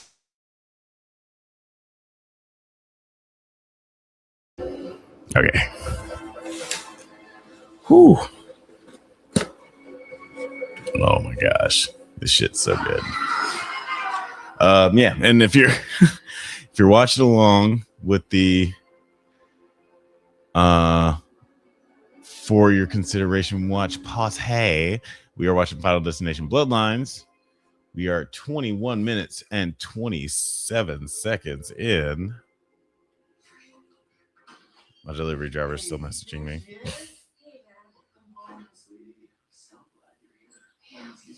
Okay. Anyway, we're watching. Yes. Final Destination Bloodlines. We are 21 minutes and 58 seconds in. Watching it on HBO Max. We got a Smashing Machine commercial beforehand, so we may be a little bit ahead of you. Continue to enjoy while I do a little bit of housekeeping here. But I just need to find Mom's mom, Iris. Cleaning up some stuff. Okay, yeah, that is weird. And you know, I got rid of those boxes years ago, like your mom left. All right, there we go. Charlie. Back in business. Or we're always in business. I don't know what I'm trying to say. Anyway, very hungry. I'm gonna eat these very delicious things. I don't know what they're called. It's fine. Hey, if you're gonna see your cousins, please don't talk about Iris. Yeah, no trouble. All right. Bye for you. Love you too. Charlie. So Can you just everything that happened in that flashback or that scene that happened in the 60s where all the building was falling apart, it was all in this Filipino girl's dream. Her and her brother, or I don't know, No, I'm not pregnant. they're hanging out. Why would you even? That's not. I mean, you're in college. Okay, can you just promise me you won't tell Dad? Why would I tell Dad? It's serious, Charlie. Okay.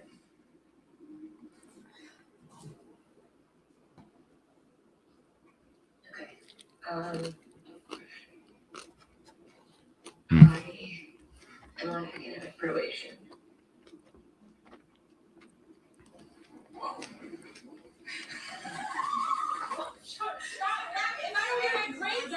Stop! Big moment for me. This is kind of funny. Straight A's. You're class president, Miss Valedictorian. It's not funny. If I don't get my grades up, I will lose my scholarship. Oh, both. Sorry. What happened? I can't sleep. Every time I close my eyes, I have this same recurring nightmare about Iris, our grandmother. I mean, it has to mean something. Oh yeah, right. It's her grandmother that she's having dreams about, which is totally normal.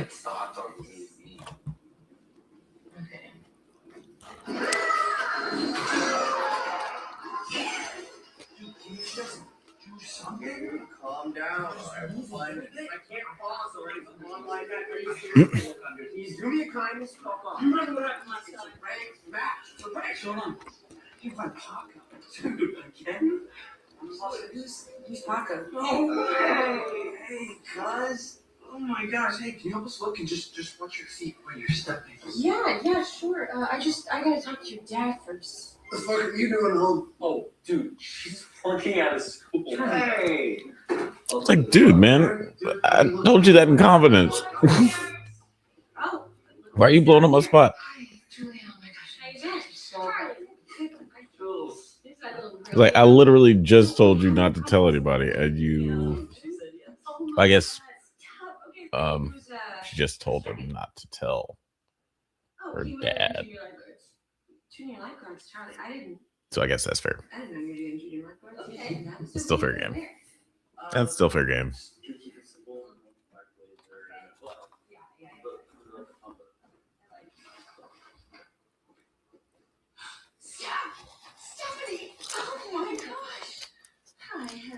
Hi, Brenda. How long are you here for? Not long. Is Uncle Howard around? Yeah, he's okay. Okay. Howard, Stephanie's here. Come in. Mm. He's a little tired. Is everything okay? Oh, Stephanie, look at you. Come here. Oh, sweetie. Yeah, now that I'm thinking about it, See you. Hey, are you hungry? rewatching this movie, No, actually. this movie is riddled with people who don't do what they are told not to do. Come on, lunch. Or, yeah, they always do what they're told not to do. Someone specifically tells you not to do something, and you do it anyway. And then people get killed. The weird thing is, I've been dreaming about a real place from 50 years ago. It was like a restaurant called the Skyview. You know what it is? Did Iris tell you about it? What did she say? Did she say anything? Let's see what's happening here. Instead of dreaming about Grandma Iris. Psycho Granny? I thought she was dead. Well, she was dead to us. Steffi, Irish Campbell is a very deeply disturbed woman. End of story. Look, if I could just talk to her, then maybe I can get these dreams to stop. Steph, just drop it. I don't get it. What happened? That was so bad. For one thing, she's the reason that your mother's so screwed up. What? Look, I just don't want to talk about this anymore, okay? Oh, Howard, please. I just need to know. Look, Steffi. After This is what happens when you try to bury fucked up secrets from your family's past. Always comes back to bite you in the ass. She obsessed about horrific ways we could die. And eventually it got so bad, having so bad, that the state came in and they took your mother and I away from her. But it didn't end there. She tracked us all through foster care. And when the kids were born, she started sending us these horrible letters that were full of obituaries and these disturbing pictures of dead bodies. I took them out so she couldn't contact us anymore. So, do you still have any of those letters? Oh gosh. Steffi. Like they tell her, so this is the most horrible, traumatic thing that ever happened to me. Your mom is fucked up. She sent me all these crazy letters and traumatized the whole family. It's like, do you have any little letters though? Like, I hear what you're saying. But do you have any of those letters on you? Damn, this looks good. Ow. Look at that shit. Let it go. You don't understand. Delicious. Then I only died. You're right. I feel like I'm losing my mind. Please, you are the only person who can help me. Please put down and forgive me if I put you in touch with Iris. Please.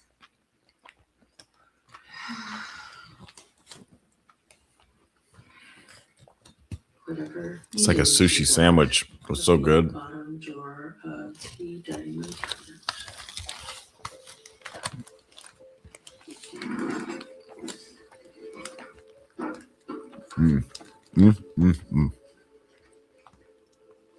Because my only gripe with sushi is it's kind of tiny. I feel like you don't get a lot of food with this shit right here.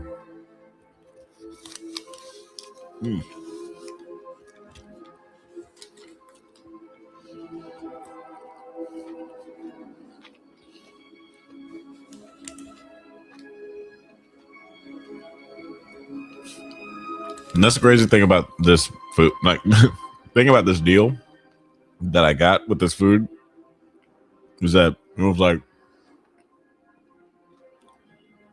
you can get $10 off, but you have to spend $30. So it's a $20. It ends up being $20. It's like 27 with like tax and what you call it, delivery fees and all that other shit. Anyway, because the order had to be like $30, I ended up ordering a lot of food. So I might be eating up until fucking weapons. So sorry.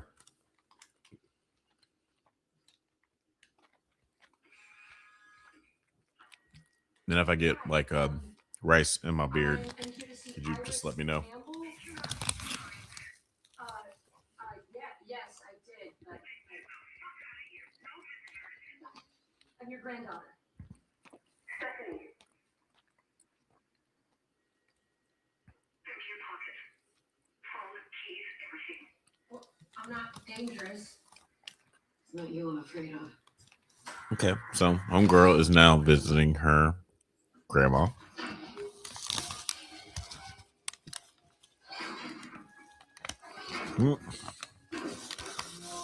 No, no.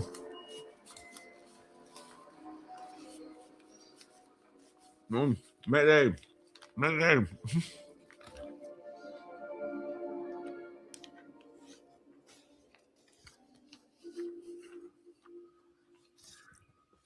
Sushi fell apart.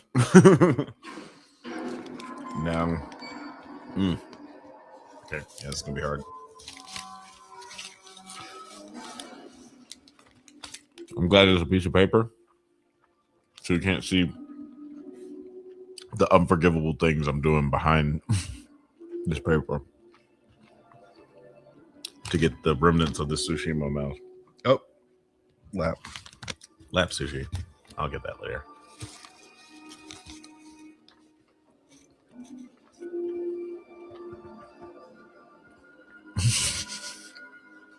I feel like a fucking raccoon.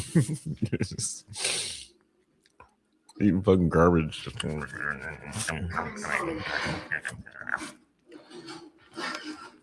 Fucking gross.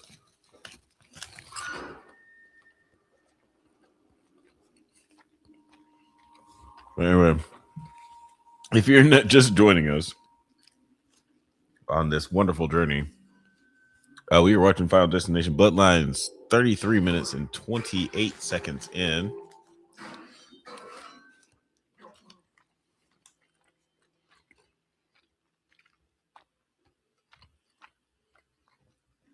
This, of course, was with an HBO Max Smashing Machine promo at the beginning. Hi, I'm stop, don't. Not until I tell you. Trying to trick me, aren't you? Getting me to let my guard down.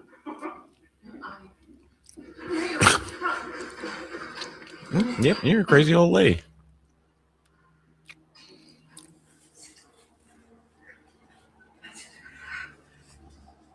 Yep, craziest squirrel turds. Or nuttiest squirrel turds? Nuttiest squirrel turds. Craziest squirrel turds. It's not. She left when I was 10, so we don't see her anymore. Oh. You saw my letters, that's why you're here, right? No. No, not that either. I've been dreaming about the sky view. Yeah, every single night for the past 2 months, it's the same dream. In it, you're on a date, but then the dance floor breaks, and there's an explosion, and then you fall and die. everyone dies. It wasn't just your dream. It was my premonition. Years ago, the sky. So the dream that she had at the beginning of the movie, I thought it was going to be like, I thought it was a flashback, but it was a premonition. It didn't end up actually happening. Grandma's explaining right now, because it was grandma's memory, I guess. And she's explaining how she had a premonition that went absolutely batshit crazy and tried to tell everybody that they were going to die. Everyone's going to die. The whole building is going to come down. Are you serious? Iris? Kia! Help me! Give it to me! What are you doing? Jeez. That's scary in and of itself. Just wrestling with somebody on the balcony of a building that high. It's too much for me. Scare me. It scared me. You scare me.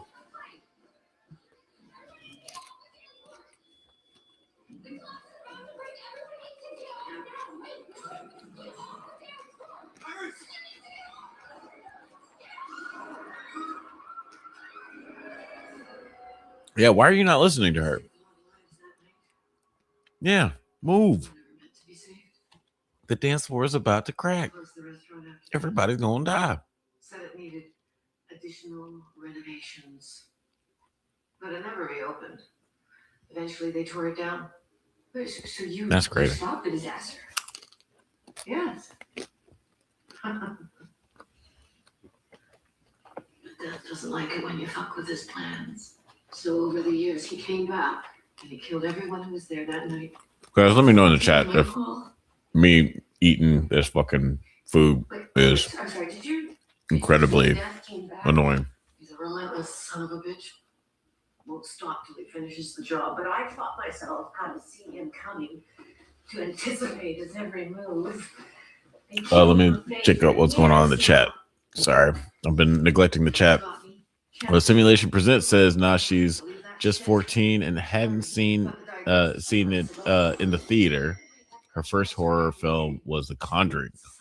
Ooh. Conjuring, that's a rough one to start off with too. Mine was Nightmare on Elm Street. So I guess there's no. I guess every horror movie is going to be rough if it's going to be your first one. That woman was the oldest stunt woman to ever be set on fire. Okay, I'm assuming you're talking about the lady in the opening sequence who got set on fire. That's crazy. Well, she took it like a G. Simulation says, damn, dude, that looks amazing. Now I need sushi. Yeah, sorry. I'm not trying to make y'all, I don't know, feel a certain way. I will be taking a break after this box. Because honestly, I got like 2 more boxes left. Yeah, I got 2 more boxes left. But I'm pretty full. But I'm also going to keep smoking weed. So I'm sure I'm going to want to, like, after I do more of that, I'm going to want to do more of this.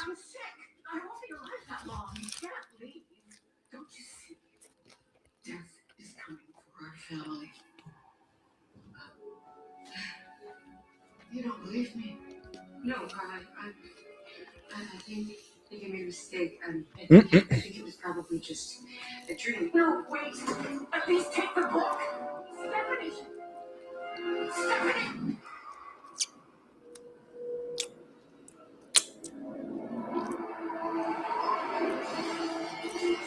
I do remember this.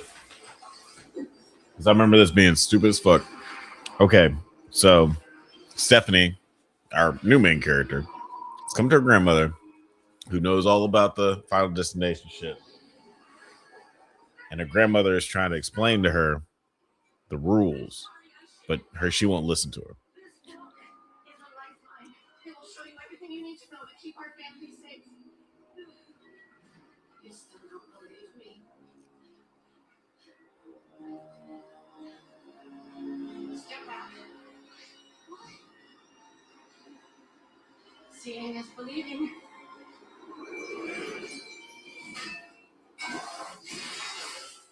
Fuck me. God damn. Jesus Louises. I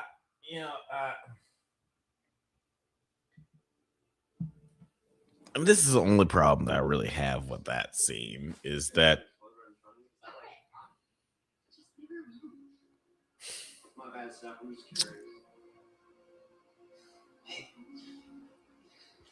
my problem with the scene is that You're right about Iris. I never. Sorry, I'm trying to pay attention to dialogue that honestly doesn't matter. But yeah, my problem with the scene is that like it's just like a very silly way for her to just like try to make her point. But also it was very silly that this character would make all these Like she's risking it, like going against everything that her family is telling her to do. It's like, hey, you should not talk to this person. She goes out of her way to go talk to this person. And then when she finally talks to this person, she doesn't want to believe her. So that it seems very silly to me. That she goes through all this shit and she doesn't even want to believe the person. The only person who really can relate to what she's going on, what's going on with her. She doesn't want to believe her. That seems fucking silly. And then the only way for her to, for her grandmother to convince her is to literally have, like, get her face impaled. And she seems so cool with it. Like she was like picking up her friend from the airport or whatever. It's like, I didn't really want to do this, but I guess I have to. Simulation Presents said in the chat, yeah, this was dumb. She went all this way and didn't just listen. Like, thank you. Just listen to the woman. I thought that's why you came here. No. What's that supposed to mean? I tried calling you so many times and nothing. Same with Julia. You used to be best friends. You don't even talk anymore. Okay. Well, I'm sorry. I'm licking my fingers. Distracted the last couple of months. Yeah, I should plug this up. Charge my computer. You haven't been around either. Dum, I dum. like her. There we go. I'm not crazy. Man, so nobody's fucking with the Final Destination. I get it. I feel you. Final Destination is not.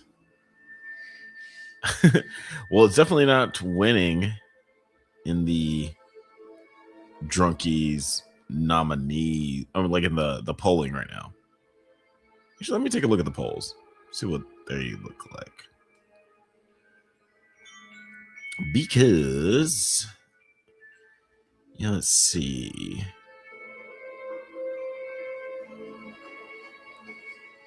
Michael B. Jordan is winning Best Twin Performance for sure. Let's see. Best Horror. Oh, well, Final Destination Bloodlines is actually in second right now in the voting. Weapons has 64% of the votes. Final Destination Bloodlines has 25% of the votes. Bring Her Back has 7% of the votes, and 28 Years Later has 4% of the votes. I'm kind of surprised that 28 Years Later has such a low percentage. But Weapons is killing it, and that's not surprising, really. People love it. Again, like I mentioned earlier, Amy Madigan got nominated for a Golden Globe. She got nominated for an Oscar too, right? I think she did. I think Amy Madigan got the Oscar for Weapons. Let me know in the comments if you know. I'm too lazy to look it up right now. Instead, yeah, I'm gonna get this sweet sticky stuff off my fingers before I load another bowl. Okay. Oh yeah, that's what I thought. I was a little confused because they gave me a box with nothing in it. I was like, oh, did I order something else? But yeah, it's a box with nothing in it. But I also have more stuff. Another, basically a sushi sandwich. Fuck, that smells good. I forget which one it is even. Which one did I get? I think it's the same thing. Which was like a shrimp, spam, and egg thing. And of course, it has like the rice and the seaweed. Fucking good. But yeah, anyway, if you're just now jumping into the watch party, we are at 45. Well, we're at 46 minutes into Final Destination Bloodlines, which you can watch on HBO Max if you want to watch along. Join the party. This is live, but you have all the power. You can pause it right now and then go to the timestamp that I just mentioned on HBO Max and watch along. Yeah. If you want to, if that's your prerogative. But you have the power. The power is yours. Is that what I got? Was that what he says? I can't remember. Anyway. Moving right along. We are at 46 minutes and 40 seconds into Final Destination Bloodlines. If you're watching along. Like I mentioned before, this is a watch party for the best horror movie nominees for the Drunk Banthas Awards, aka the Drunkies. We started the show off by watching 28 Years Later. Then we watched Bring Her Back. Now we are watching Final Destination Bloodlines. And later we'll be watching Weapons, which, yeah. Ruh-roh. That'll be interesting.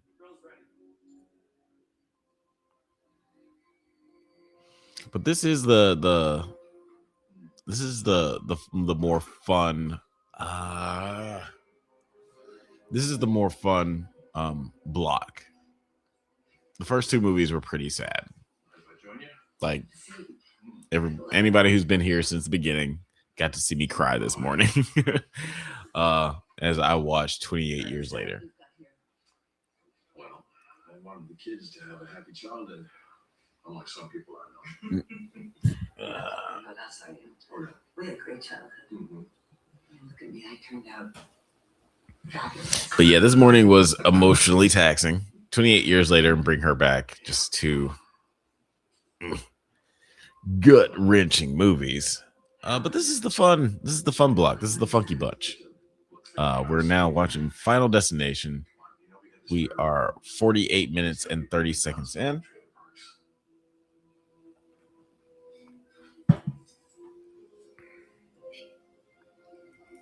And yeah, this is if you're watching along and you've seen this movie before, you're aware that this is the infamous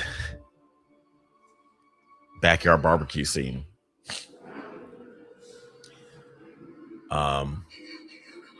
Where shit gets a little. Actually, you know what? I think that I'm gonna wait because now I'm remembering that I don't remember this movie. All I really remember is the very, very end, which is so fucked. But I can't remember if anything actually happens in this scene. It's like, is this just like all a lot of setup and something may happen, but then nothing does? I don't know.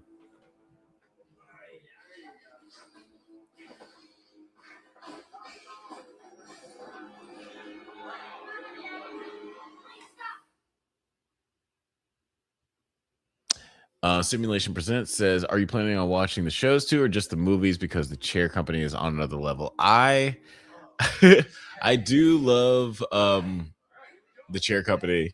I thought about the shows, but unfortunately, I just feel like,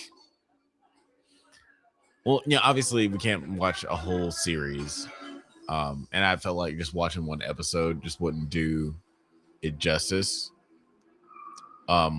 So I felt I'm leaving out the series this time around with scheduling. But guys, let me know in the comments if like you want to see that in the future. We might do that next year. Maybe just do one episode. Maybe just choose like a highlight episode from a season and do that. But yeah, on this one we're just doing the movies. We're doing best high concept comedy, best horror, and best movie.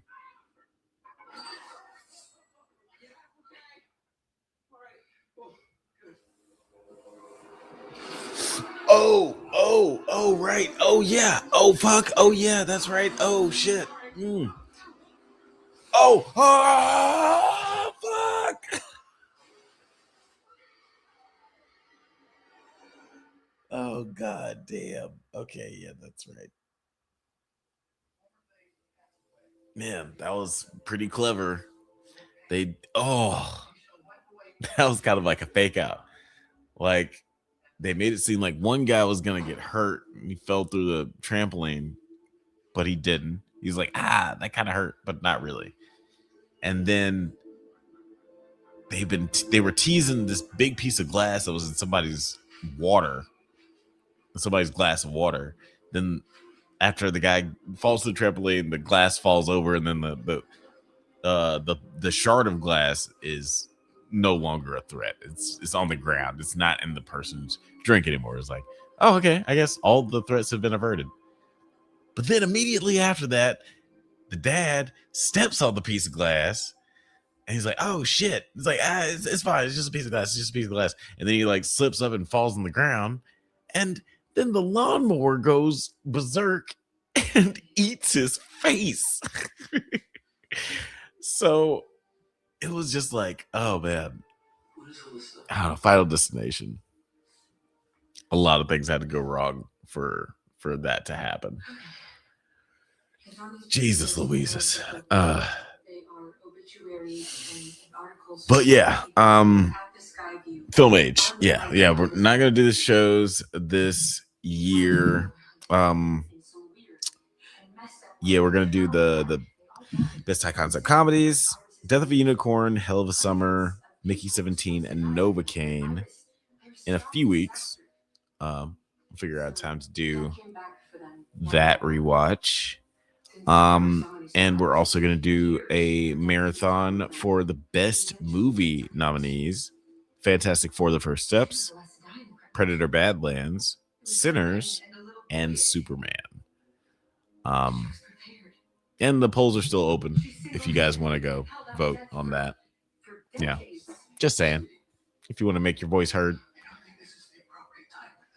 Yeah, I mean, none of this even has anything to do with us, right?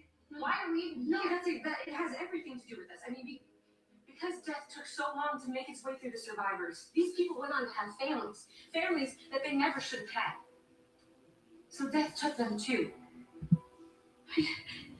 Don't you see? So our main character is, much like every Final Destination movie, trying to explain the plot of Final Destination, and nobody wants to believe her. It's typically how it goes. But, they kind of explained earlier in the movie that her grandmother was ostracized for the same reason. She was trying to explain this kind of shit to her family. And they were like, you're crazy. And she was like, all right, well, I might be crazy, but I'm crazy like a fox. And she decided to seclude herself out in the wilderness, in a way to protect her family, because she knows that death would be trying to go after her, but she knows how to avoid death. So she would just live in paranoia her whole life,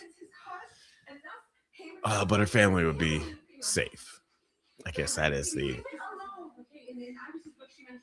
was her logic. But ironically, I think that her going to go see her great grandmother ended up causing all this shit to happen, because her going to see her great grandmother made her going to see her grandmother made her grandmother die. So then after her grandmother died, it started going through her bloodline. That's the name of the movie. So ironically, I think that her having these dreams and trying to figure out what they mean ended up causing all this shit to happen. We are 56 minutes into Final Destination Bloodlines. Got about 54 minutes left to go. Moving right along this marathon. It's been fun. Thank you. I'm enjoying myself. Are you guys enjoying yourselves? Are you enjoying yourselves? That was weird. I don't know why I did that voice. But yeah, we're moving right along with the marathon. Moving right along with the marathon.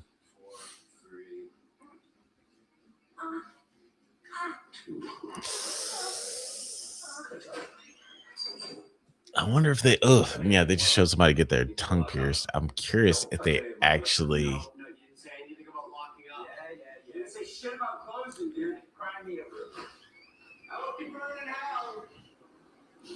Yeah, it still smells like sushi. My old man just died. I come as a favor to that asshole, and now he wants me to lock up. You know what that is?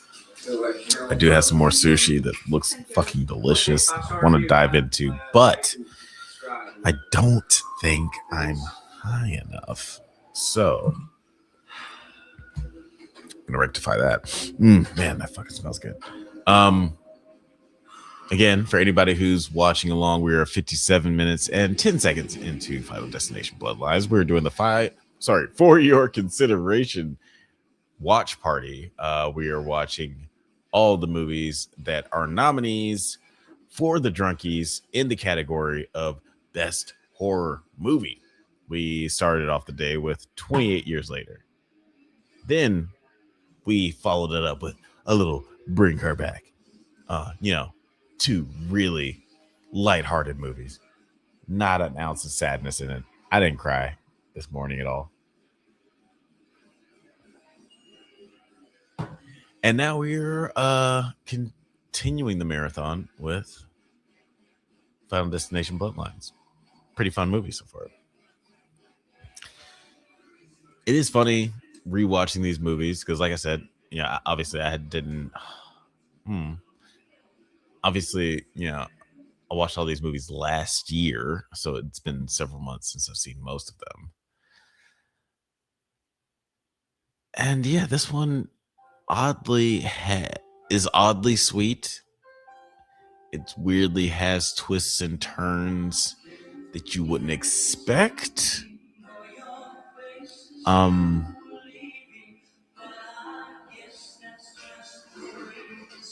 Yeah, it just kind of like sets you up. It's like, oh, this person's definitely gonna die, but then they don't.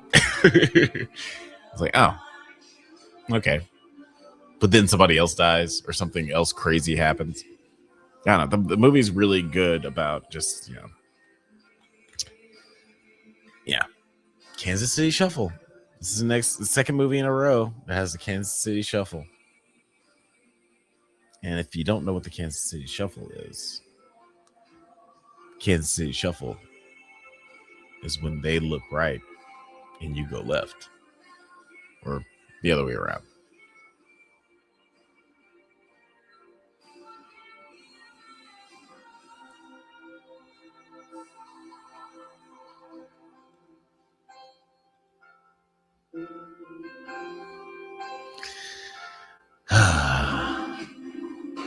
Yeah, see, that's pretty fucking sweet, dude. Besides, he's just like gonna impulsively tattoo dad on his arm.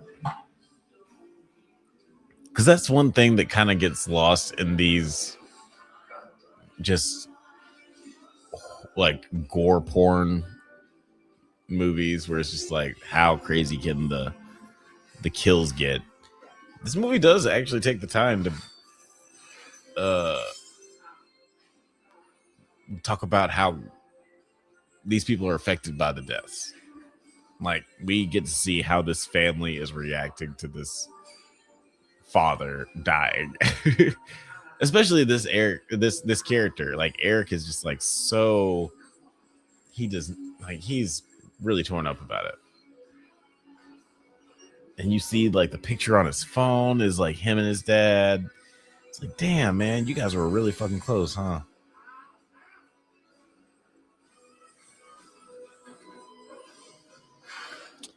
Fucking crazy. Speaking of fucking crazy, I'm just going to turn the camera around so you guys can see what's going on. I'm not sure if you're watching along, but holy shit. Homeboy is going through it. Yeah, his nose ring is attached to the ceiling. Or is it attached to a chain that's attached to the ceiling fan? And there's also a fire going on. Oh, shit.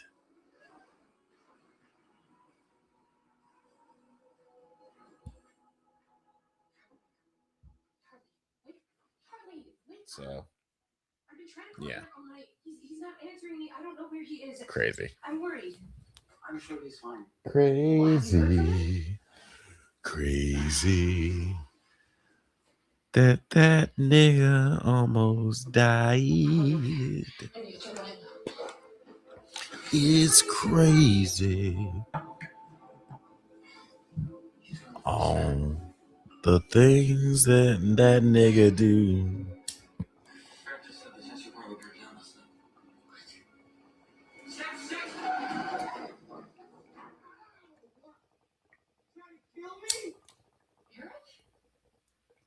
Of course, it's you. Dude! You're about to fire the thing of day. I'm fine.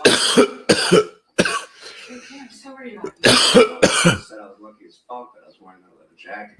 Bailey got burned. Very my favorite jacket, though. What is this? Oh, yeah, check it out. I got brand new. Sick, right? You like it? You said you were asleep. You're blowing up my phone with your goddamn soccer with your business. I don't think you should be dead. Right, yeah. Yeah. Or, maybe that's what I should do for our family. Because that would be fucking crazy. Why would you be sitting in the middle of the street anyway? Eric? Eric! Yeah. Wait! Stop! Just wait, okay? Just because Dad didn't tell you last night doesn't mean that you're safe. Stay away from that tree trimmer! Ooh. Gonna move on its own stuff? Is that what it's gonna do? It's fall. And stay away from these kids. Don't take any chances. They do. This movie does a good job of like with the scene making her seem pretty crazy and just like she like what she's saying sounds illogical and insane and kind of corny. Like you get why no one is believing what she's saying, like why no one would be on our side. But they're also really good and tongue-in-cheek about it. Because yeah, like we have this scene where Eric clearly is not believing what she's saying. He's like, Eric, you're gonna die. Just stay away from the truck. It might do something.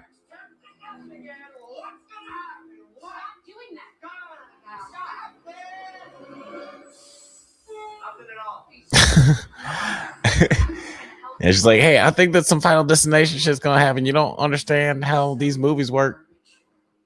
And yeah, she's just like trying really hard to make sure that Eric doesn't get hurt or anything. And then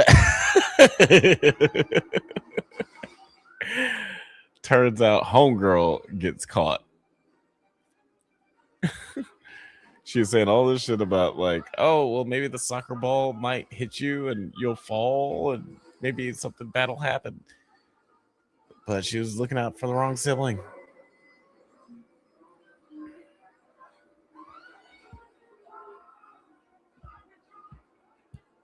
And she's so...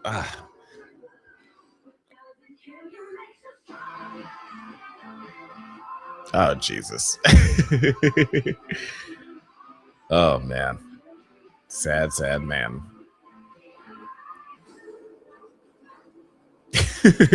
I don't even... I feel like that deserves a whole video analysis. Just that man in that garbage truck. She's like, don't worry, you're not next. You're definitely not going to get killed. It's definitely not going to happen.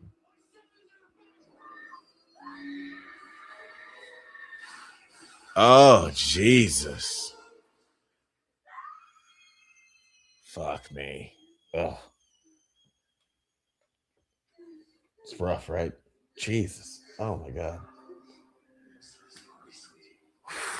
She was like, "Don't worry, you're not next. You're definitely not gonna die." It's like, does that mean that logic goes out the window? Oh my God. Oh man, just the way her head crushed in that garbage can. That was fucked up. Did I smoke that weed already? Shit. I need some more because that was a lot. Yeah, I need more weed. Guys, let me know in the comments how you feel about Final Destination, and honestly, how you feel about. This is what I'm curious about. For anybody who's listening, how do you feel about horror movies that lean more fun and campy versus something that's more serious? Because I would say that Final Destination, Bloodlines, and Bring Me Back or Bring Her Back are on the farthest sides of the whatever spectrum of horror when it comes to levity. You know, Final Destination is like more fun and has these silly deaths, but also has like some heart to it. But it's just like more.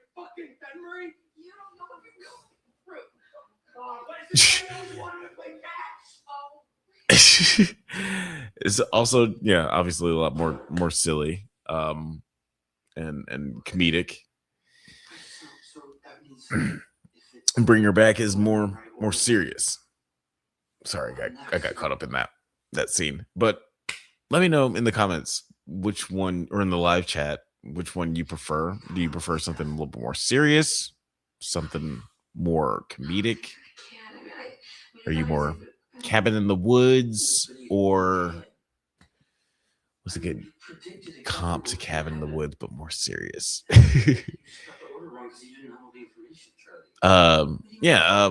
Friday the 13th. I don't know. I guess that's a good comp. Let me know in the comments.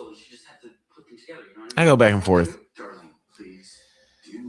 I think ultimately I have enjoyed serious ones more because comedy seems hard for a lot of people, and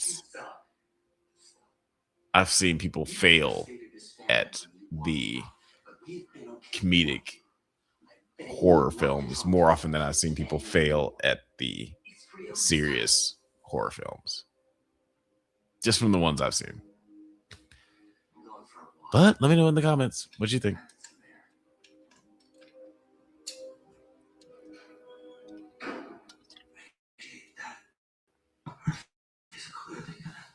Counseling in the future, but can we focus on the fact that we're all about to die, right? I mean, Steph, didn't you say that Iris knew someone that cheated death or something? Yeah. Oh shoot! I forgot to change this because we're not watching Bring Her Back anymore. We're watching Final Destination, right? This does seem like the movie that you guys are the least interested in. Since the watch party has begun.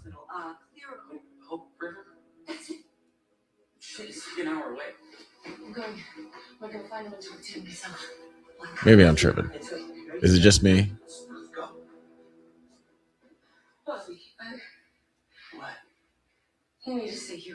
I do feel like this movie. I'm not staying here by myself. It's too dangerous on the road for you. You can't. No, I read Tammy's death book. Okay, all right. I mean, there's like 1,000. I don't know. Again, this movie isn't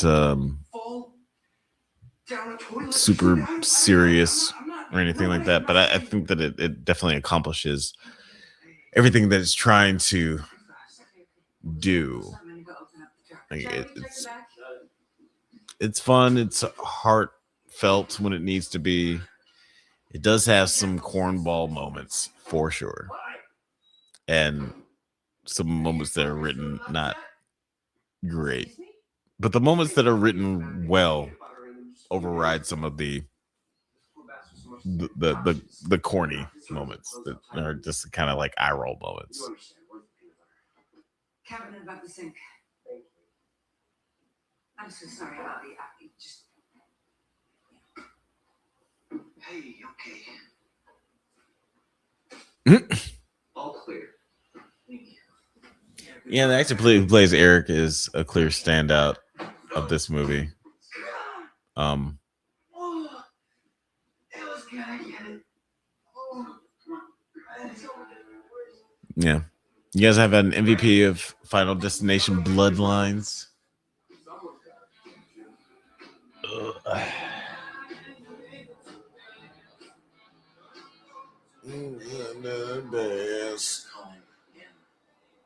Tell me just when you're ready to move.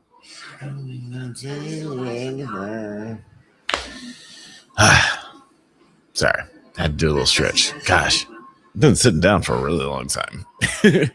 For 5 hours and 18 minutes now. Hoodawali. Okay.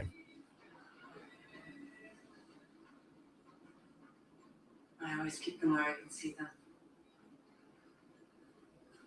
I mean, you could have just had the real thing, but it's okay. Not everyone wants to be a mom. Is that what you think? That I didn't want to be a mom?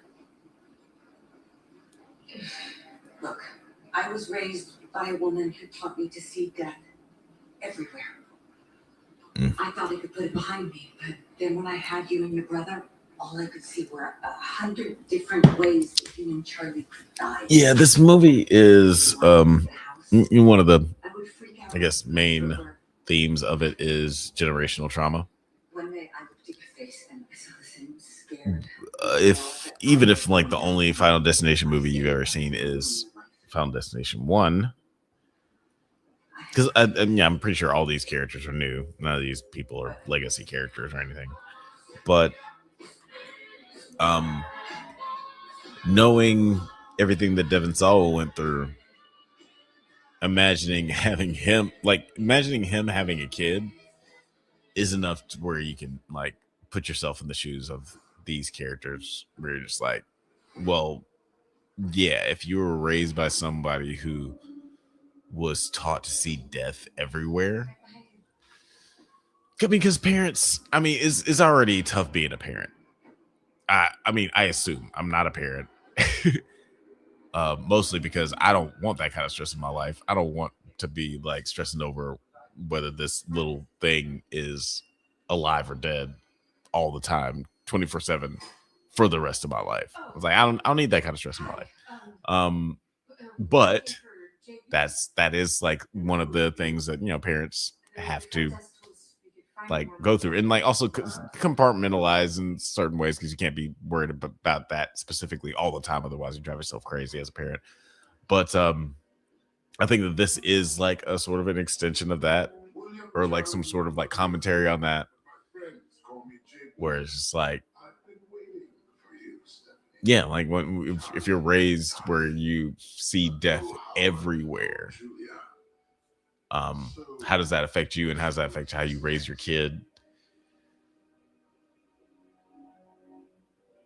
And of course, we get the last performance of Tony Todd. How did you know? Man, I gotta say, unfortunately, he just does not look great. Obviously, you know, he was ill at this point.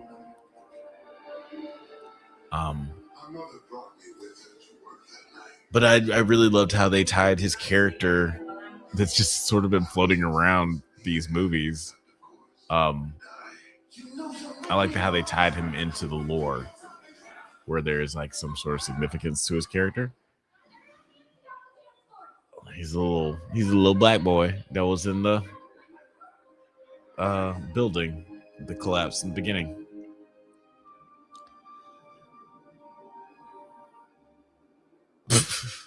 Okay, yeah, that's pretty silly. This movie's pretty silly, but yeah, Tony Todd, man, it was great that he got this last performance, because even though he doesn't look well, he doesn't seem like he's missed a step. He doesn't seem slow or lethargic.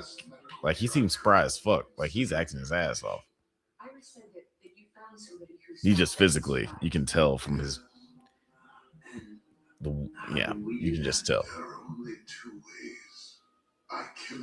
Nigga look like Don Cheadle. He usually looks like I don't know, somebody bigger than Don Cheadle.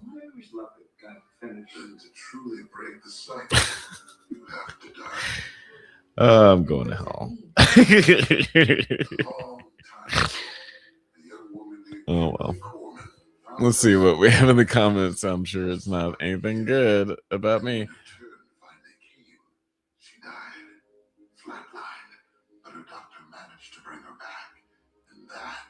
Let's see what Simulation Presents said in the chat.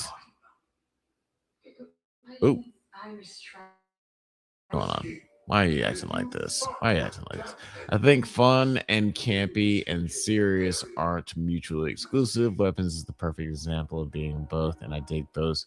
Although serious is always my go-to. That is actually a good point. I feel like Weapons, and maybe that is the reason it's getting so much praise, is because it does have a really great balance of serious and comedic.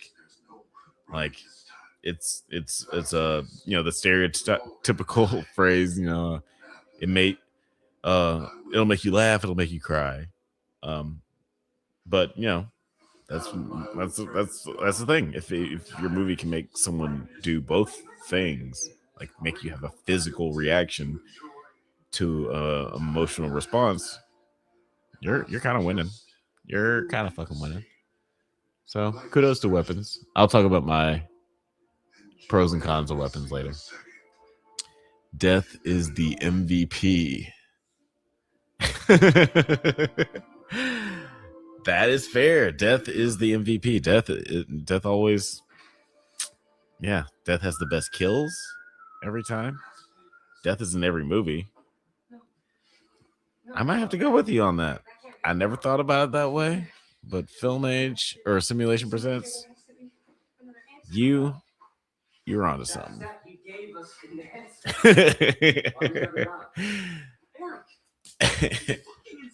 Death is the MVP. I love that. Okay. Shit. Simulation Presents says, what strain are you smoking? What's your favorite indica or sativa? And what's your preferred method of consumption? Oh, all great questions, my friend. What I'm smoking right now is a mixture of, which one was it? Iris found a way to I think it was called the Lava Flower, something that my dear friend, I'm not gonna say her name because I don't know if she wants her name out there like that, but she lent me some dank ass sativa called, I think it was called Lava Flower, and I mixed that with some classic Pineapple Express. Wait, no. I didn't get Pineapple Express because I was looking at the Pineapple Express, but I got cereal milk instead, which is like an indica hybrid.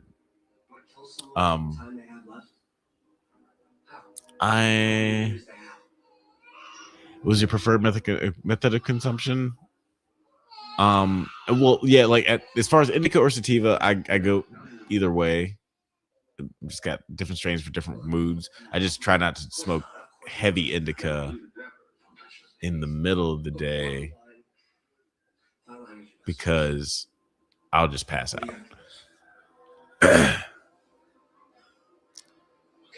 Hybrids are usually a good way to go because like I can be relaxed and watch a movie or play a video game or something like that, but I won't fucking fully fall asleep.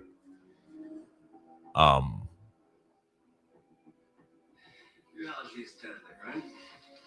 But yeah, I think that's my answer. And as far as like preferred consumption method, smoking out of a bong.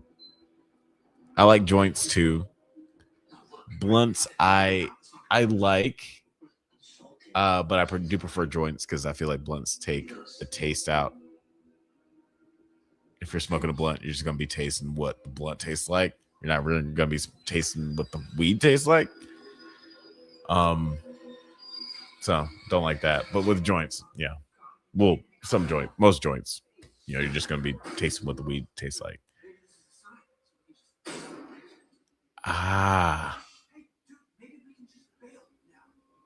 Okay, so does this seem like somebody who's behaving? This is a man who knows he's in the final destination. This nigga knows death is out to get him. And yet, he is doing a thing that people are known to die trying to do. Move a fucking vending machine.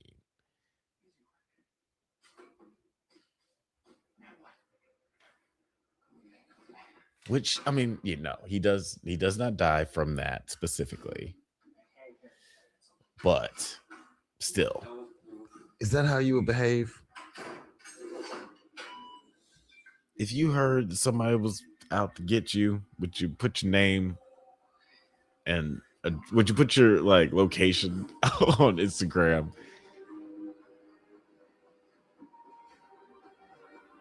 I don't know. Sounds like you're inviting trouble.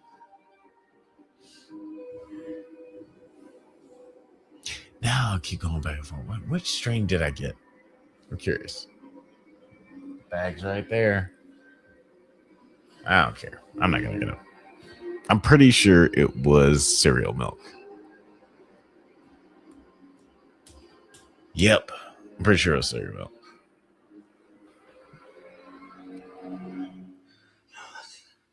That's cool. No one in the RV? No. Eric was trying to cut Bobby. Where? I don't know. There's a million ways to die in a hospital. Can I help you? Excuse me? No, just see my nana.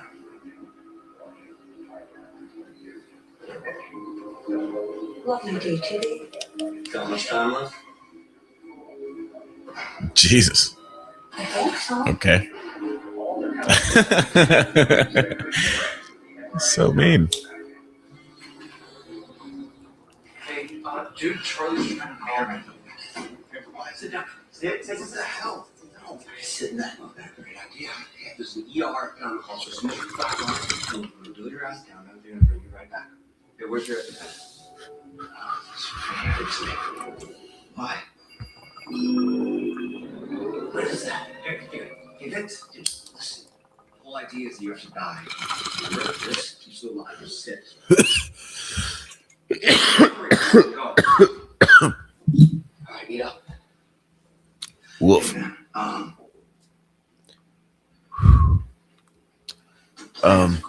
If you guys are watching along, continue to watch along. I'm gonna let my lungs rest for just like 90 seconds. Keep doing your thing. After these messages, we'll be right back. Have you ever watched a movie from your childhood that doesn't quite hold up like you remember? Well, you would enjoy our monthly series, Does It Hold Up?, where we revisit classic genre films with a special guest to help us determine if they're as good or as bad as we remember. Wow. After these messages, we'll be right back. Have you ever watched a movie from your childhood that doesn't quite hold up like you remember? Well, you would enjoy our monthly series, Does It Hold Up?, where we revisit classic genre films with a special guest to help us determine if they're as good or as bad as we remember. It's a whole lot of fun, so you should check it out. Please check out the Drunk Banthas channel. They clearly are ready for being seen at a higher level. Have you ever had the thought, hey, I don't have a shirt on? Well, then you should consider perusing through the Drunk Banthas merch store. Just head over to the store tab on our YouTube channel to check out all of our very cool merch. There's legitimately a lot of cool shit there. Oh, I probably shouldn't say shit in a commercial. Well, but anyways, head to the Drunk Banthas merch store where we have hats, hoodies, shirts, mugs, and a whole bunch of other cool shit with our stupid name on it. Stay safe, my little Banthas, and may the force be with you.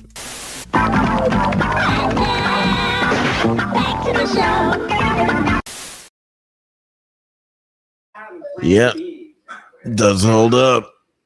If you're just now joining us in the live stream, we are watching Final Destination Bloodlines. We're in the last 23 minutes. We're 1 hour, 26 minutes, and 45 seconds in. Just about to finish it up. We're moving through this marathon pretty quick. We're moving through it like shit through a goose. Look at us. Who'd have thought? Not me. Of course, if you're watching this, well, actually, no, this isn't going to be available afterwards. I was going to add timestamps and all that stuff, but with the live this long, it is not going to save to YouTube. So everybody who's watching it right now, feel honored. You're going to, oh, Jesus. Oh, yeah. This is the only time you're going to see it because it's live. You should see this. A magnet. Oh gosh, the magnet for the MRI machine is sucking this dude into it.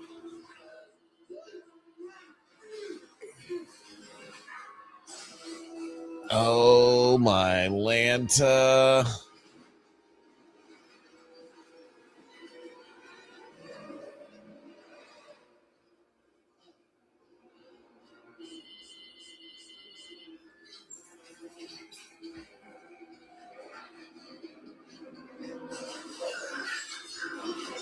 Like, what the fuck are you doing, lady? Yeah, there's something wrong. That's not supposed to happen. These things do not happen every day, ma'am. Oh gosh. Sorry, he needs the EpiPen. Fuck.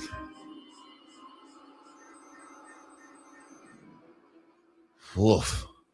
That shouldn't be. Surely that's not possible.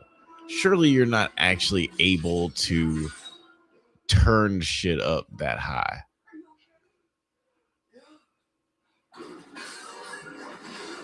Ooh.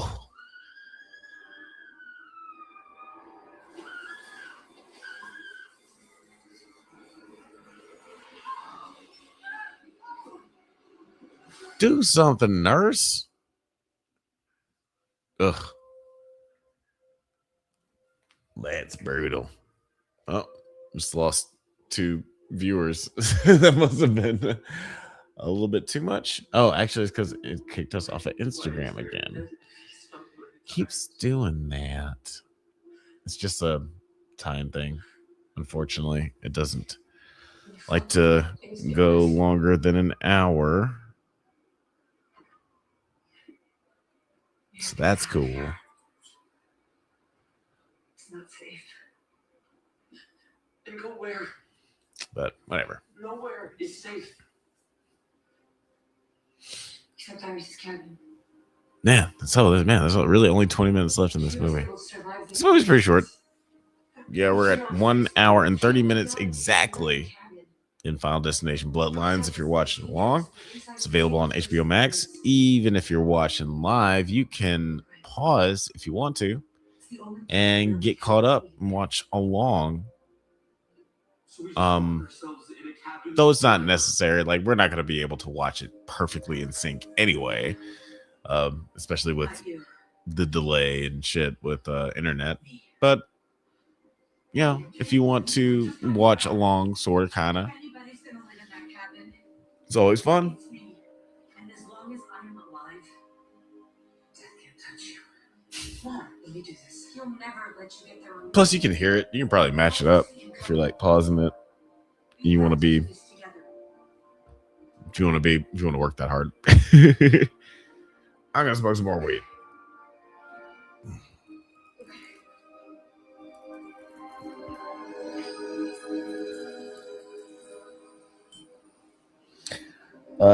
Shout outs to anybody who's jumping on the live stream right now or new to the stream. As of late, we are watching Final Destination Bloodlines. We are 1 hour, 31 minutes, and 28 seconds in. If you want to follow along, it is available on HBO Max, or you can rent it or purchase it from your favorite retailer. And even though we're live right now, you have all the power. You can pause it if you want to, and then look up the movie, cue it up to this time, and watch along from there. But we are going to be watching one last movie in this for your consideration watch party. Later on, we're going to be watching Weapons. That'll be the last film in our marathon. Very excited about that one. It seems to be winning in the polls right now. If you go to the Drunk Banthas channel, you'll see that sorry, what am I saying? If you go to the Drunk Banthas channel, you'll see that in the post section that you can vote on your favorite movies and TV shows of last year for the Drunk Banthas Awards show, aka the Drunkies. They're going to be coming up in a couple of months. Sorry, I got distracted by the movie. I know, paying attention to the movie that I'm watching. What the hell am I doing?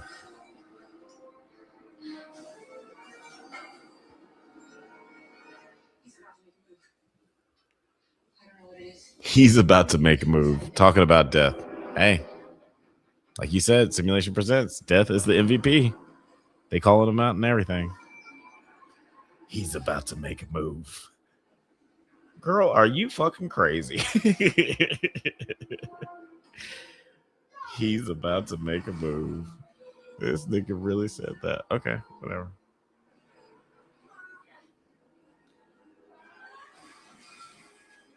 And that, I don't know, that fence looked pretty strong. It doesn't seem like you'd be able to drive through that like that. This lady got booby traps and all kinds of bullshit. You just gonna drive through? I don't know.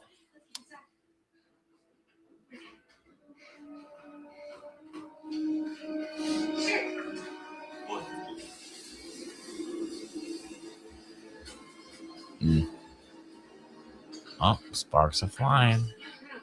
Get away from me. Just get inside. If you get inside, I'll be safe. Go. Okay, come on.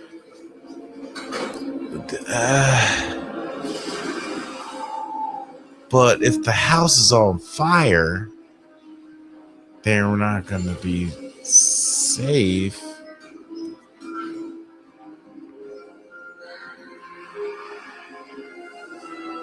Oh, yeah, that's right. Yeah. Oh, no. Explosion. God damn. I wish I could describe what's happening right now.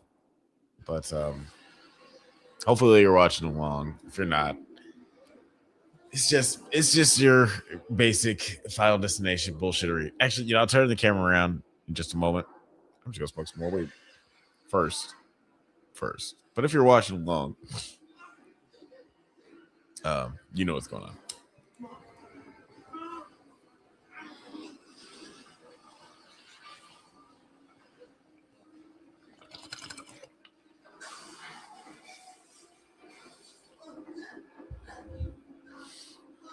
Again, if you want to watch along, we are 1 hour and 35 minutes and 40 seconds into Final Destination Bloodlines. If you want to watch along, got about 14 minutes left. So we'll be getting into our last film of the marathon a little bit later.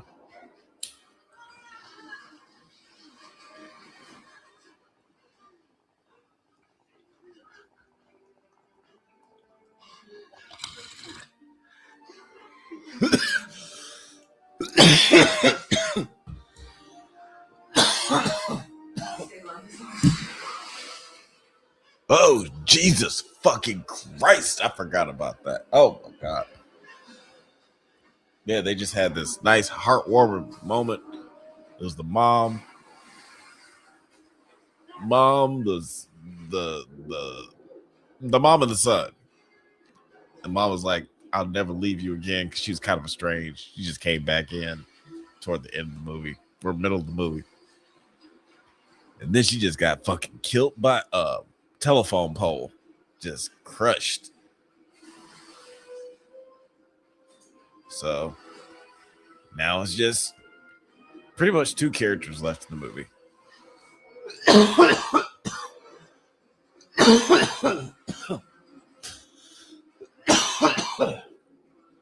I haven't done a great job of narrating this one. I'm sorry, guys.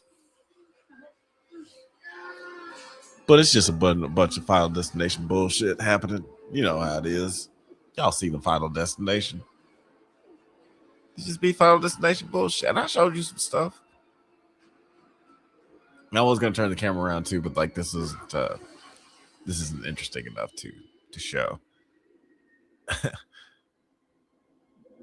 It's homegirl.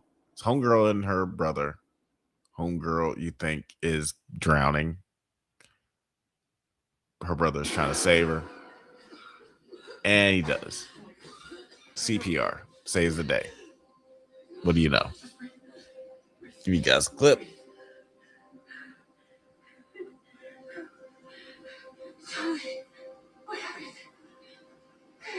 You're okay. You died, and I brought you back. You brought me back. We're safe now.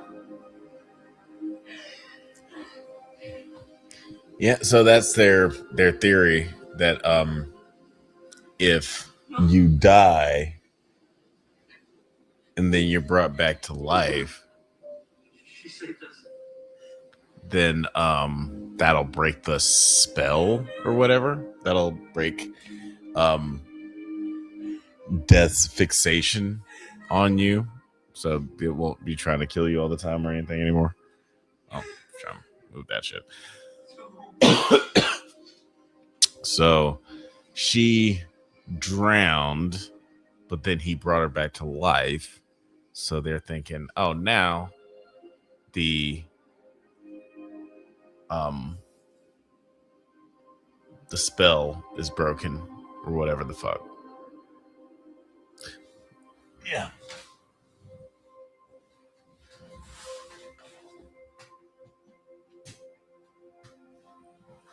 That is the theory. That's the theory.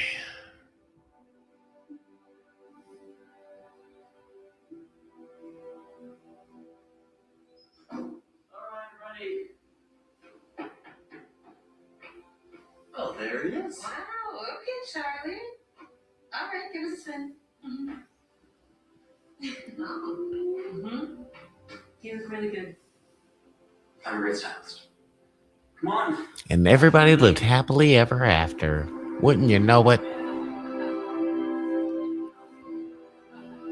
The little brother is going off to prom. He's all dressed up. I think she's so excited. The older sister is... Here, let me fix this. Well, she's, you know... Really happy to be here for this. She's the same. I don't know what her deal was, honestly. You okay?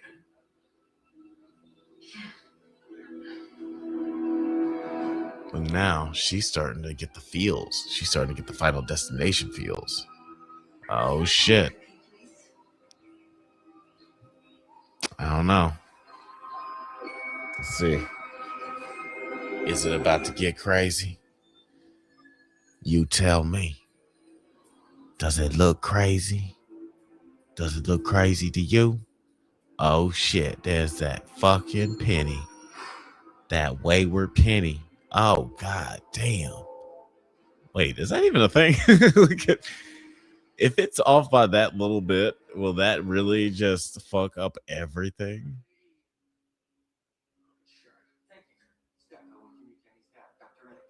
Oh no. Nice to meet you. You too. You just adore Charlie. I understand it's quite the lifesaver. Oh, yeah, you heard about that. Lifesaver. Brought you back from the dead.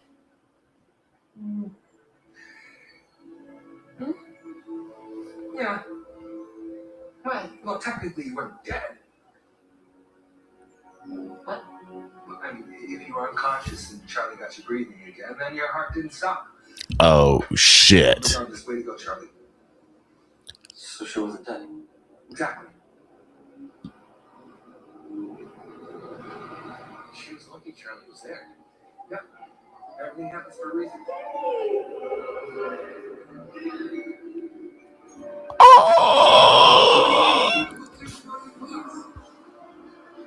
Oh shit. You didn't break shit, girl. The spell has not been broken. The spell has not been broken.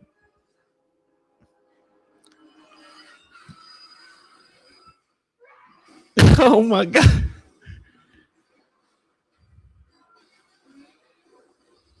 Oh my god. The spell has not been broken. Run.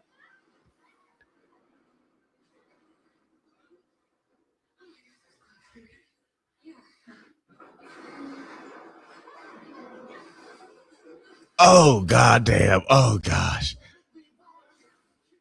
Oh my god.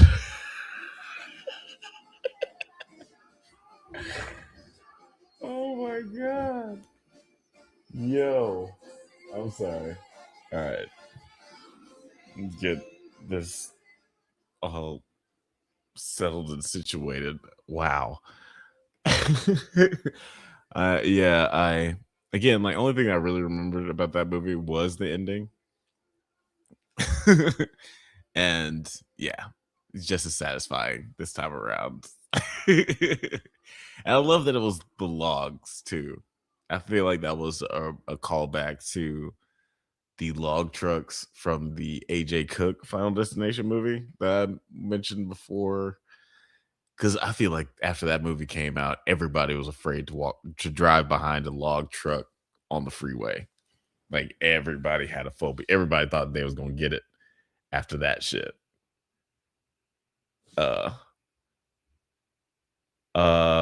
Hey, what up, Nine in the chat says, dang, I miss Bring Her Back. Yeah, you did, unfortunately, but it's not, it's a lie. We're here live, but you can always pause it and rewind, go back if you want to. Yeah, if you want to go watch that movie along with past Jedi Master Grayson.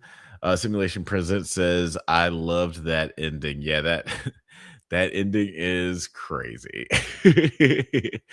Yeah, it's so much fun. And I think it's because, like, it's one of those few times in a movie where not having a strong emotional attachment to a character works in the movie's favor, because I didn't really give a fuck about any of these guys. So seeing them all, like, any of them dying, was just no skin off my nose. I kind of appreciated it. It's like, thank you for killing that person. Movie, I like that. So let's see here. Let's take a look at our schedule, because our last movie of the night was to be Novocaine. Oh wait, no, not Novocaine. What the fuck am I talking about? This was supposed to be Weapons at 6 p.m. Oh wow, and that's supposed to be a full hour from now. So we're way ahead of schedule.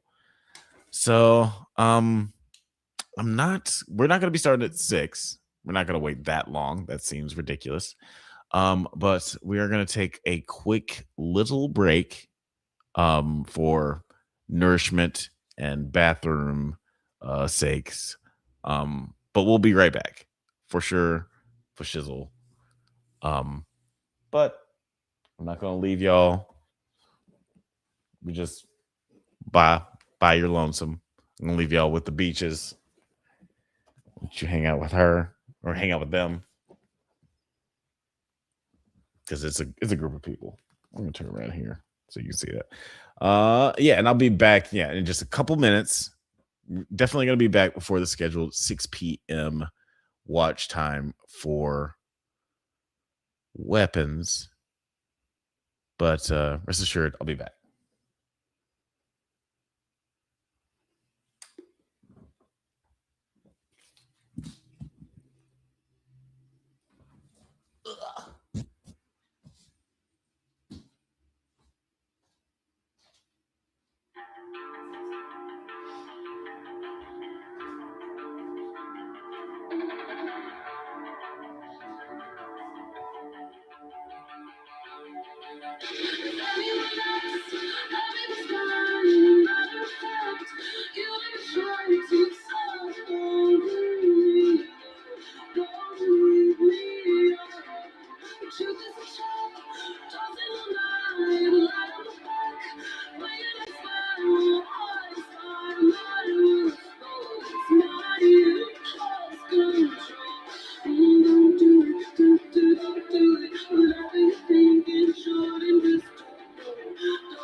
Oh gosh. All right. Don't worry, guys.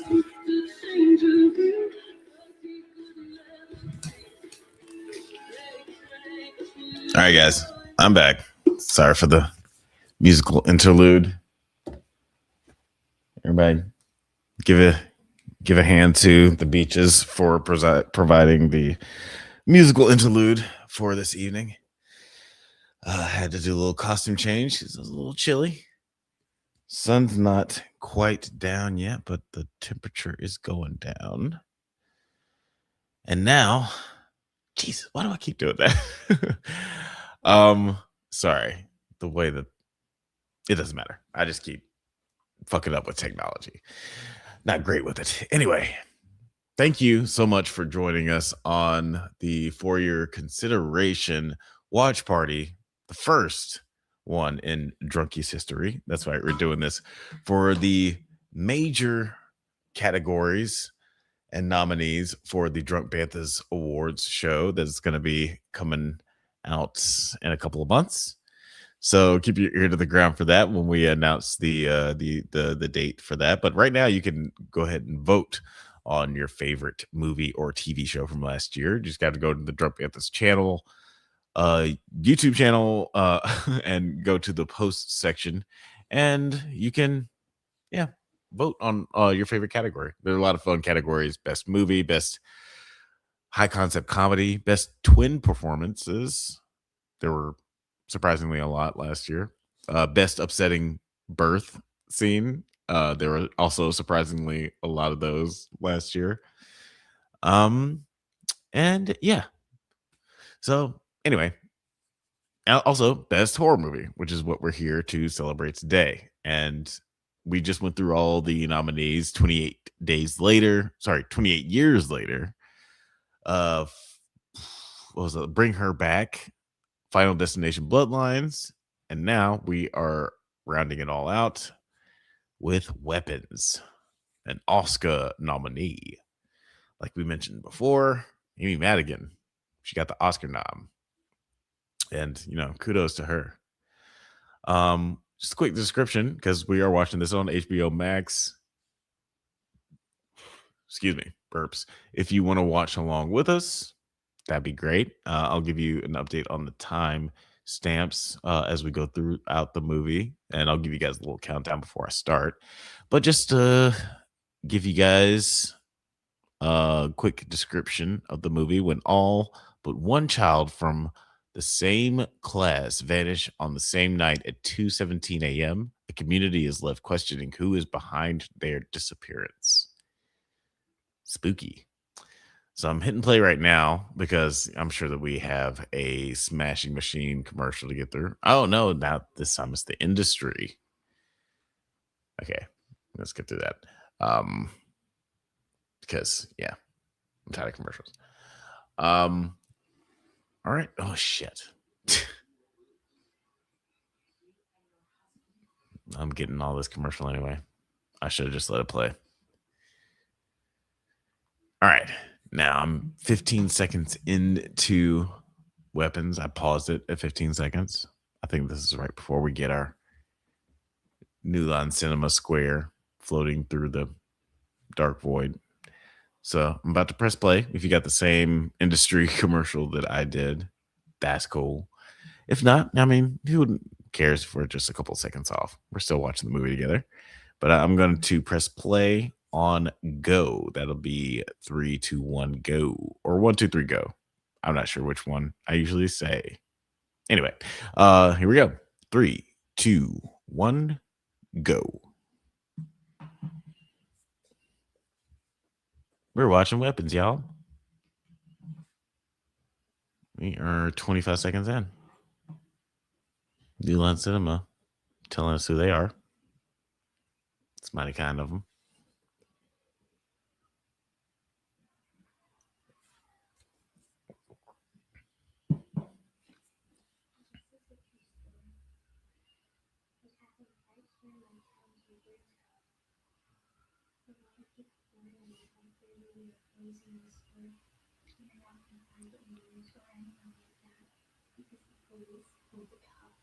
Something creepy. Something just like innately creepy about a little kid talking.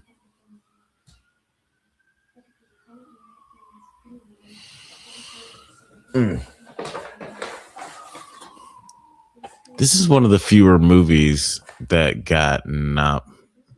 I have to double check on that. But I feel like this is one of the few movies that got an acting nom, but the movie didn't get nominated for anything else.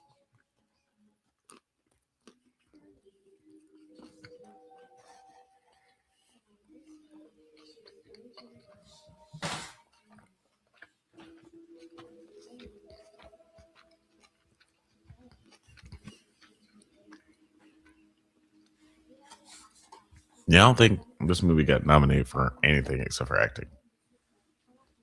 Amy.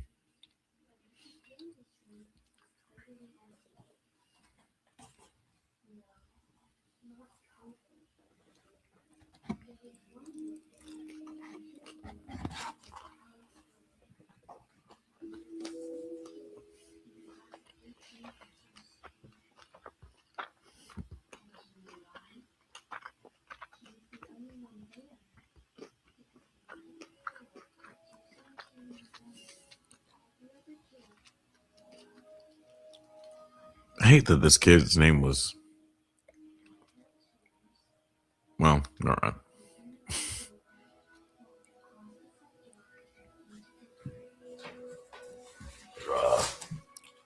I'm full, but should I eat this sushi sandwich anyway? Let me know in the comments. Should I eat this big, delicious ball of sushi right now? Ooh. It's like beef and spam and egg. No, that's not spam. No, yeah, that is spam. And rice. Oh, yeah. See that?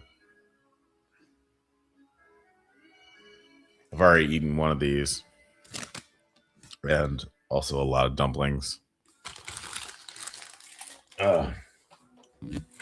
I'm not really hungry. I'm just like high, and I can eat so much at this point. I just probably shouldn't.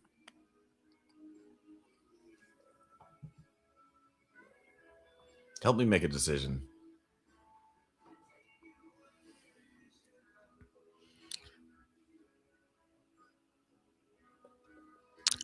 Simulation Presents says, I just got really stoned and went on X. Big mistake. Yeah, that's always a big mistake. Honestly, going on X in general is usually a big mistake. Simulation Presents also says, yes, eat it. I appreciate I appreciate the support. I will get into that. I'll get into that soon. I might need another bowl just to prep me and a little bit more water. Bookskirts and Purse said, ooh, please tell me more about Seasick Records. No, yeah, it's I'm glad that you asked. This is a record store in Birmingham, Alabama. I grew up in Birmingham, but I just like went to visit my girlfriend who lives there a couple of weeks ago, and she got me this sweater, and it's super warm, and I wanted to wear it because it's starting to get a little chilly. But it's a cool record store. If you ever find your way in Birmingham, Alabama, you should check it out. It's pretty cool, and it's got a awesome listening lounge restaurant place. I forget the name of it, but it's right behind it. And it's a cool part of town too. Like it's just like when you think Birmingham, Alabama, like I know people think like fucking people walking around with no shoes on and like fucking straw hats and bullshit. But no, Birmingham has some really cool spots. And C6 Records is one of them.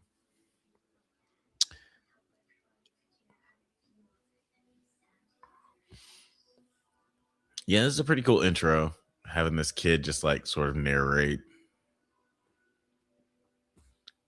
what's going on with this music. And then we get the first chapter, Justine. Okay, I'm not sure who's like actually watching along with this movie or who's seen this movie.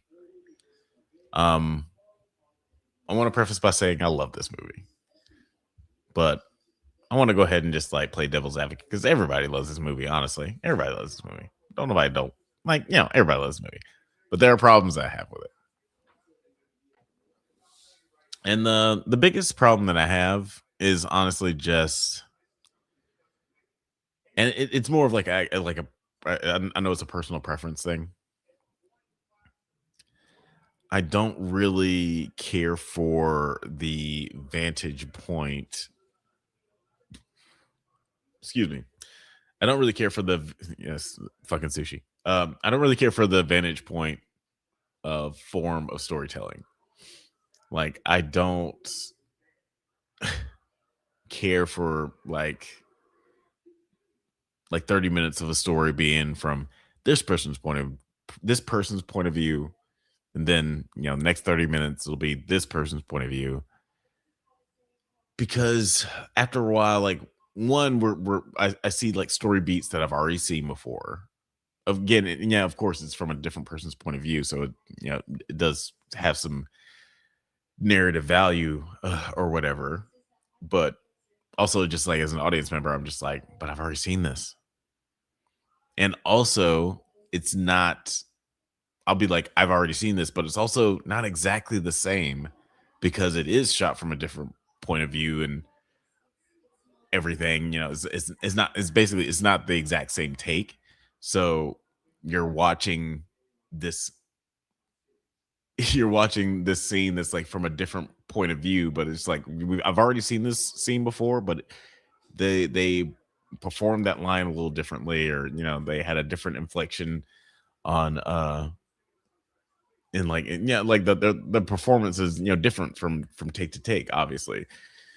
So it just like I don't know, like it just kind of takes me out when I see like a scene for the third time, and the performance has been different all three different times.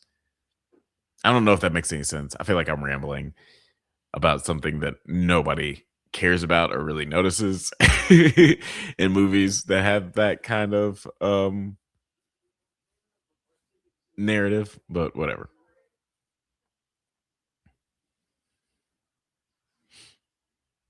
This is shot really, really great. And I do think that this movie was better than it was better than Homeboy's first movie, Barbarian. Because this is the guy who did this is the guy who did Barbarian, right? The Wise Kids You Know guy.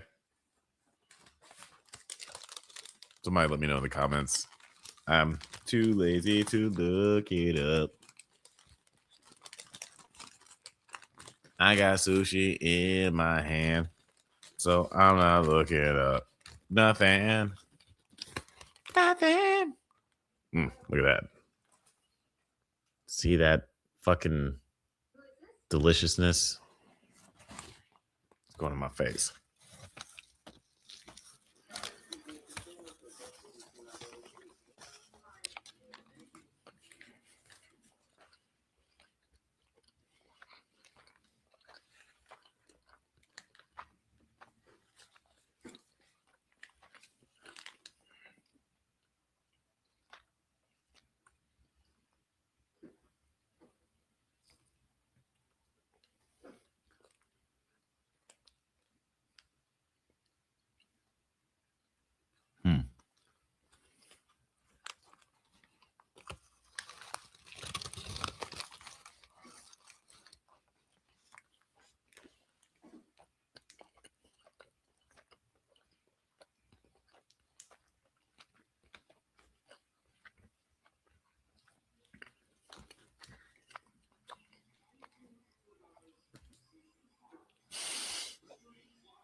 Goes and purrs.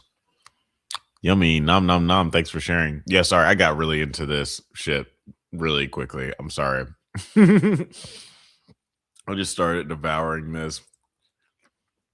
And then I just shut the fuck up. My high school teacher used to say that about kids at lunchtime. He said, once food comes, you don't hear nobody talking. It's just a bunch of soup coolers eating. Soup coolers. That's what he called mouths. He was country. Get rid of that. Thank you for the comment. Books, Girls, and Purrs.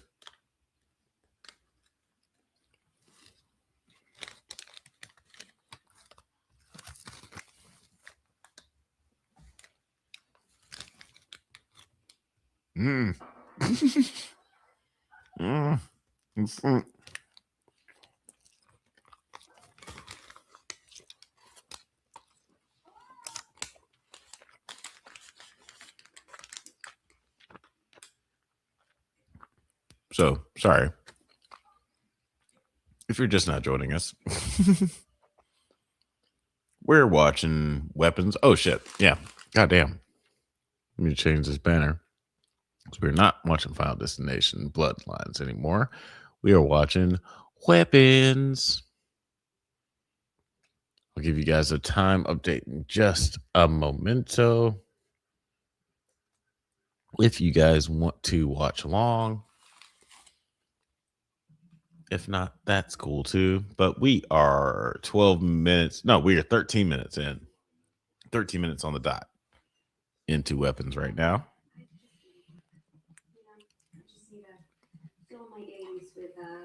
I just realized I had it turned down really low for some reason.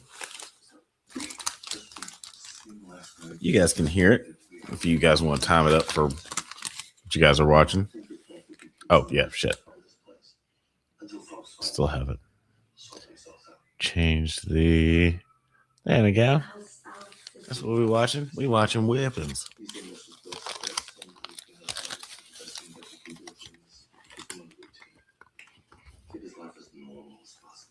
I would like to speak with him. We've had this conversation before. That's out of the question.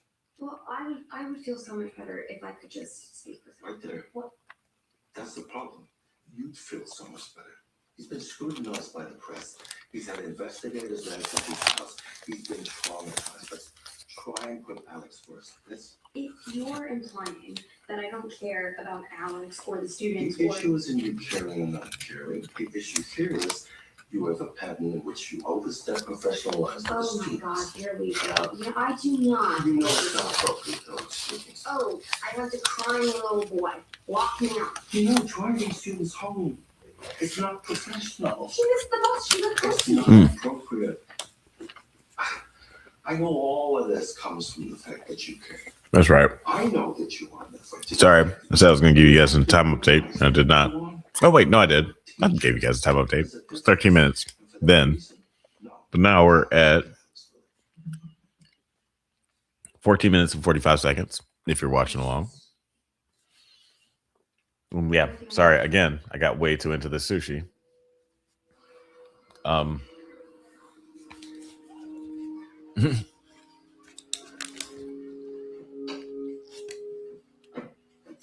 Scarson Bird said, hey, if it's not messy, then I don't want it.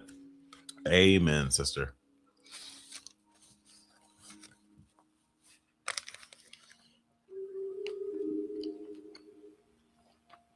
But I do like how this bag works as a sensor bar. So you don't have to see how insane my mouth looks when I eat. I'm just like, bah, bah, bah, bah, bah, bah. Look like a raccoon prisoner.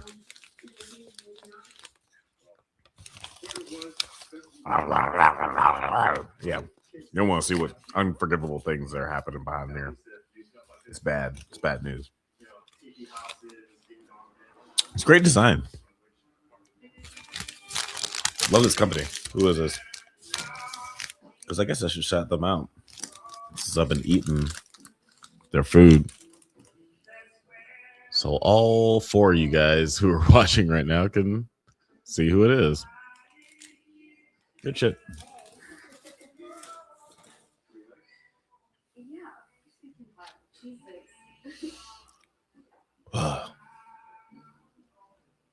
Julie Garner and Eldon Aldenreich. Two guys who've been in the Disney machine. Johnny? Yeah. Well, I guess. Yeah, Josh Brolin too. Josh Brolin's in this movie.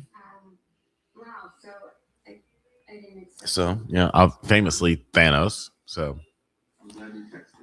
there's another Disney guy. And Benedict Wong. He's Wong. Some little delicate flower that will tip until your nails pop off of my phone. So, yeah. Johnny, my friend wants a drink. Play. Bye.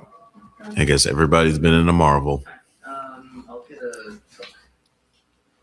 A Coke? He's been in a Marvel and a Star Wars. Okay, fine. Whatever. What's going on? Which I'm a big defender of his Star Wars.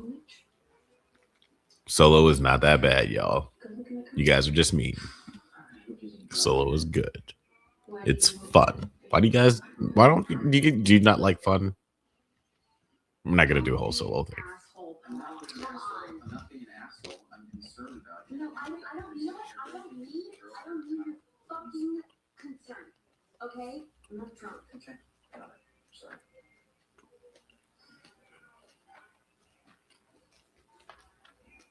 So what? Somebody vandalized your car? They wrote witch across it. So yes, for your information, everybody thinks I'm a witch. So yes. One coat. Thank you.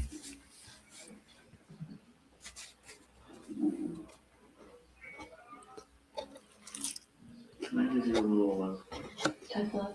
no, just some thoughts from somebody who knows you very well. Sorry if this is rude, but that's literally the last. Fine. So you can get out of here. Last fucking People are not thinking about you. dumpling. Okay. I'm all out of food. I think you might actually be wrong. Oh, it took a while to eat, but I did order a lot. Wow. Anyway. Wow. And one thing I know is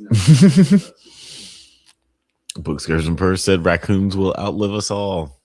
You're not lying. They're crafty bastards. They know how to survive.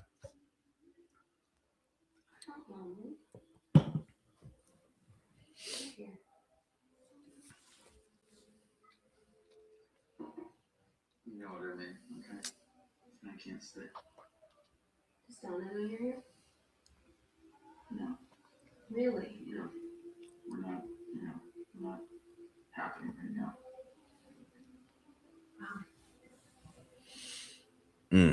Not a big deal.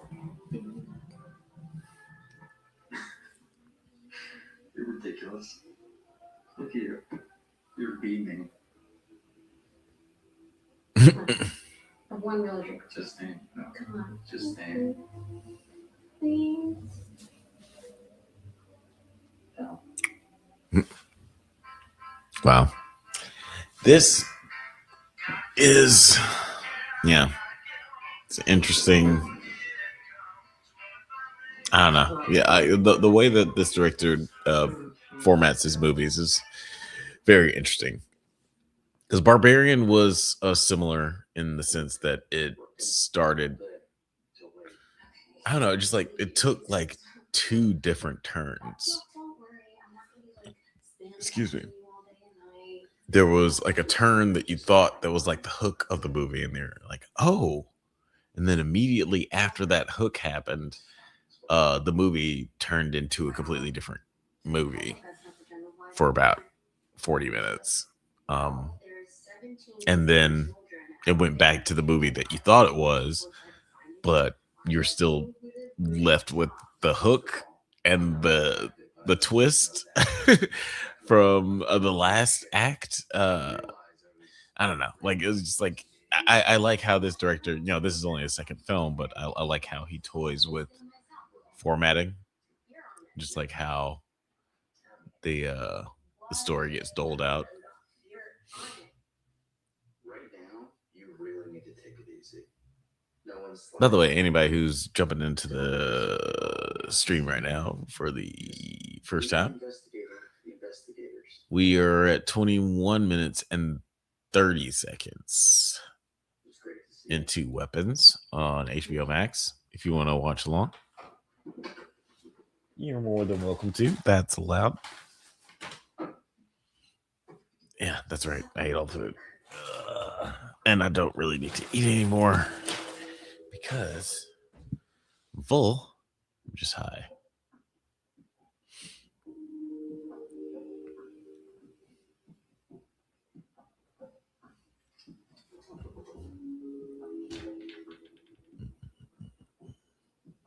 Sorry. Music for the is unreasonably funky. So I had to dance for a bit.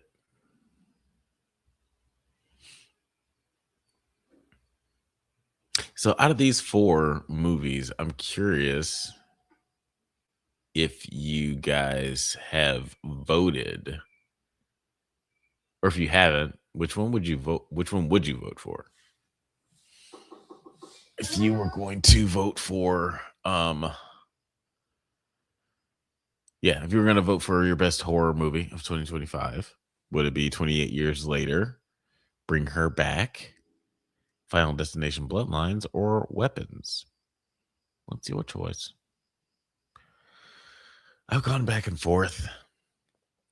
Like literally, like I voted in the Drunk Banthas channel posts, and then I went back and I changed my choice. Which is cool that that's something that you could do. You know, it's not set in stone. If you want to change your vote, you can. But yeah, I've changed my choice on this one twice. Best movie, I haven't changed. I was pretty locked in on that one. What was the other one that we're reviewing? Best high concept comedy. Yeah, I was back and forth on that one too. There were two different ones that I wouldn't be mad at winning. I wouldn't be mad at any of them winning. But guys, if you have one that you specifically want to win, you can go to the Drunk Banthas channel and go to the posts tab and pick your favorite. Right now we're at 24 minutes and 15 seconds in Weapons. It is interesting rewatching this because, yeah, I haven't seen it since I saw it in theaters. That was what, July of last year?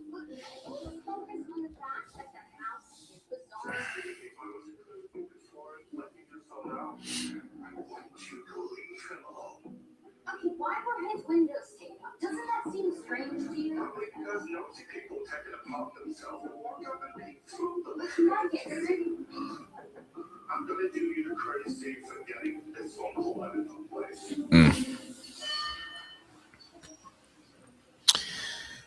Oh gosh.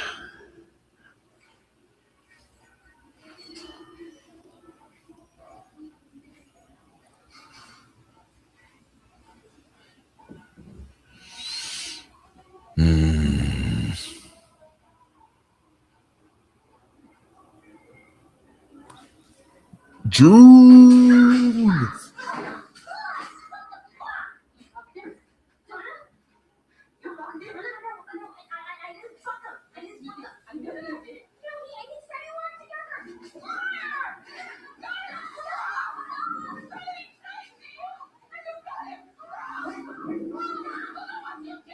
I forgot that June Diane Raphael was in this movie. Coming in hot. Coming in hot, but she didn't do like that much damage. Like she could have done a lot worse. I thought she was gonna hit her with that bottle for a second. But she let her off easy for the most part, you know. It wasn't that bad. You know? Ain't no thing.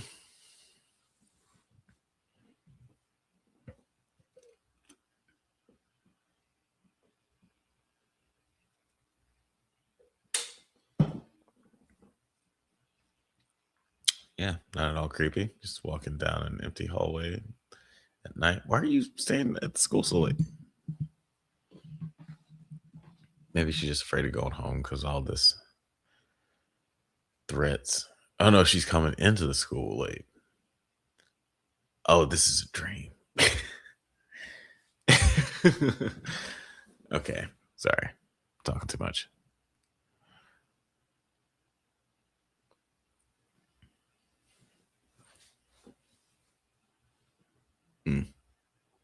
Creepy.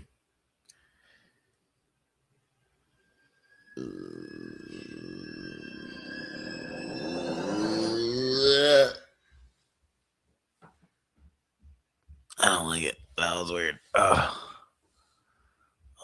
breathing.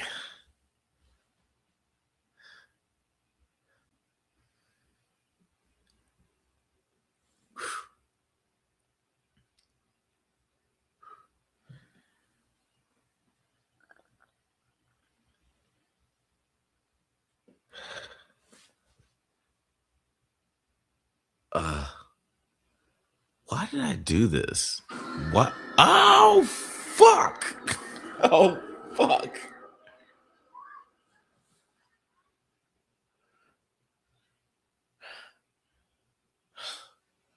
Yeah.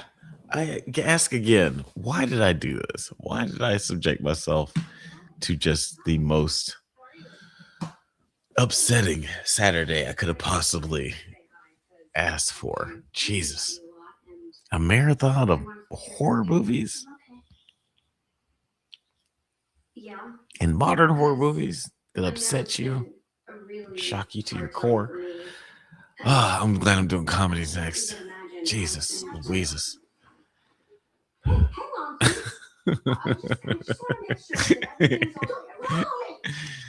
This is such a bad idea.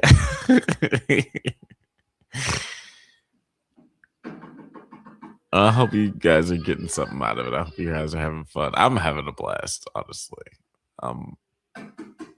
I love watching movies. Love talking about it. Love appreciate you guys in the chatter box there. Interacting with me, asking questions. But yeah. Moving right along. Anybody who is just now jumping into the live stream, we are at 29 minutes and 25 seconds into Weapons. Watching on HBO Max. And it's getting a little spooky, y'all. This movie is shot really well. Like, I like all the camera movements. They're all very deliberate, and I don't know what the word is. Other than just to say, yeah, spooky.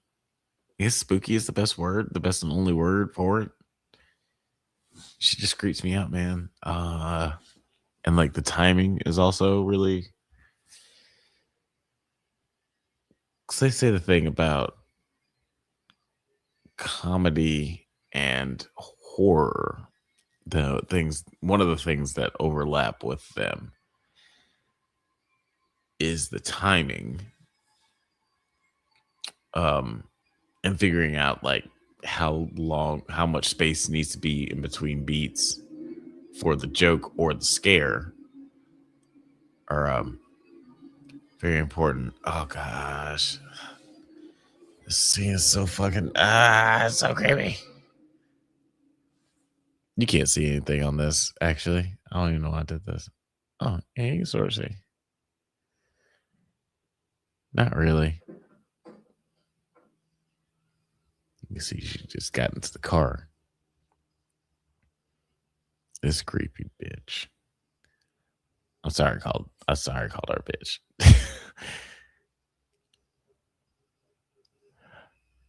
Oh shit. Skizzers.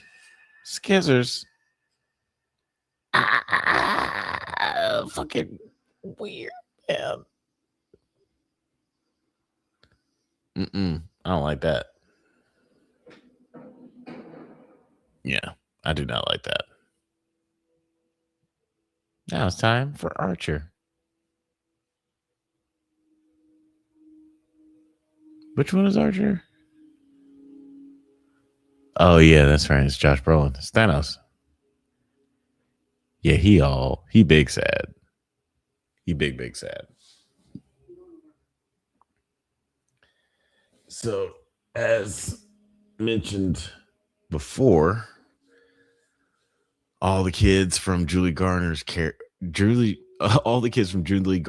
class up and disappeared on at 2:17 a.m. one night. And Josh Brolin's kid was one of those kids. He's apparently also an asshole. I I do remember them mentioning that at some point.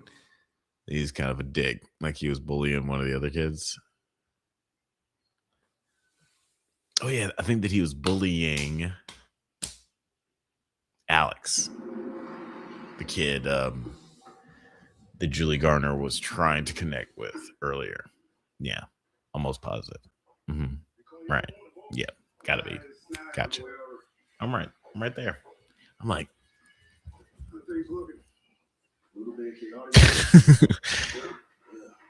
I'm figuring it out. Should I smoke more weed? Is that gonna make me fall asleep? Let me know what you guys think. Let me know in the comments. Should I smoke more weed or not? I guess I could just smoke sativa and not indica, or the indica hybrid that I have. I don't know.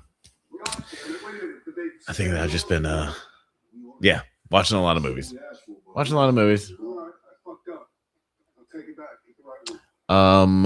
Books, Gears, and Purrs says if she doesn't wake up, then it's her fault. LOL. Deep sleepers make me angry.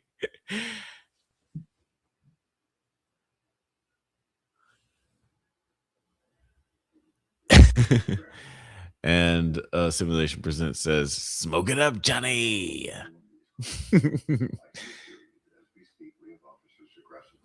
Well, if you insist. Because there's no more sushi to eat. So I guess I should smoke. So I can tell you with full confidence that they are also pursuing everything aggressively. What's happening with the canine units? I heard. Yeah, like honestly, if someone was clipping in my ear, like chopping my hair while I was sleeping, I'd probably wake up. No, I'm considered, I guess, somewhat of a heavy sleeper. Like there have been times where people have called me while I'm asleep, and I don't hear my phone ring. And I feel like I have a pretty loud phone. So it's always surprising if something like that happens. However, cutting my hair, although they did say, okay, yeah, I think this deserves it. I will say, to be fair,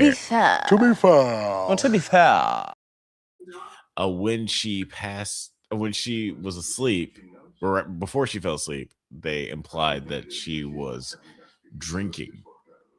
I don't think they implied it. I think they just said it. Like she poured some vodka or something into her big gulp. So maybe she was like drunk, passed out. We're talking about 17 kids in one classroom, and none of them talked about it. We got how many parents in here, and none of us saw it coming?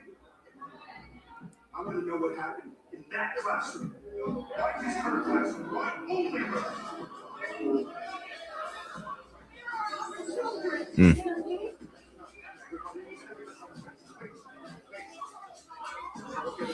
Again, this is just like another one of those scenes that we're seeing the scene for a second time. Obviously, completely different perspective. It's through Josh Brolin's eyes, or through his perspective, but he's like all the line performances. I mean, all the line deliveries were completely different. So I don't know. It's like it just doesn't feel the either go the extra mile to make sure that it is exactly the same, or don't do it. But in my opinion, I don't know. But what do I know? I've made 0 movies.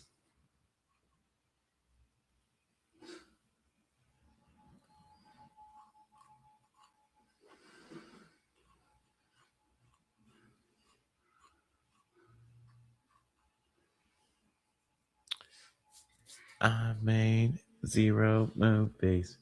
I made 0 movies.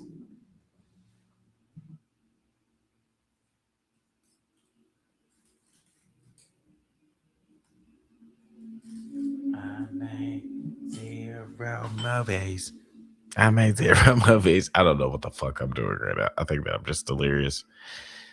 I did not sleep well, or I didn't get good sleep, rather. I got like 3 hours of sleep. And then I started with this cockamamie idea of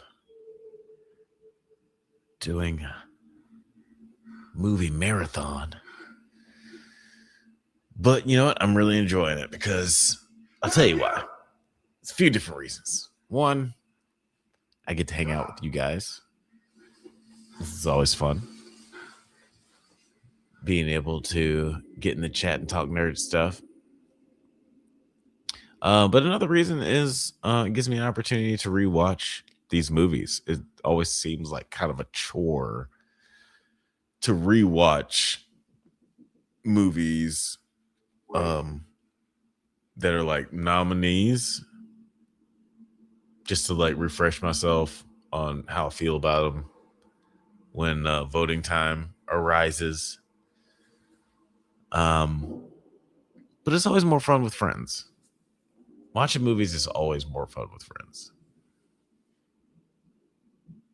This was the part of the movie where I was like, this is fucking crazy.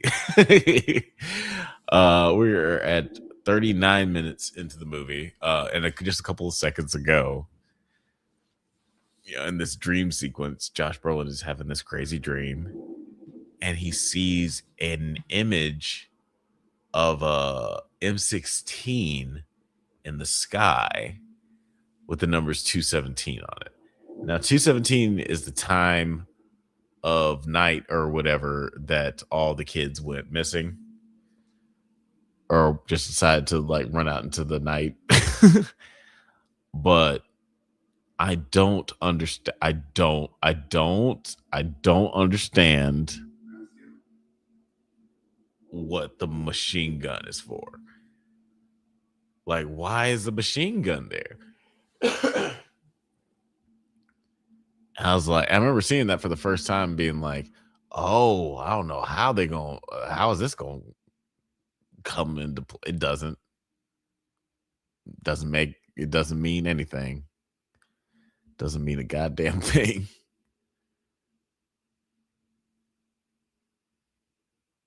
But you know what? That's cool. That's cool.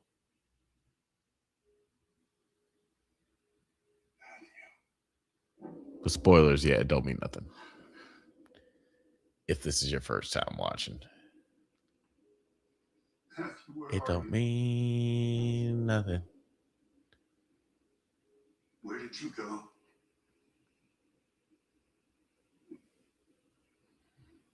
Talk to me. Talk to me.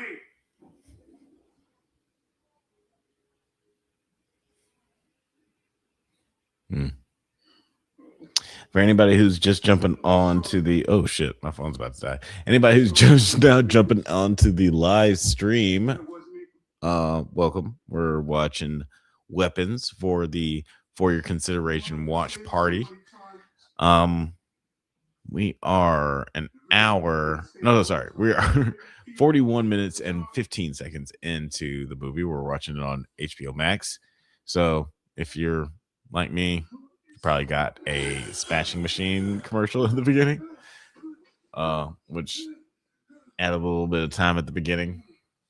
But even if we're not like spot on,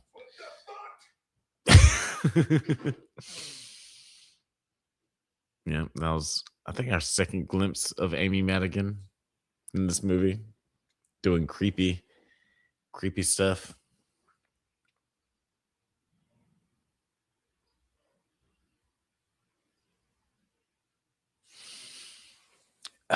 But yeah, I am curious about the logic of some of the stuff in this movie.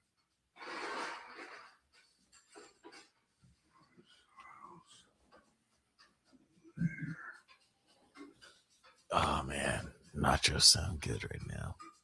But I can't have nachos. I can't make nachos and watch a movie. Oh well.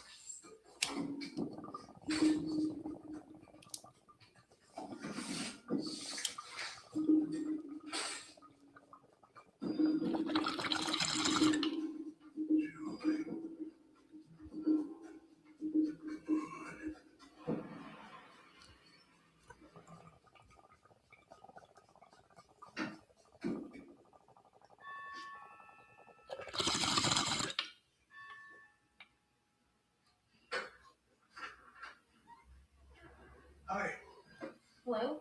How are you? I'm Archer Graff. I'm Yeah, I Matthews. know who you are. Oh, Hi. good. I know we haven't spoken before directly.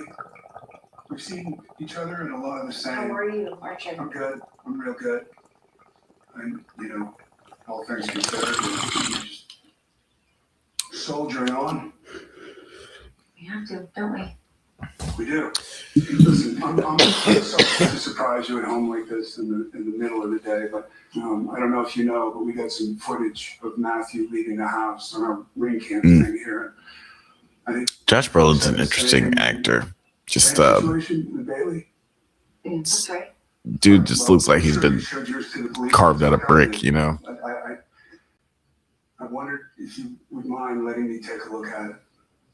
I don't need a copy or anything. I'm not comfortable with that.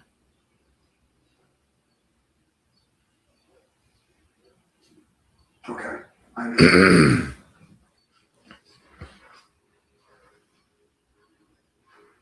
Womp womp womp womp womp.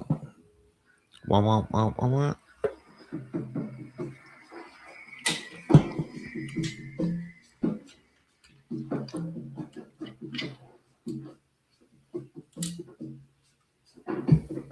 Justin Long. Archer Graff, how you doing? Fine. Matthew's dad. Yeah, of course. How's it going? I have a strange question I need to ask you. It's kind of hard to watch this. Wait, go back to where she steps on the sidewalk. Love that. Where yeah, wife says, I'm not really comfortable with that. What do you see? All right, I'll wait a couple hours and I'll ask the dad. 4, 5, 6, 7.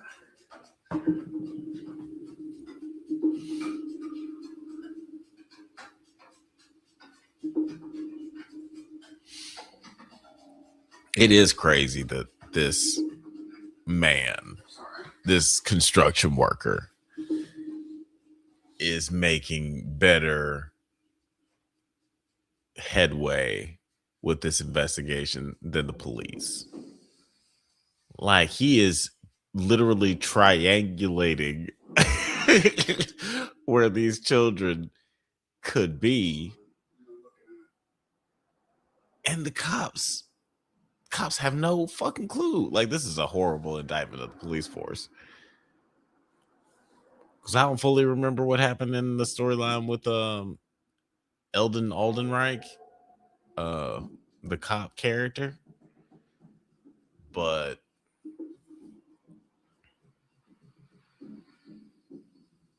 I don't think that his investigation was this extensive. Like, I think he was dealing with some other bullshit. This was crazy. Okay, I'm gonna turn the camera around just so y'all can see the scene. Hold on a second. I think you have a lot to say. You and every other person in this city, believe me, the message is loud and clear. I'm the problem. Got it. You know what? I think that's the first honest thing I've heard you say. You are the problem. What, you want to get in my face? You want to threaten me? Nobody's threatening You're you right barking now. up the wrong tree, Or okay? you know, this whole victim persona that you're taking on might have to.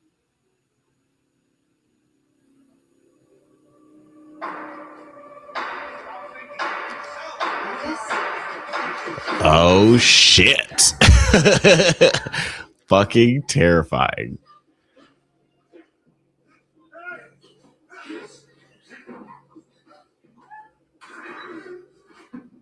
Fucking Wong is fighting Thanos, and the Silver Surfer can't get up. It's a fucking Marvel backlash catastrophe. I don't even know what the fuck is going on.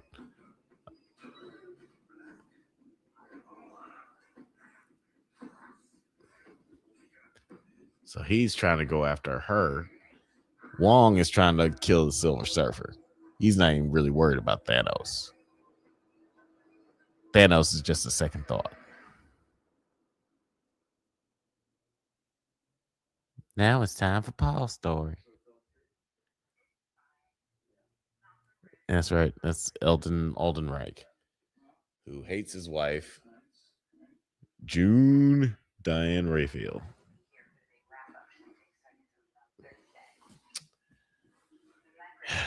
Man, does he hate his wife? Don't know why. Got yourself a beautiful wife, and she's just like concerned about you, and that seems to be bothering him. I don't know. Different strokes. Yeah, I'll let him know. Different strokes for different folks. Yep. A little fun, right?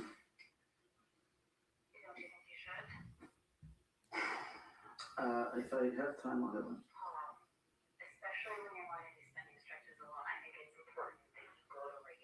I'm not going to drink, Donna. I feel fine. If I don't feel fine, then I'll have a meeting. Okay? Gotta get going now. I don't know about that, y'all. That's suspicious. That's weird. Your girl is telling you need to go to a meeting. You should probably go to a meeting. And if you're in the program, you should probably go to a meeting in general. You know, it's never a bad idea. Going to a meeting is never a bad idea if you're in the program. Anniversary lunch? Yep. That's nice. Well, congratulations and Thanks. a lot of years. You call me old? No, sir. No. Why did you call me old? No, sir. I wasn't.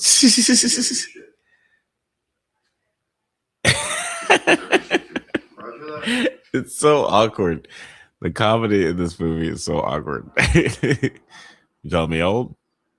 And this, the funny thing is that, like, with that actor, I've seen him do really broad comedy. Like, he's funny. He's able to do like the more broad shit. But it's clear that that's like the kind of delivery that the director asked out of him. Like, he's asking for a very specific kind of performance out of him. And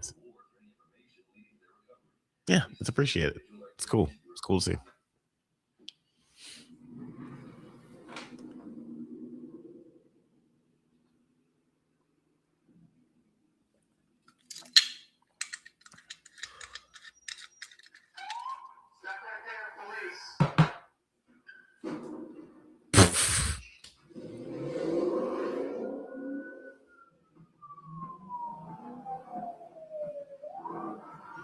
Woof.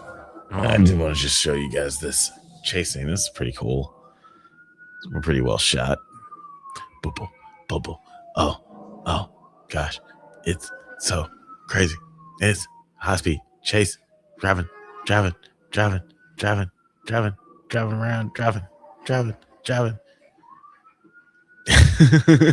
don't know why I was saying that. But this is pretty intense here.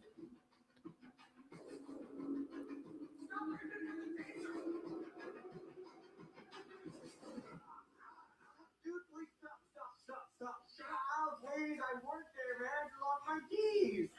Please. I lost my keys, please. Yeah, I worked there. I just lost my keys. That's why I was breaking in through the window. That's why I smell like dog shit.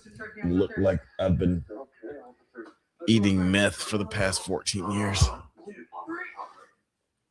Hey, what's your name, sir? James, okay. Stand right here for me, James.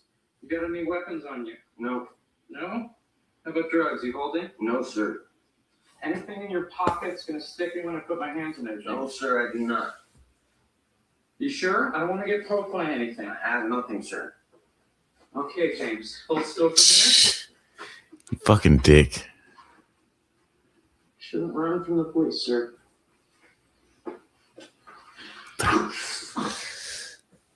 I asked you specifically if there's anything in your pockets that's gonna stick me.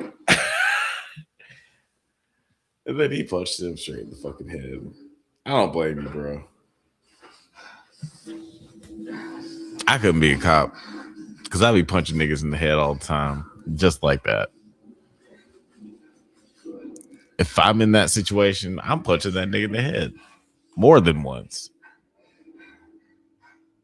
which is why I cannot be a cop.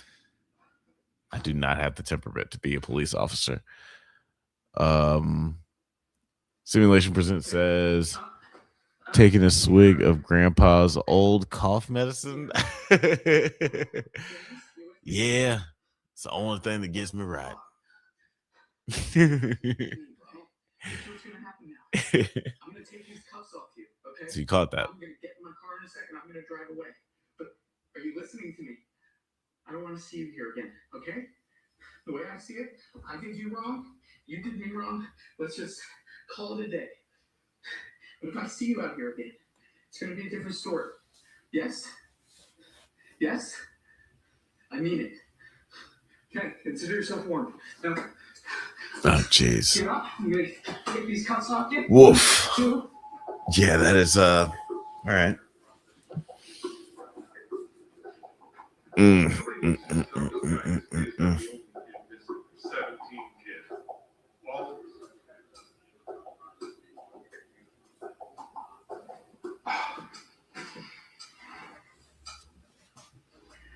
Jeez.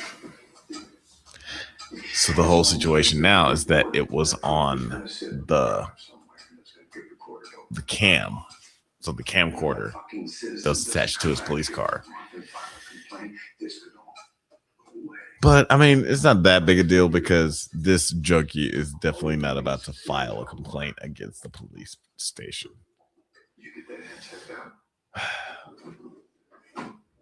By the way, if you are just tuning in to our For Your Consideration Watch Party, you're catching us on our last movie, Weapons. We've been watching all of the nominees for Best Horror Movie. Right now, if you're watching along, we're at 55 minutes exactly into Weapons on HBO Max. I'm not sure if that's including the Smashing Machine commercial that we got at the beginning. You might have got the same promo. You might not have. But if so or if not, we can still watch along relatively closely and have a good time. Okay. Yeah. Ellen Aldenreich having sexual relations with Julie Garner.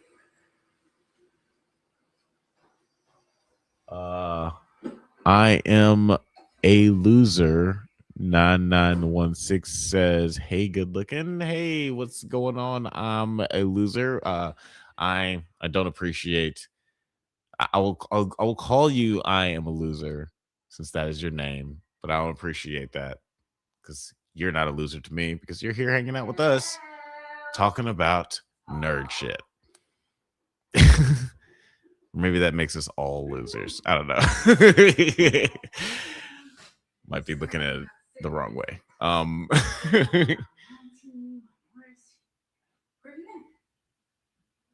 Yeah, June Diane Raphael. Man, I just love her. She's great. She's great in this movie. She's great, period. It was good to see her in like a high profile movie like this. I feel like she was in some other movie last year. Somebody remind me.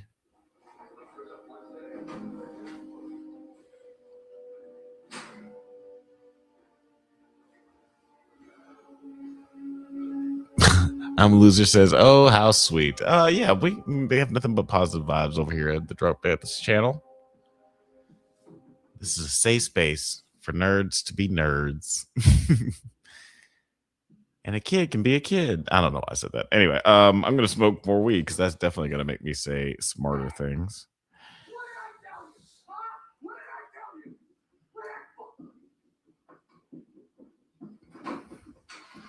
Oh, that's right. Now, fucking Solo is mad. Saw the junkie again.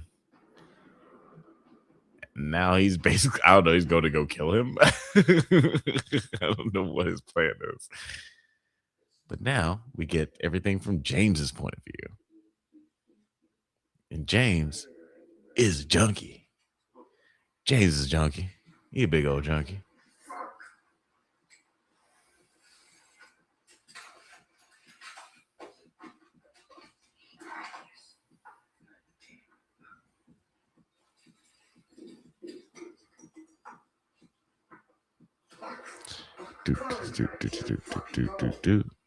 Yes. God damn it. Fucking shit.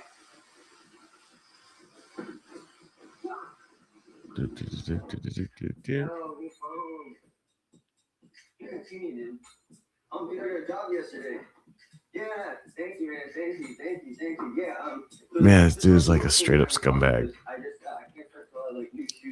Low key, he reminds me a lot of this character reminds me a lot of Marty Supreme.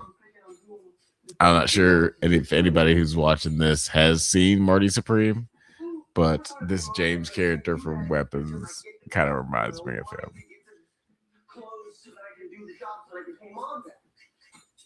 Except he's not a drug addict, so his thought process is a little bit more I don't know. Yeah, it's a little easier to follow. He's a little smarter, basically.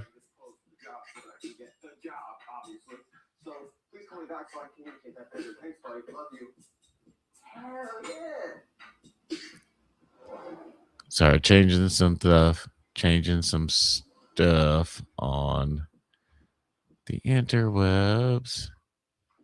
Don't mind me. Keep watching. Where are we at right now? We're at, oh wow.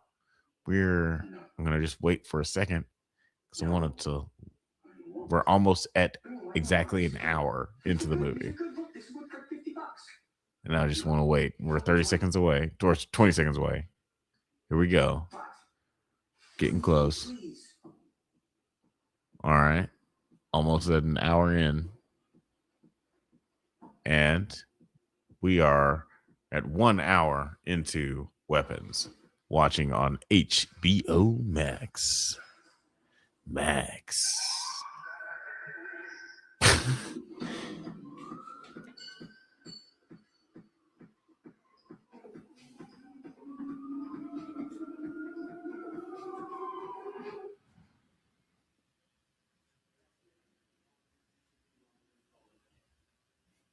See you out here again? It's gonna be a different story. Yeah. Okay. Consider yourself warned. So, James got his shit rocked.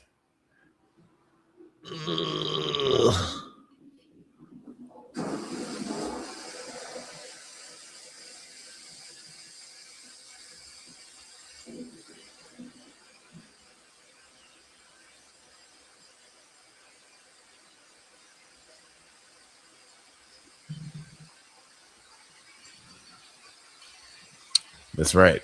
James gets James gets fucking haymaker from Solo.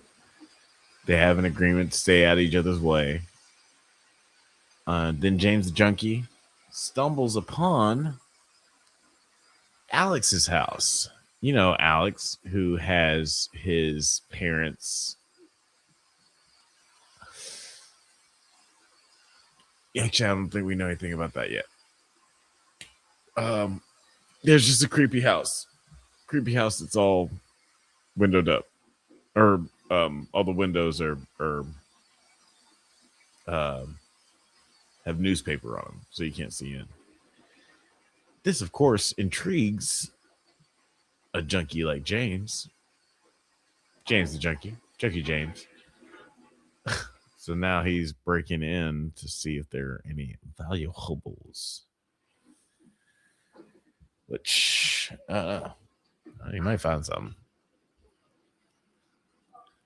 Whew. Guys, I just want to say thank you to everybody who has been watching this whole time or coming in and out.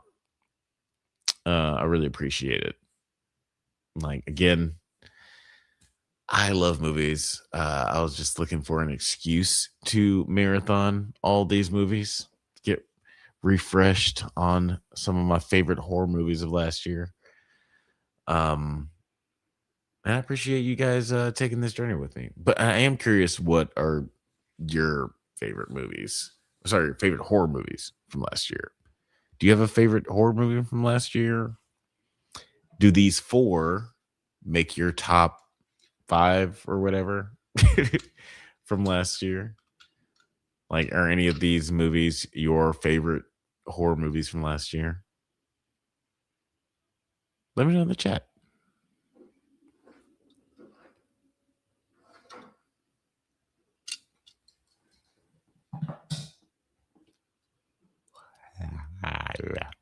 Oh.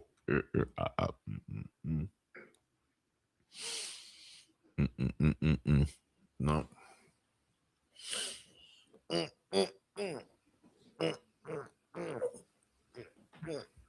Okay, that's enough of that. But yeah, I'm not sure who already knows this, but it seems like a good time to pull out the fun facts. By the way, like if you're just jumping into this watch of Weapons, oh yeah, we're an hour and 4 minutes exactly into Weapons. If you're watching on HBO Max, and you also had a Smashing Machine promo at the beginning, that probably was like 15 seconds or so. I'm sorry.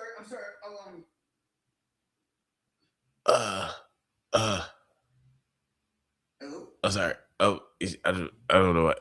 Sorry, that I've seen this movie before. It still spooks me. Oh gosh. Oh gosh. Sorry.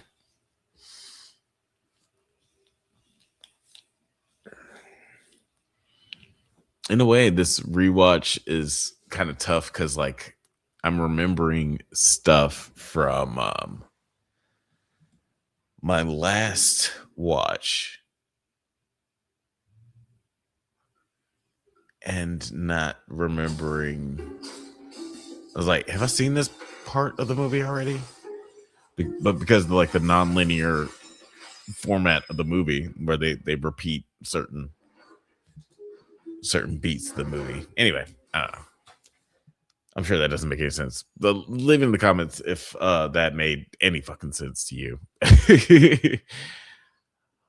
Yeah, let me jump in the. Speaking of which, let me jump into the comments. I'm too much of a scaredy cat when it comes to horror. Did you ever see the movie Together? I think it came out last year. Yeah, actually, yeah, I watched Together with my girlfriend a couple. It was like a week ago or something like that. And yeah, that was crazy. Oh, funny story. It took me forever to watch it, but Neon, the film studio, actually sent me this wonderful little care package, and Neon year 9. This is 9 years running for Neon.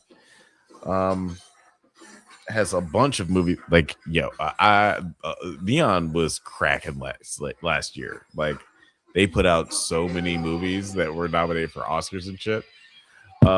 And yeah, they sent me this little thing for Together, which has like the DVD and like little notes about the movie and shit. But yeah, it's got a bunch of different movies like Surratt, Sentimental Value, Secret Agent was another. No Other Choice, The Monkey. It Was Just an Accident. Hell of a Summer, Arco, Alpha. Anyway, Neon had a lot, like all of the international like movies nominated for best international film were made by Neon, except for like one. Like all the other ones were, I think it's Surratt, Secret Agent, It Was Just an Accident, No Other Choice, and something else. I think it was a movie from Iraq. I think. I don't know. Now I'm talking on my ass. Oh, that's so cool. Thank you so much, Books, Gurs, and Purrs. Yeah. It was pretty cool. Yeah. It was very awesome to receive. Very happy with it. Still making my way through it. With the movies that still need to watch. Still need to watch Alpha, Arco, Keeper, The Life of Chuck, Presence, and Surratt. Yeah. Yeah, I've seen Hell of a Summer. It was just an accident. Oh, no, sorry. I've seen Hell of a Summer, The Monkey, No Other Choice, Secret Agent, Sentimental Value, Splitsville, and Together. Yeah. Splitsville. Hilarious. If you want to see, like, definitely one of the best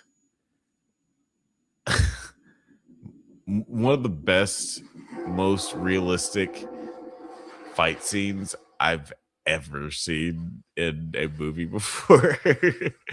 It's just it's so wonderful. It's so satisfying. Don't look it up. Don't look up the fight scene. Just watch the movie. Yeah. It's great. It's crazy. Yeah, but it's great. Oh, man.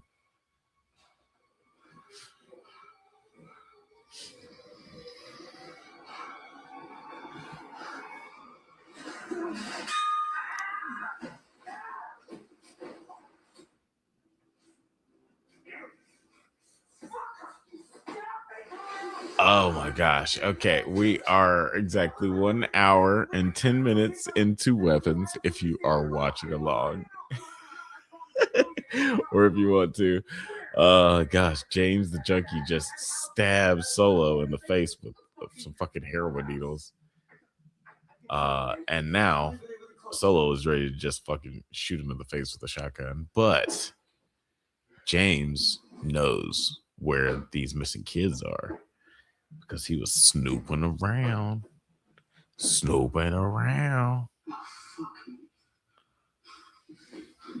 you have AIDS? Huh? AIDS, asshole. Do you have AIDS? I don't think so. Hepatitis? Chill out. Shit, not that I know of.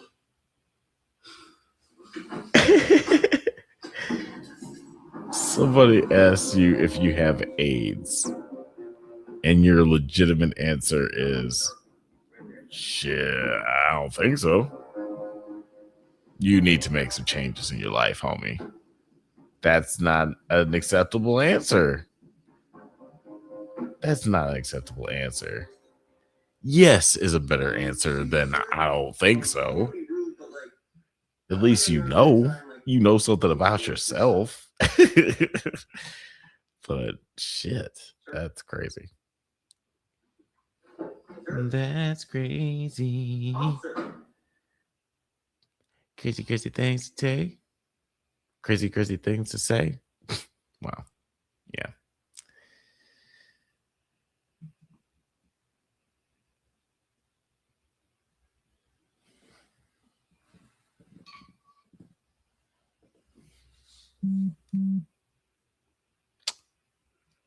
Simulation Present says, I love this scene. He's watching along. Okay. Yeah, we're an hour and 12 in.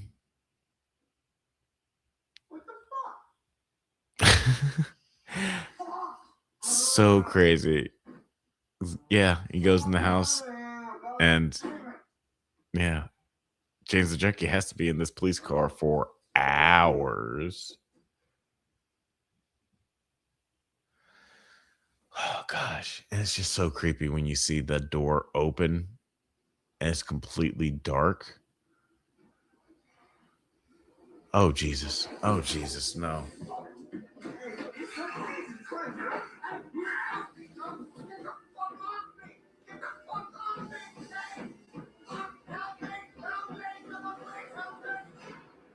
Jeez. Oh my God. Terrifying. Whew. Destiny stuff. Here's the bottom line.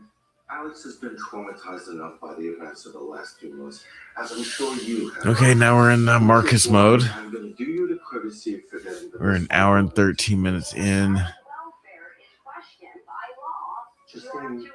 Marcus shopping with his husband. Is this the corner you're going to put me in? Remember earlier in the movie, we already saw him going banana sandwich and fucking Goldberg spearing Josh Brolin in the parking lot. Face to face after school. Is that acceptable to you? Yes, thank you. I would really appreciate that. Okay, then you're welcome. So now the question is, how did he get there? Your 2 o'clock is here. That's fine. Oh, send them in, please, Marge.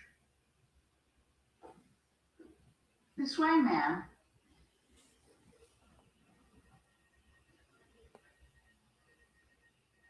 No, great googly moogly. Now it's time to see the introduction of Oscar winner Principal Miller? Amy Madigan.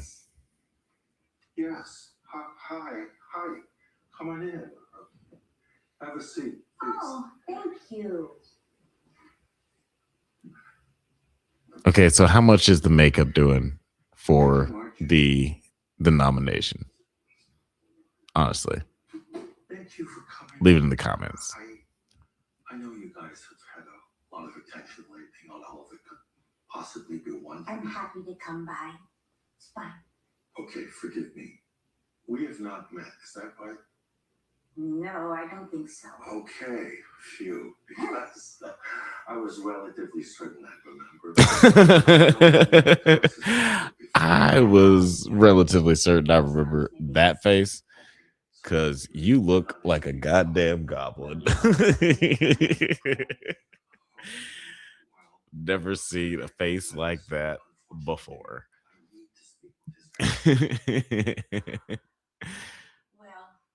I hate to say it, but his parents have been feeling unwell as of late, and I'm staying with them to help take care of Alex. Oh, sounds serious. Oh, no, it's not serious. Nothing terminal. It's just a touch of consumption. A touch of consumption. You know what? Like tuberculosis. I guess I don't really know what that means. I thought it was something settlers got on the Oregon Trail. What is it? Tuberculosis? Yes. Like, what? A touch of consumption. What the fuck are you talking about? Because this is awkward, but a concerned individual has lodged a welfare complaint, and unfortunately, I need to make contact with the child's legal guardian. Wait, now I'm going back. Now I can't remember. Did she get nominated for an Oscar? Let me know in the comments. I'm just trying to avoid involving CPS. I'm just gonna ask my phone. Did Amy Madigan get nominated for an Oscar? Well, this is very upsetting. Because I need to know. No, stop. Did Amy Madigan get nominated for an Oscar? Well, Jesus. Okay. That didn't work. That's embarrassing. Did Amy Madigan get nominated?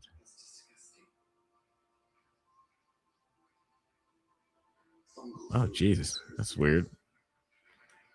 I typed in, did Amy Madigan get, and the first thing that popped up was plastic surgery. I was like, oh, shit. Jesus. Okay, yeah. She got nomination for Best Supporting Actress. I was like, wait a second. Did she really get nominated? Or am I tripping? But she did. Again, I'm very, very happy for her getting nominated. But I would have nominated Sally Hawkins for Bring Her Back.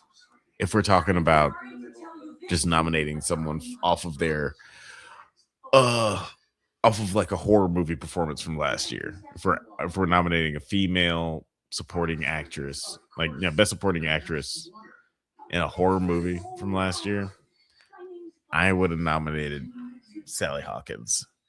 And they're similar characters. They're similar characters. But again, I think that the makeup is doing a lot for this character, and also like us not knowing Amy Madigan for real. Like she was relatively unknown, and her just like popping up out of nowhere in the middle of the movie. Like I think it's just like the writing is the makeup, her performance, not downplaying her performance at all, but I feel like that's more of just like a collection of things where Sally Hawkins is just like kind of bringing it and bring me back. I don't know. Let me know what you guys think. Hey, did the Fruity Pebbles scene happen yet? No, not yet. Not yet. I think I know what you're talking. That's with Alex and his parents at the table. If that's what you're talking about, I think that's what you're talking about. But that's another one of those things. Was like because of the way that the parts of the story are being retold, it's hard to remember whose story we see certain things from. But I think that the Fruity Pebbles thing is from is with Alex's. Is Alex's story. Terry, go get the alcohol in the first aid kit. Oh, no, that's nonsense. Could you get me a rag, sweetie? Excuse me.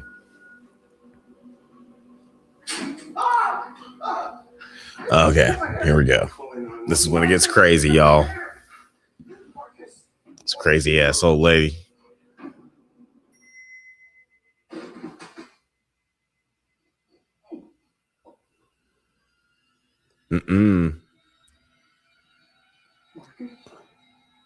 What would you do if you invited a crazy lady into your house? She like rang a bell and then your loved one start doing this. What the fuck do you do? Oh my lord. I thought we watched 28 weeks later earlier. I thought we were done with that franchise. What the fuck?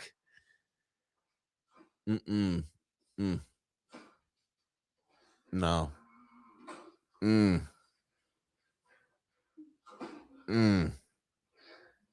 He's still mashing his head.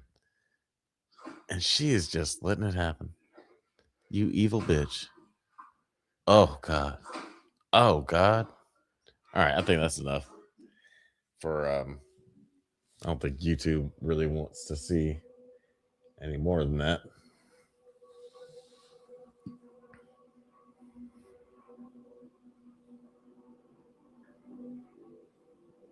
Jesus Louises. Oh. Fuck me. Yeah, that scene was rough. Yeah, seeing someone headbutt someone to death is a pretty brutal. It's a pretty brutal death. Oh God. Gosh. And that dude's head just looks like like somebody dropped a cantaloupe. Ugh, fuck. That's awful to look at. Oh my gosh. Look at this crazy ass nigga right here. Please show his face again. Please show this crazy nigga's face again.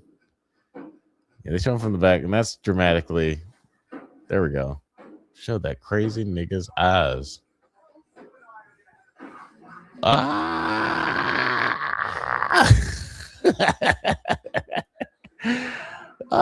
Jesus. This nigga's crazy.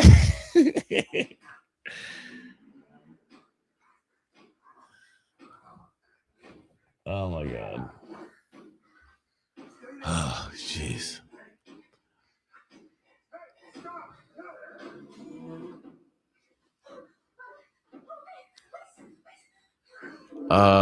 No, they're at the simulation persons. No, they're at the store, and dude's partner holds up the two pebbles, one with Wilma and one with Betty, and the other with Fred and Barney, and he picks the Fred and Barney one.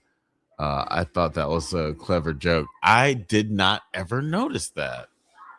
That's really funny. I did not notice that, just because I guess like I was just like focused on the wrong thing, obviously, like the conversation that he had with Julie Garner's character earlier on the phone. Just like, I don't know why I was just listening to what they had already talked about.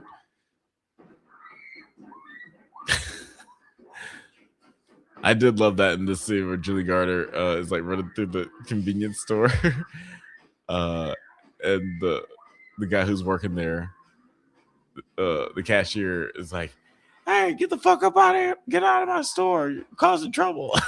and Julie Garner's like, "Fucking help me, you piece of shit!"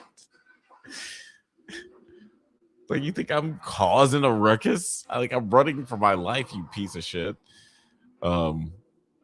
But no, that's a very, very insightful simulation presents. I did not notice that Fruity Pebbles joke. But yeah, it happened already. LOL. Yeah, it did. Yeah, it did happen. But thank you for pointing that out.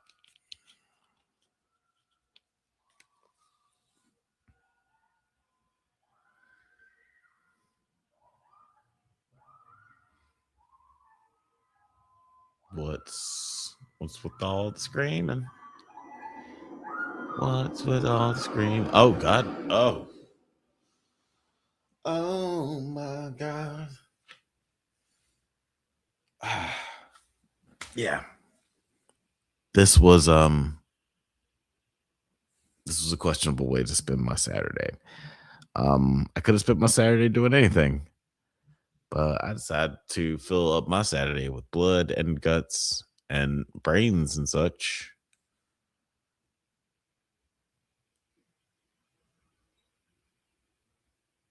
Yep. That's what I decided to do.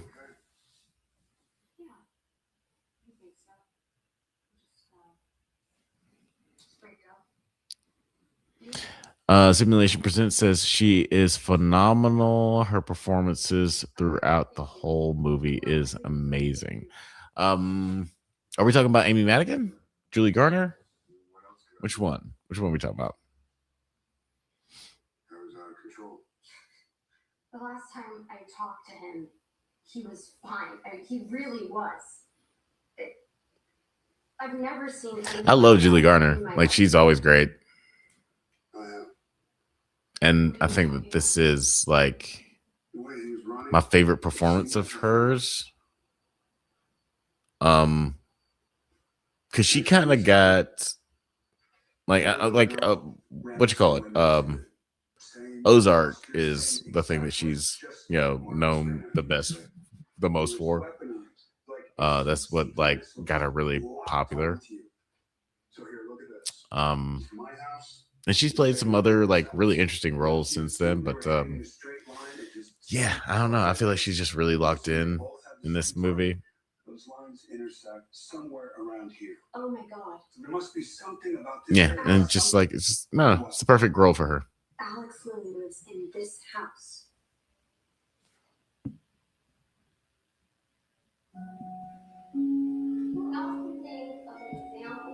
Parasite. Anyone? Lisa? A tapeworm. Very good. Excuse me. Simulation Presents. Let me know which one you were talking about. Julie Garner or Amy Madigan. Stop it. Yeah, it's Josh Brolin's fucking kid. Who's a piece of shit. Just bullying Alex. If you're watching along, we're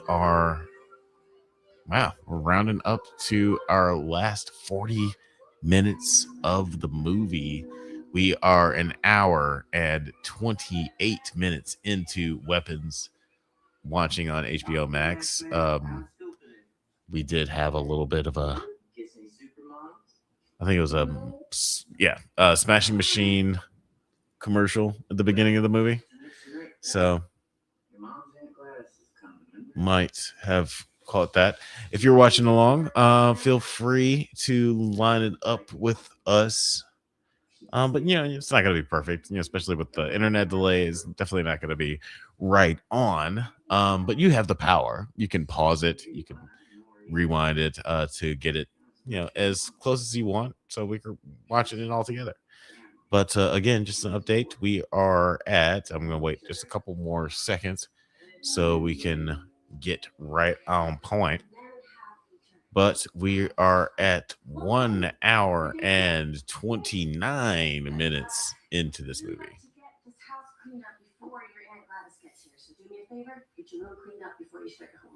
We are in Alex's chapter of this movie, the last chapter of the movie, and the saddest chapter of the movie. But yeah, Simulation Presents. Let me know which actress you were talking about, Amy Madigan or Julie Garner. It seems like you'd probably be talking about Julie Garner since she's in most of the movie. Amy Madigan comes in a little bit later, but Amy Madigan kills every scene that she's in for sure. I'm just not sure which one you're talking about. Let me know.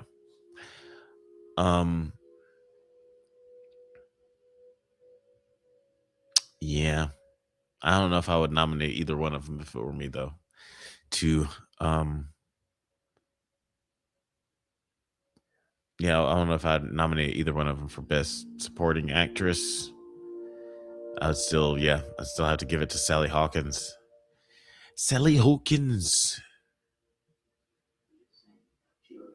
Great actress. And she brought so much to that role that doesn't, again, I don't know, it's just a horror villain person, whatever. I don't know, sometimes when you see world-class actors just give it their all in a horror movie that doesn't seem like, I don't know, it's why would you even work that hard? But I don't know, James McAvoy in that horror movie that he did recently, with Scoot McNairy. God, I can't remember the name of that movie. I was trying to think of it earlier. Anyway, it's always interesting when people give it their all in a horror movie and they don't see horror as lowbrow. It's this is still art. I'm still going to bring 100% to this role, Anyway, I'm all turned around. What's up, people?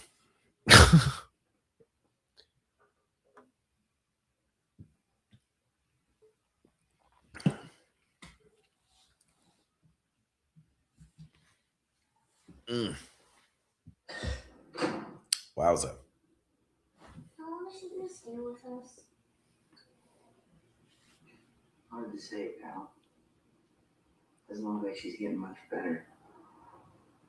So she's gonna stay with us forever? No. So she's gonna stay with us forever? She'll be here longer than a month. Ugh.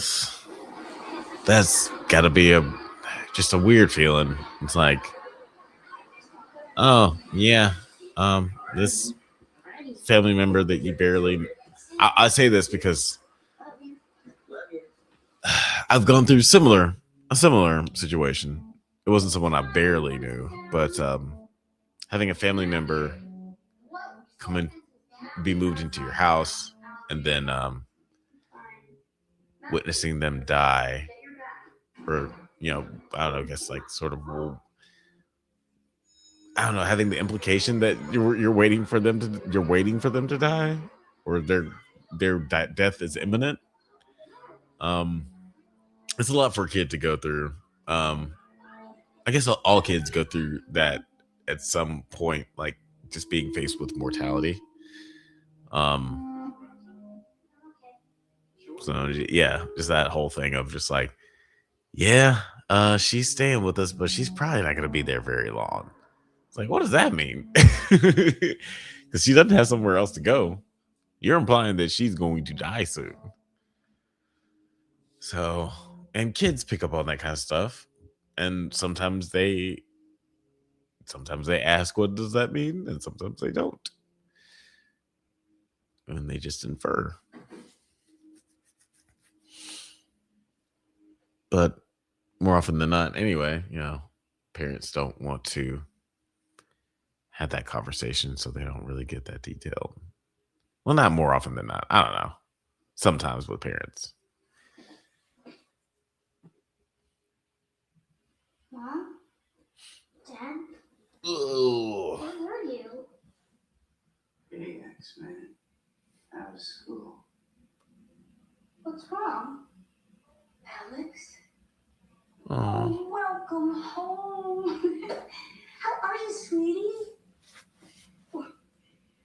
Let me take a look at you. Oh, I haven't seen you since you were a little teeny baby. What's wrong with my parents? Oh, nothing, sweetheart. They're just fine. Huh? Hey, how was school? You see, I told you she's just fine. Don't worry. Alex, now don't be rude. Why don't you sit down at the table because I'm making dinner? I should have asked you. This is so upsetting. Mac and cheese with it. Dad! Alex, that's it. You go upstairs, wash your face, brush your teeth, and then it's bedtime. No dinner for you. I'm not kidding, young man. Go.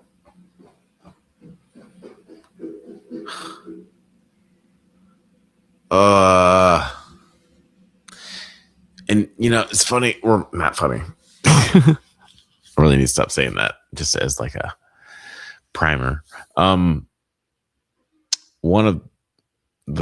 thing that I read about this movie was how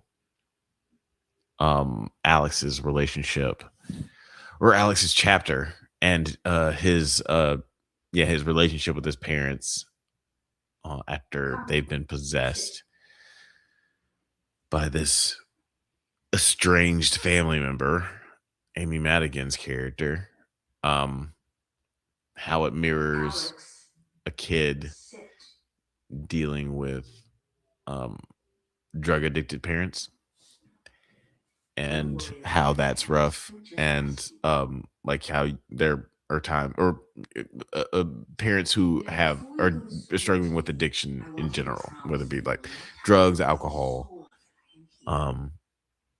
but where your caregivers, the people who are supposed to be taking care of you, are incapacitated to the point where you have to take care of them, and also have to keep them from harming themselves in certain instances.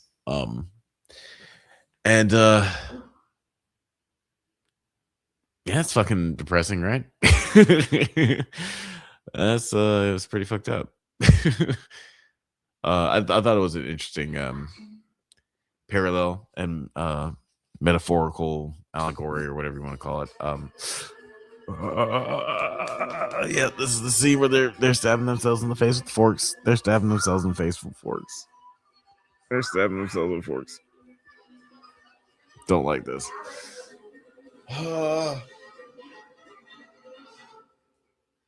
Oh, fuck. God damn it. Sit down.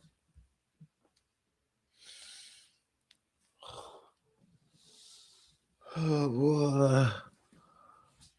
Oh, I'm sorry. I'm sorry. I'm sorry for the squirms and the reactions. That was a lot. That was a lot. That was a lot. I can make your parents hurt themselves. I can make them hurt each other. I can make them eat each other if I want to. Oh, Jesus, Louises. This woman said, I can make your parents eat each other. Can you imagine? Can you imagine watching your parents eat each other in front of you? No, Alex. Again, this movie just gives my stomach the queasies. I don't like it. I mean, I like the movie, but I don't like the. Yeah, you know what I mean. You know what I mean. It's like the opposite of. It's like similar to Happy. It's a parallel, adjacent to Happy Tears. It's not Happy Tears. It's I don't know. Get back to me. I haven't figured out the word for it yet. Speaking of getting back to me, we're exactly 1 hour and 40 minutes into the movie. I'm going to play a little promo here so I can run to the bathroom. Oh, Jesus. I also need to charge this thing. I have not had the charger plugged in. Yeah, now our laptop is not going to die. And no need for technical difficulties. All right. We'll be right back. Just gonna play a little promo. After these messages, we'll be right back. Hey guys. Wow, Alana, you look great. Dude, what the hell? How'd you get in here? The door's locked. Thanks, Danica. That's because I've been using Diet Coke. There's no way you look that good from drinking Diet Coke. No, silly. You don't drink it. This is Diet Coke. Hold on, what the hell? Diet Coke? How's it work? It's easy. Guys, I'm pretty sure that's easy. Diet Coke works in 3 simple steps. First, do a line of Diet Coke. Who's got a $100 bill? I do. Can't you just use a $1 bill? Ew, like poor people? What? Like the feeling when you dance, the taste that gives you confidence, the cool and sexy eloquence of drinking. Fun. Wait, what's the next step? Oh, it's easy. You just... Hey, I just thought about. Hey, I have an idea. What? Let's do more cocaine. Diet Coke. Hey! Wait, what's the next step? Oh yeah. Anybody hungry? I feel terrific. I just want a cigarette. And to feel my fingers. That's the Diet Coke. Can you ever do a line of cocaine first? Diet Coke. Whatever. Hey! Oh yeah.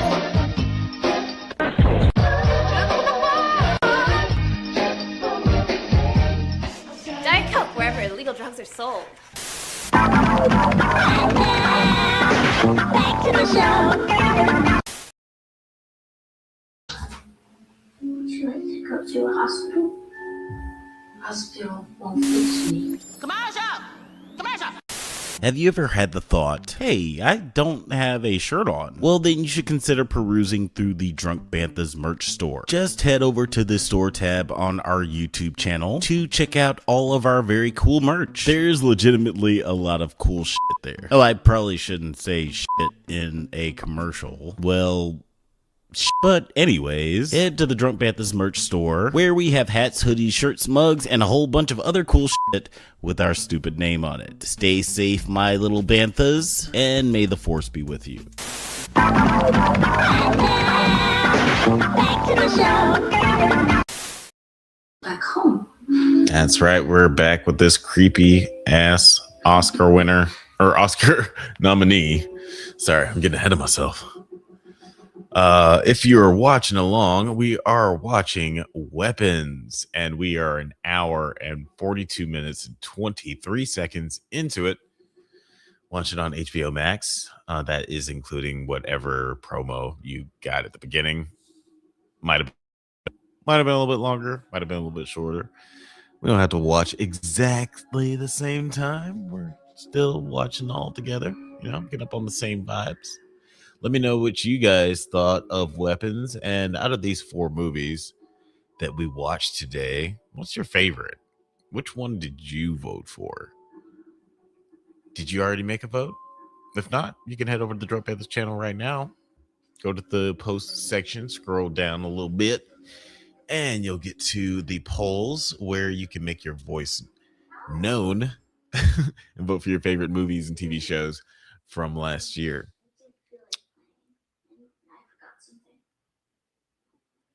Oh, hey. Are you okay? Yeah. Yeah? You've been awful quiet lately. Quieter than usual. She seems like a good teacher. Yeah. Seems like she really cares. It's okay. She's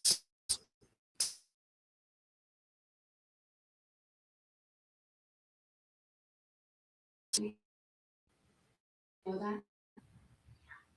You can talk to me about anything you want. I don't want to go back now. Okay. Good play.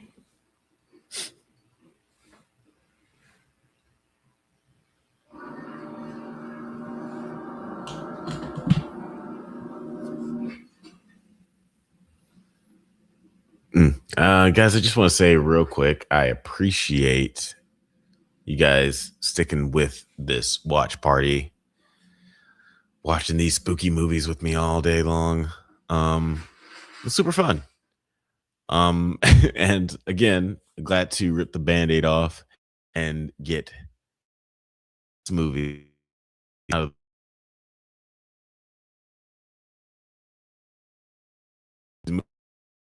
this. It is an upsetting time. I'm not gonna lie. These movies did not fill me with a whole bunch of happiness. This marathon did disturb my calm a little bit. It didn't get like emotional as it did in the first movie. Like 28 years later is the only one that made me cry. And like looking back at all of these, I did love all these movies in their own way. Well, Final Destination, Bloodlines, I'll say I really liked. I can't go as far as say that I loved it.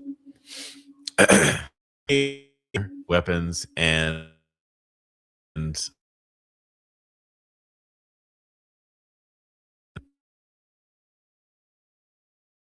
yeah, those I loved those movies.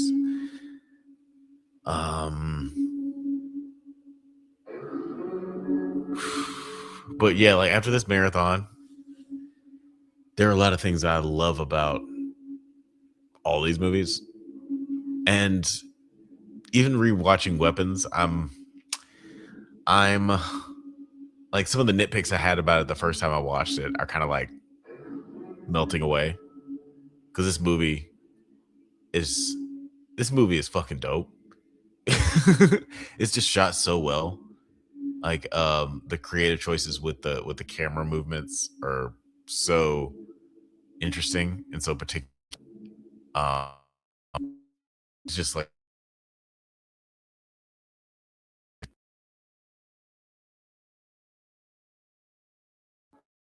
and also just a lot of the really funny moments. Like it's just not it's not super serious all the way through. Like it does break it up with just some comedic moments, some laugh out loud funny moments. That's And I'm taking care of the family for their time. that yeah, just make you not think about how incredibly sad and depressing this whole situation is. Sorry, I just had to take a moment to breathe because just looking at this scene, we're an hour and 47 minutes and 23 seconds in. We just saw Amy Madigan cake makeup all over Alex's dad's face, so he's somewhat presentable. He just looks like a fucking doll. Just like now these kids jumping over. Everything about that. The imagery is just so.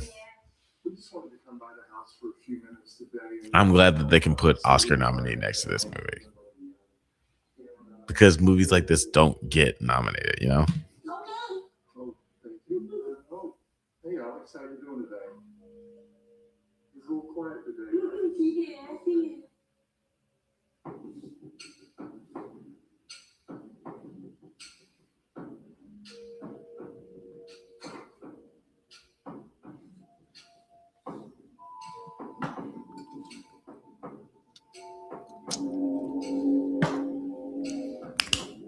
Whew. Yeah. Yeah, and this is our montage of Alex having to, you know, feed his parents. And this is like, again, one of those parallels with a kid who's dealing with parents who are suffering from substance abuse. It's like you end up having to take care of them, and you carry that weight with you to school. And, you know, you see kids who don't perform very well at school. It's hard for them to concentrate because shit's so crazy at home. Ugh. God damn. Yeah, you coming home to this shit? Don't step over the salt. Ain't nothing good about that. Here, let me grab this. Because I've been sitting straight up for how long? 7 hours? 7 hours and 49 minutes. And I've also been talking. Got like dry mouth. Like there's literally no dry mouth. No amount of water that can cure this dry mouth. The dry mouth of talking for 8 hours. But I'm not complaining. I love it. There's nothing I'd rather be doing. Like I did something similar last year. It's the only other time I did a marathon like this. I watched all the Batman movies, all the theatrically released Batman movies. That was a 24-hour marathon. So, this is not as bad as that. This is a lot more tolerable. But that was also so much fun. And Batman, Bruce Wayne, is my favorite literary character. It's my favorite fictional character of all time. My top 5 fictional characters: Batman, Bruce Wayne, King Arthur, Storm from the X-Men, Sherlock Holmes, 4, and who's my 5? I have to think about 5. I'll think about 5.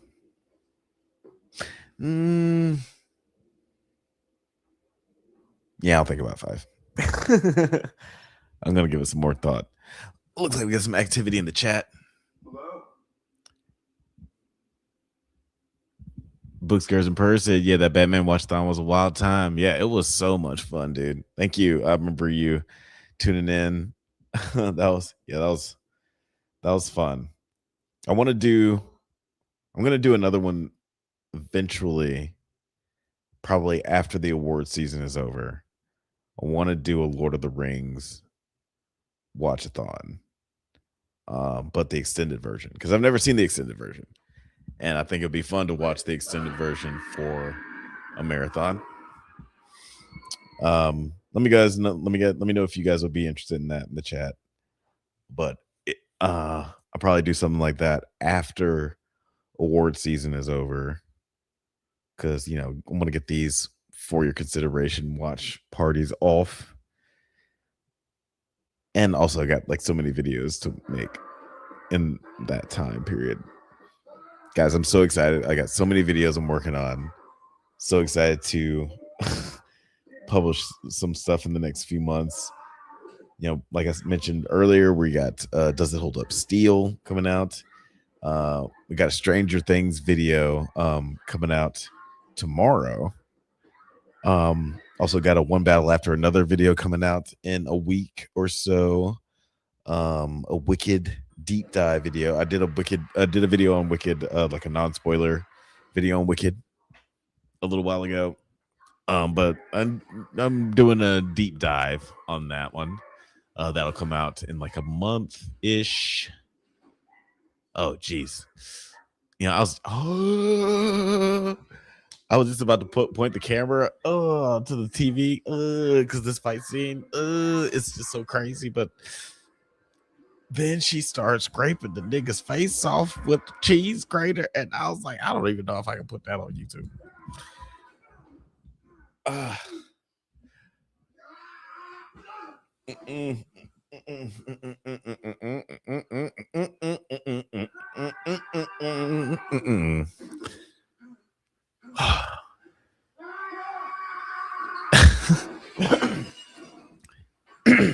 This is the kind of shit I appreciate about this movie, because after we get a scene where fucking Silver Surfer is scraping Han Solo's face off, we get to see Josh Brolin throwing this kid around like a rag doll.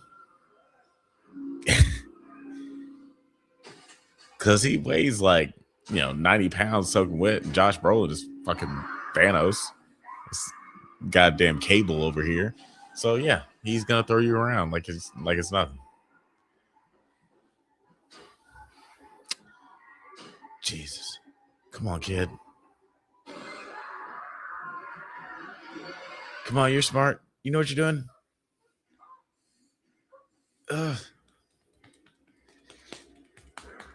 Jesus Christ. Ugh.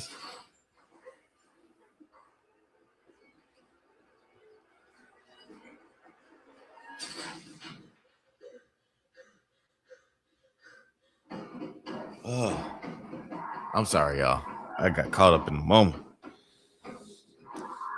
Oh my God.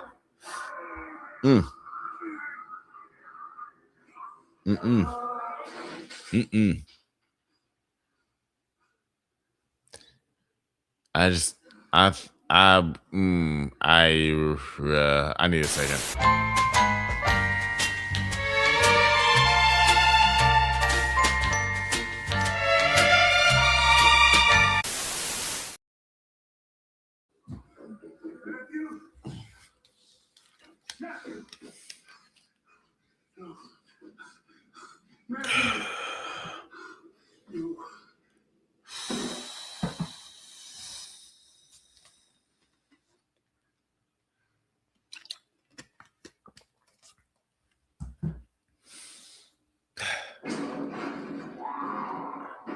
There's no more water left. I'm just gonna have to be strong stomach.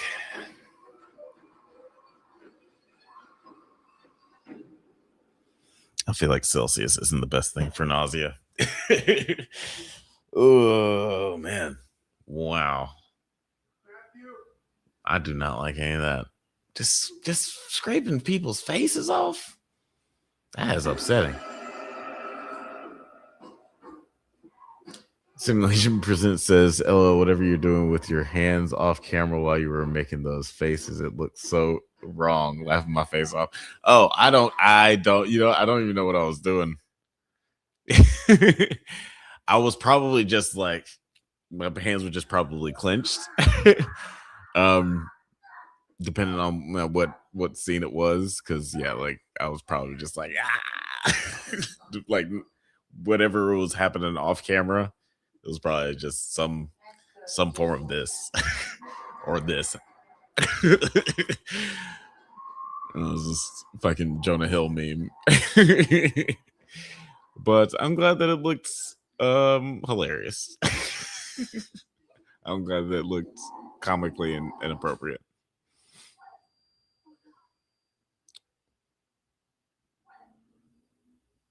She said, "Oh no."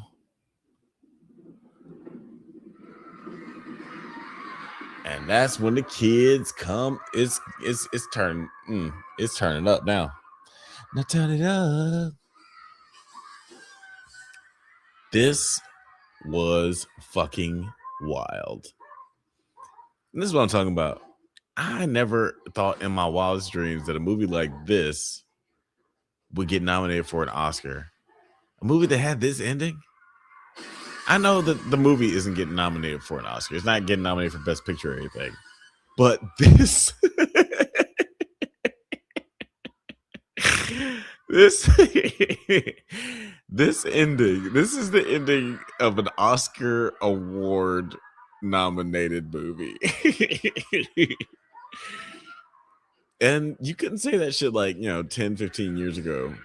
Like they just actively ignored shit like this. Like I was saying, like earlier in the stream, movies like Hereditary, they were totally snubbed. Lupita Nyong'o, as much as I didn't think that Us was that great of a movie, I think that her performance in Us was undoubtedly an Oscar worthy performance, I'll say. And now we got shit like this. Now we got shit like this getting nominated. And even like I heard critics saying that if I had legs, like, oh, I'm sorry, I'm gonna move this back because now I can't pay attention. But yeah, and it's about to get really, really gross. And we don't need to see that. Simulation Presents says this scene got her the nomination. You know what? Facts. I would dare say that it's a combination of her last scene and her first scene. Like her introduction at the principal's office. Oh God. Oh.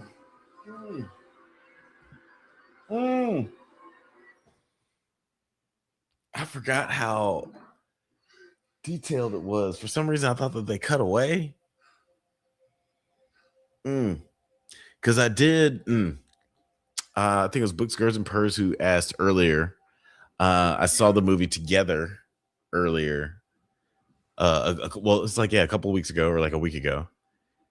And there was one scene that was pretty horrific. I'm not gonna spoil anything, but there was a scene that I was just like not ready to see. And they were just like hyping it up. I was like, all right, this is about to happen. And then it starts happening, and we get like 6 seconds, like maybe 10 seconds into it, and then it cuts into like time jumps to like, whatever, an hour later after they've dealt with the situation. And I was like, oh my God, thank you. Because I don't think that I could have dealt with a whole long drawn out version of what was about to happen. So I appreciated that. And for some reason, I just assumed it was something like that with this ending of Weapons. I didn't think that we got to see her whole head get ripped apart. I thought that they cut away before we saw that. But no, we got that. We got that. Books, Girls, and Purrs said, oh no, if you can't handle it, then I can't. I can't say that I can't handle it. Because I'm actively watching it. And ultimately I love it. I like getting shocked and being like, oh. Ultimately I love this shit. But it has been a while since I watched it, so I forgot. I forgot how crazy it is. But it depends on how much gore you're up for. I go on the whole. I'm a full spectrum movie watcher. I watch Mean Girls and The Shining. Well, The Shining isn't even that gory. It's just kind of creepy. Well, something really gory. Well, this. Or all the movies that I've watched today that just would put you in a fucking bad mood. Yeah, and that's the thing about the ending. Yeah, shout out to Zach Kreger. Thanks for closing it out for us. Yeah. Weapons. Really good movie. And yeah, it's not even like a happy ending. It's like, yeah, some of the kids start talking again. That's kind of cool. That the parents never were the same again. It's like, well, I guess, but that's the thing about trauma, like there's no like quick fix that just is like you're cured. Getting over trauma takes time, it takes work. And it's another an allegory for stuff like that. Just like people go through real shit and it takes work to get over that kind of stuff. Especially kids. Because they're young and they have no agency or control over what's like happening around them. So like when this awful shit happens to them, it just does hit even harder. I think it's like somebody else who's mentioned it in the chat. It's like I think they said dogs and kids, but I would just go further to say animals and kids, because just like they're innocents. They don't they're they ain't doing anything wrong. They haven't been here long enough.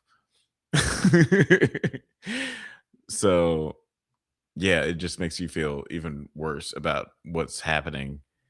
So at least the kids didn't get the worst of it. Like they were like, oh, a couple years later they start talking again. So it was like, I guess that's pretty cool for the kids. It's a bittersweet ending for the kids. But it doesn't seem like the parents are ever gonna go back to normal. And it doesn't seem like Alex is gonna go back to normal, because his parents are all the way fucked up. And so is Alex now. But guys, yeah, that was our watch party. Let me know what you guys think in the comments of these movies. Like which one was your favorite? I'm kind of curious. Actually, let me see.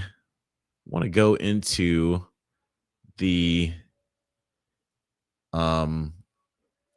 polls if you guys don't mind. If you want to just like hang out with me for like a couple more minutes, just so I can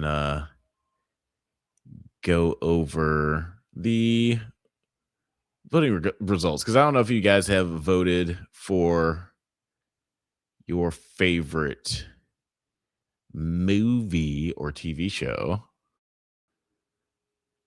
on the Drunk Banthas channel. Is it opening? It's a little slow tonight. I think it's just because I've been running it for 8 hours. But anyway, yeah, we got the best twin performance. Who's winning this fight? Who would you guys vote for in best twin performance in the Drunkies? I don't know. We'll get back to that. Scroll a little bit further down because all the other nominees are a little bit closer bunched. We got best movie, Fantastic Four, The First Steps, Predator: Badlands, Sinners, and that is going to be one of our marathons for the FYC Watch Party faux show. Let me know in the comments what you thought. Oh, Jesus.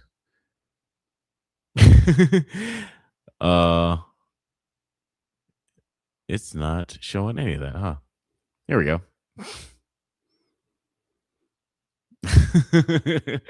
So sorry about that. I'm sitting here talking to myself. Book Skurs and Purrs said best twin performance, Michael B. Jordan in Sinners. That is a good choice. Man, there were so many great twin performances. I really liked Adam Scott, but I'll have to go with Michael B. too. Michael B. Jordan and Michael A. Jordan, great performances. Watching, I mean, spoilers for Sinners, but watching Michael B. Jordan mourn the death of himself is a pretty great acting feat. Like you literally forget that they are two different people. But yeah, we got the best movie nominees, best high concept comedy movie nominees, Death of a Unicorn, Hell of a Summer, Mickey 17, and Novocaine. Moving right along. Oh yeah, we also, I mean, has nothing to do with our marathon today, but we also had the No Skip Intro Award. That is the show that has the best intro that you just can't skip. You just can't you just can't click skip on King of the Hill, Peacemaker season 2, and It Welcome to Derry. What else we got going on here? Yeah, best horror movie. Yeah, these are all the movies we watched today. 28 years later, Bring Her Back, Final Destination, Bloodlines, and Weapons. Best upsetting birth scene. This is another category we discussed earlier today. It's getting a lot of activity. 73 votes. 28 years later, Fantastic Four: The First Steps, and It Welcome to Derry. That's been getting a lot of activity. Let me know in the chat which one is your favorite or least favorite. Which one is most upsetting to you? Then best cameo / guest appearance. Ooh, excuse me. Sushi burps. I'm glad nobody's here to smell that. Best cameo / guest appearance. It's Keanu Reeves in Ballerina, John Bernthal in Daredevil Born Again, Ice Cube in Anaconda, and Nicholas Hoult in Peacemaker season 2. Yeah, got some strong contenders there. And also best animated series, Common Side Effects, Invincible season 3, King of the Hill, Smiling Friends season 3. This one was really, really hard for me. I went back and forth on this vote a lot because, yeah, all these shows kind of hit me at different times of the year and meant a lot to me. Smiling Friends, just like, I think it was like the most recent show that just like really, really struck me. Common Side Effects, yeah, like they all just kind of hit me at different points of the year. So it was really hard to choose a favorite here. I'm very curious to see who comes out on top with this category. Best animated movie, we got The Day the Earth Blew Up, the Looney Tunes movie, K-Pop Demon Hunters, Predator Killer of Killers, and the SpongeBob movie. Also curious to see how that one turns out, because that one, like, I don't know. I love the categories. I mean, I love the nominees here. K-Pop Demon Hunters has been nabbing up a lot of awards, but do not sleep on The Day the Earth Blew Up. That movie was super funny. I just kind of went in to see that movie on a whim. I didn't even know that they were going to have a Looney Tunes movie out last year. I was like, all right, I'll go check it out. Went to see it in the theaters, and it was a blasty blast. Same with Predator Killer of Killers. And SpongeBob is always great. Who doesn't love SpongeBob? But yeah. What else is next? Oh yeah, that's right. MVP of the year, Pedro Pascal, Stephen King, or Walton Goggins. This is another really fun category. Stephen King, low key, has been putting out banger after. Well, he's just been making a lot of money this year with Running Man, The Long Walk. What else? There's something else that came out this year that was his. Oh yeah, Welcome to Derry. So he's got a lot of IP that's come out in 2025. Pedro Pascal, obviously, Last of Us, and Fantastic Four, Wally Goggs, Righteous Gemstones, and White Lotus, and he was the face of Walmart. So, a lot of people, these guys have some great moments in 2025. Let me know who your favorite of 2025 was. And the best high concept comedy series of 2025. Oof, man, this probably has the most activity out of all of the categories with 245 votes. Chair Company, Murderbot, Rehearsal, and The Righteous Gemstones. Man, maybe we should have just like a FYC episode where we just like watch one episode of each of these shows. I don't know. I think that could be fun. Honestly, it'll probably be shorter if we're only doing one episode, because it's 30 minutes as opposed to 2 hours. We don't have to do it with the dramas. Speaking of best high concept drama series and/or season 2, which I forget that came out last year. There's so much shit that came out last year. Welcome to Derry, Severance season 2, and Silo season 2. So those are our nominees and our categories for the Drunkies. We will be having some watch parties in the future for some of these categories. Again, we might have to do one for best high concept comedy series because I would like to revisit some of these. I love to. I love always revisiting the Righteous Gemstones. The Rehearsal has been on my mind a lot, especially since I've been flying a lot lately. So the Rehearsal's been on my mind a lot, and Murderbot. I only dipped my toes in. Honestly, I watched. I didn't actually finish the season, but I enjoyed it. I thought it was really funny and it was an interesting comedy. It's definitely enough for an FYC. And the Chair Company is just, I gotta figure out what episode we're gonna watch. If that's gonna be, I don't know if it can be the first one. I guess the first one's fine.